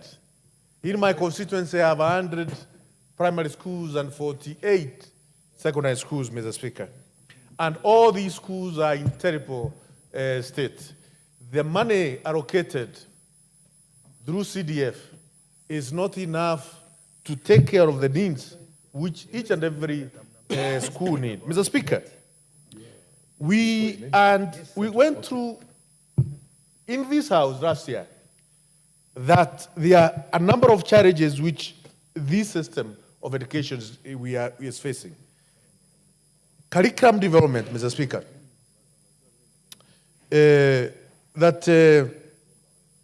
Curriculum development is a very serious issue, which needs to be taken extremely serious by those who are responsible. Inadequate infrastructure, as Honorable Boye has indicated in this motion, we don't have proper infrastructure for our kids in our constituencies across the Republic of Kenya. Inadequate training, teachers' training, as far as the CBC curriculum is concerned. Limited access to technology. One of the key goals of CBC is competency in technology, literacy in technology. How many schools in our constituencies we have these devices in our schools? Very few of them, Mr. Speaker. Lack of parental and community involvement, as the chairman of education has said. This is a curriculum system which requires proper involvement of parent and community. The Ministry of Education has not taken this seriously. And we mentioned this last year. We debated this last year. But we have not seen the effort from the Ministry of Education involving the parent, involving the communities as far as the CBC curriculum is concerned. Overburdening the parent, Mr. Speaker, as you know, some of us are parents, and our young daughters and sons are going through this system, and we know what it means as to run this curriculum system. And we ask ourselves, if some of us can feel the burden, what about the very poor in our villages, Mr. Speaker, the people we represent, those who are at the bottom of the pyramid? Mr. Speaker, this is something which the Minister of Education needs to come up with, to think about it as quickly as possible. Also, Mr. Speaker, we said there is a way forward. Curriculum development to be taken seriously, teachers training to be taken seriously, and more teachers to be trained by TSC, running resources to be provided, monitoring and evaluation to be proper, involvement of parent and community to be done. And Mr. Speaker, we talked about legal framework, that there is no proper legal framework as far as the CBC implementation is concerned. We need to have an amendment of Basic Education Act of 2012, Mr. Speaker, and I think some of us can take that matter, but it will move faster if the chairman of Education Committee can take it as an amendment of the committee. Access to assessment and evaluation, Mr. Speaker, to be done properly. Funding, Mr. Speaker, Honorable, no, you have half a minute. Speaker. So, Mr. Speaker, funding to be put in place. It is better, we even say we are not going to fund some sectors of our society, Mr. Speaker. Education, it pains the poor. And also the other thing which is paining the poor extremely hard is health in our community, Mr. Speaker. So we need universal funding as far as education is concerned, from primary to secondary to university. If it means there are some sectors which we are going to ensure they are not going to be funded, and we ensure education is going to be funded properly, and health is going to be funded properly, so be it, Mr. Speaker. Some of us are in this parliament because we went to school properly. Many dreams are cut short because students are not provided an opportunity to go to school. Very bright students, Mr. Speaker, who are in our villages, they are not able to access education because there's no funding of education properly. Mr. Speaker, I think government must take the issue of education seriously more than any other sector, must take the issue of health so seriously than any other sector. Those who are poor in our villages are in pain because of education and because of health, Mr. Speaker. I rest my case. Thank you. I support. The MP for Moibend, followed by the MP for Central Imenti and the MP for Likuyani, in that order. Proceed.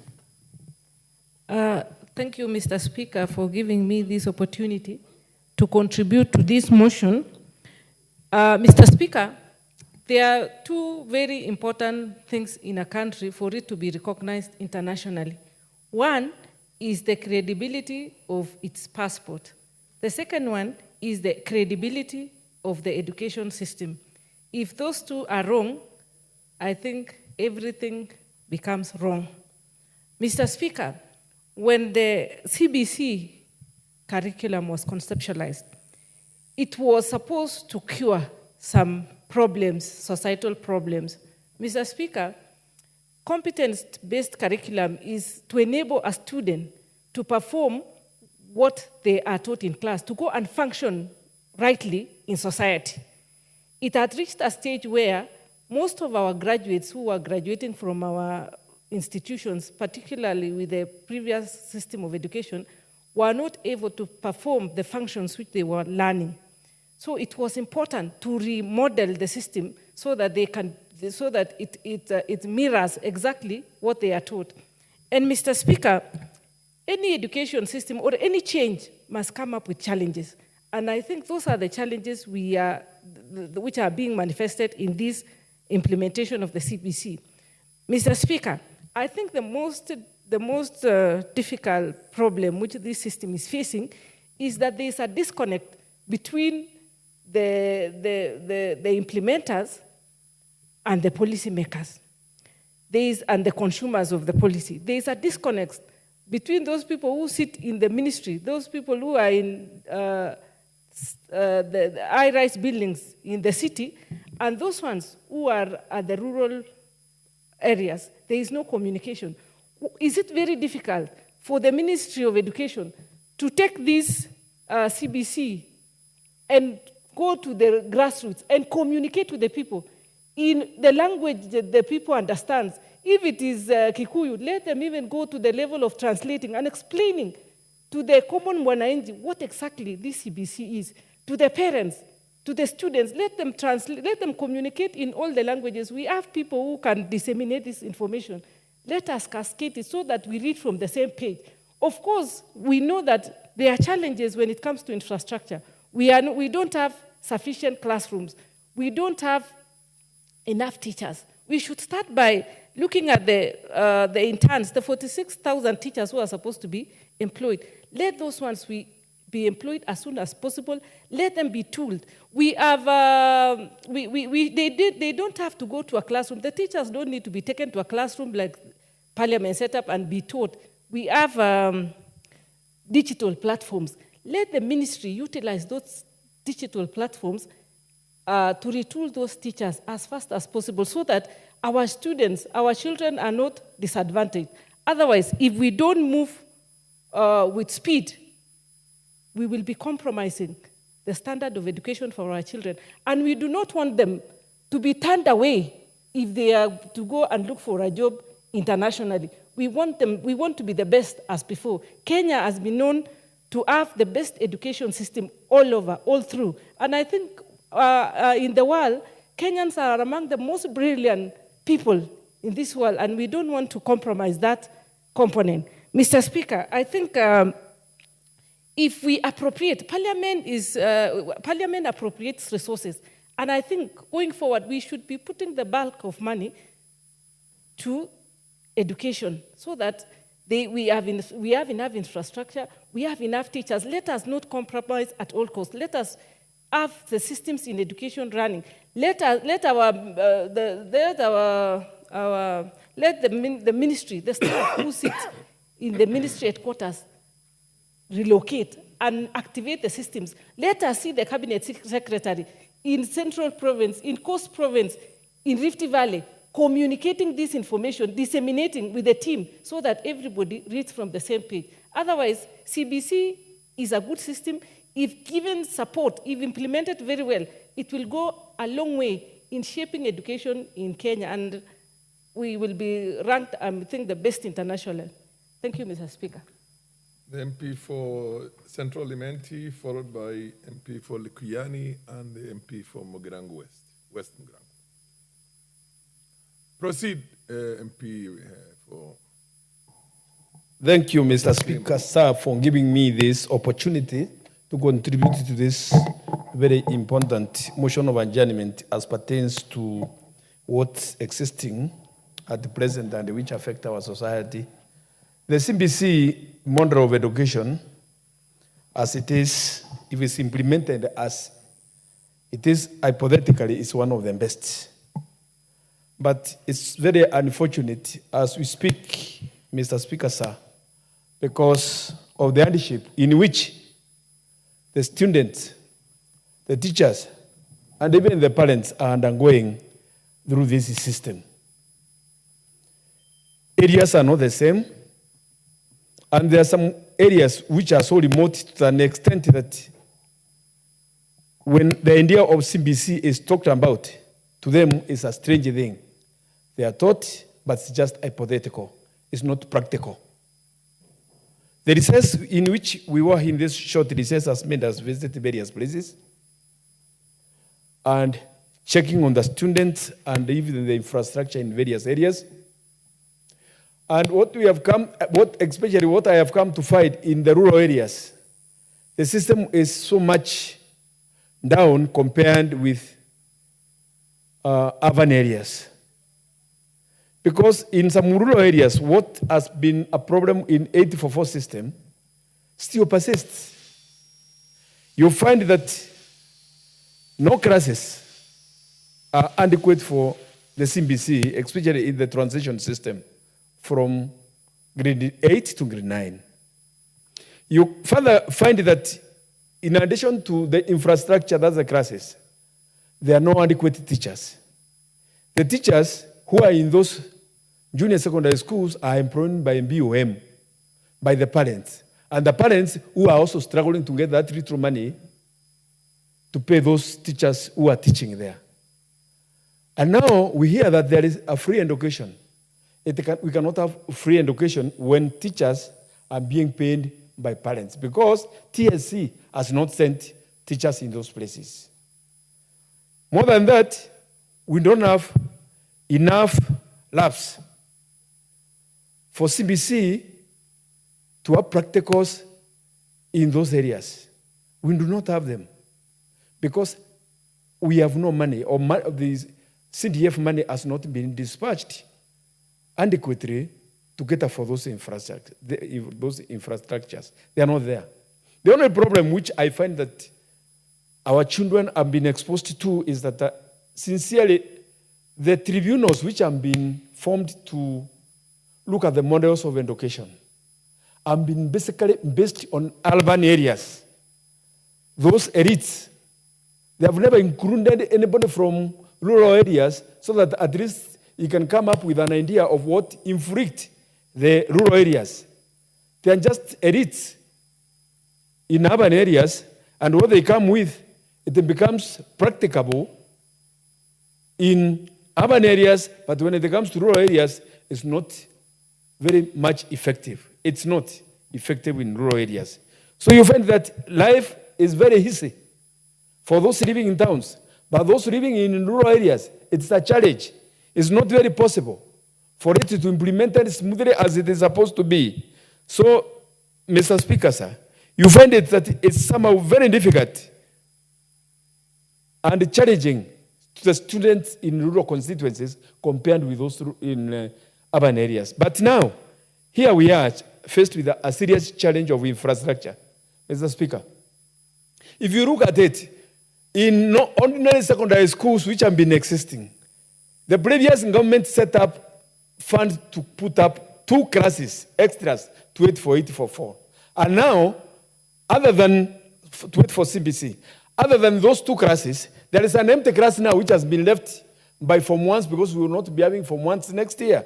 So you can see that we have 3 classes which are empty in secondary schools. What do we do about them so that they can be occupied by grade 9? By having those classes donated or having direct translation to secondary schools, we are going to solve a big problem which exists. Money is ours, which put up those classes.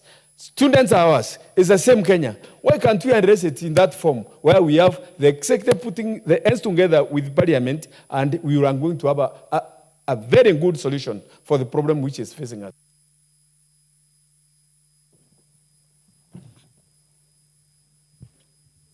MP for Likuyani. Yeah, thank you. Thank you very much, Mr. Speaker, for this opportunity. And I want to support Honorable Mbui on this motion.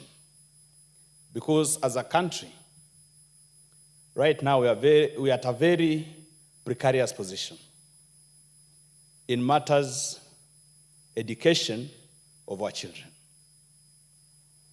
And the government changed this policy, and it is like a total paradigm shift.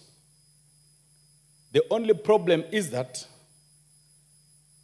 this change, we are not told how much money it will cost and where we will get that money.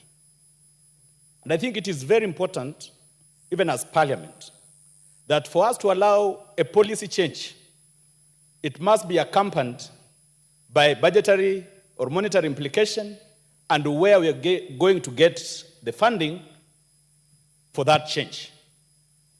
CBC might be very good, but as a country and our resources, are we able to implement it? And as we shift with these struggles, no money to implement, no budget, then who suffers? It is that child of the poor person that is going to suffer because of that shift. It is a generation that we are losing because of poor planning.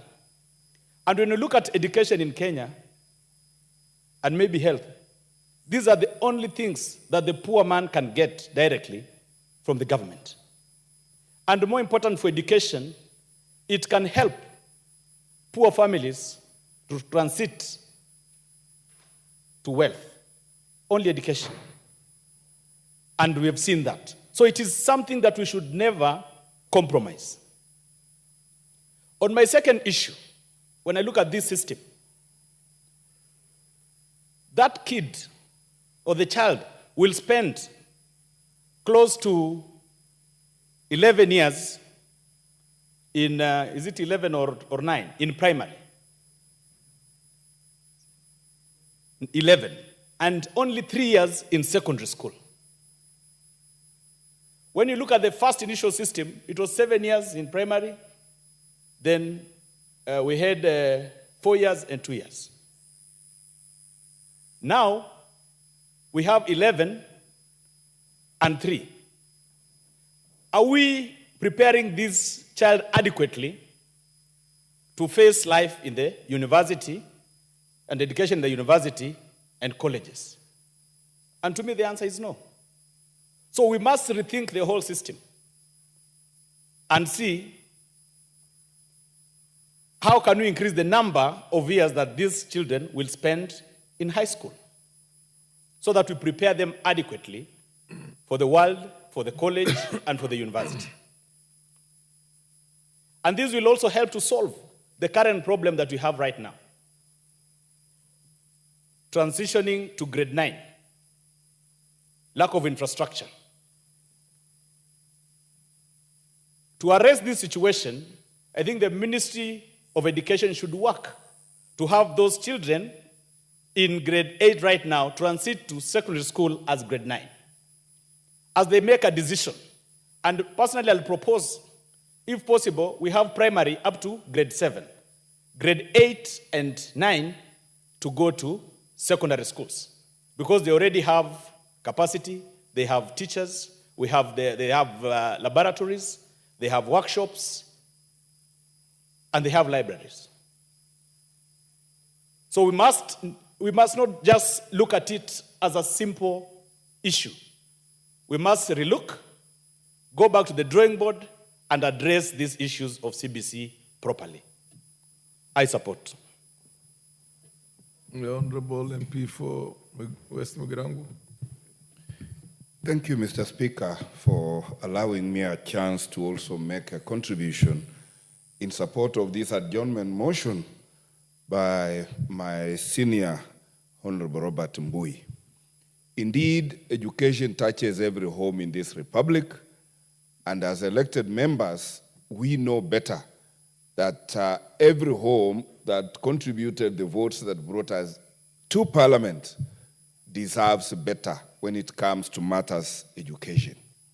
It is true that this CPC education system is now under implementation. I don't know when the conceivers, architects, and implementers of this system got their foot off the pedal for us now to have, as Parliament, to start interrogating our preparedness to transit the grade 9 students and also the grade 6 students. Truth be told, Mr. Speaker, we are facing a situation where we have an infrastructural crisis in the lower basic learning institution, while we will be having idle classes or excess capacity, as we call it in economics, in the secondary section. How can this country justify having idle classes in every secondary school in this republic when there is a congestion crisis in the lower learning institution? How soon have we forgotten what COVID can do, Mr. Speaker, when we congest our children where clearly we know there is no infrastructure? And as my colleagues have said earlier, education matters are matters this House should not compromise. We are the people who appropriate resources. And if there are not enough resources for education, then this House has no business sitting when the parents of those poor children cannot know where their children are going to in January. And this is why, arising out of this adjournment motion, Mr. Speaker, the CS of Education, and thank God is a new sheriff in town, should be summoned to this House, together with the PSS, to reassure this House and the Republic of Kenya that we are on course to have our children learn and transit to the next level of learning without interruption, without delay, and without congestion. Indeed, as a member of parliament in West Mogrango, I have done my part to build, or through our CDF committees, to improve and build new infrastructure to support education in my constituency and, of course, in the Republic of Kenya.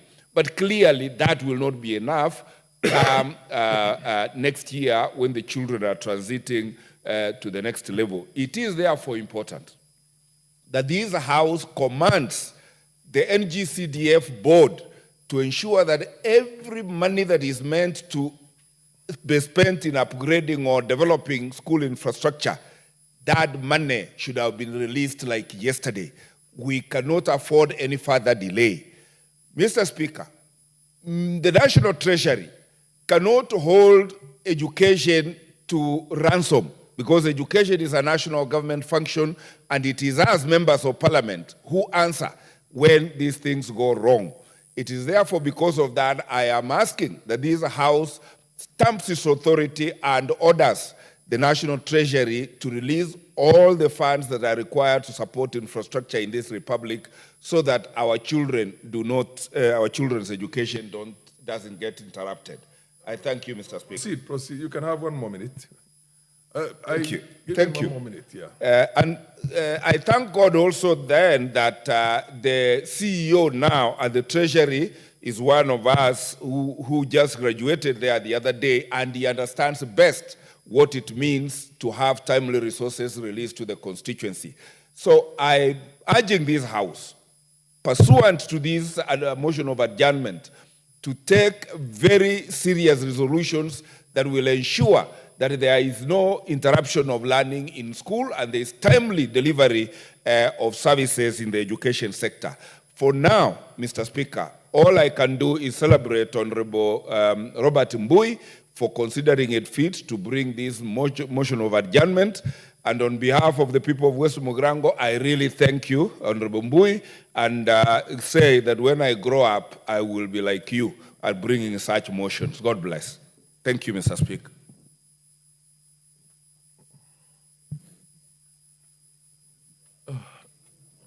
Honorable members, I think it's the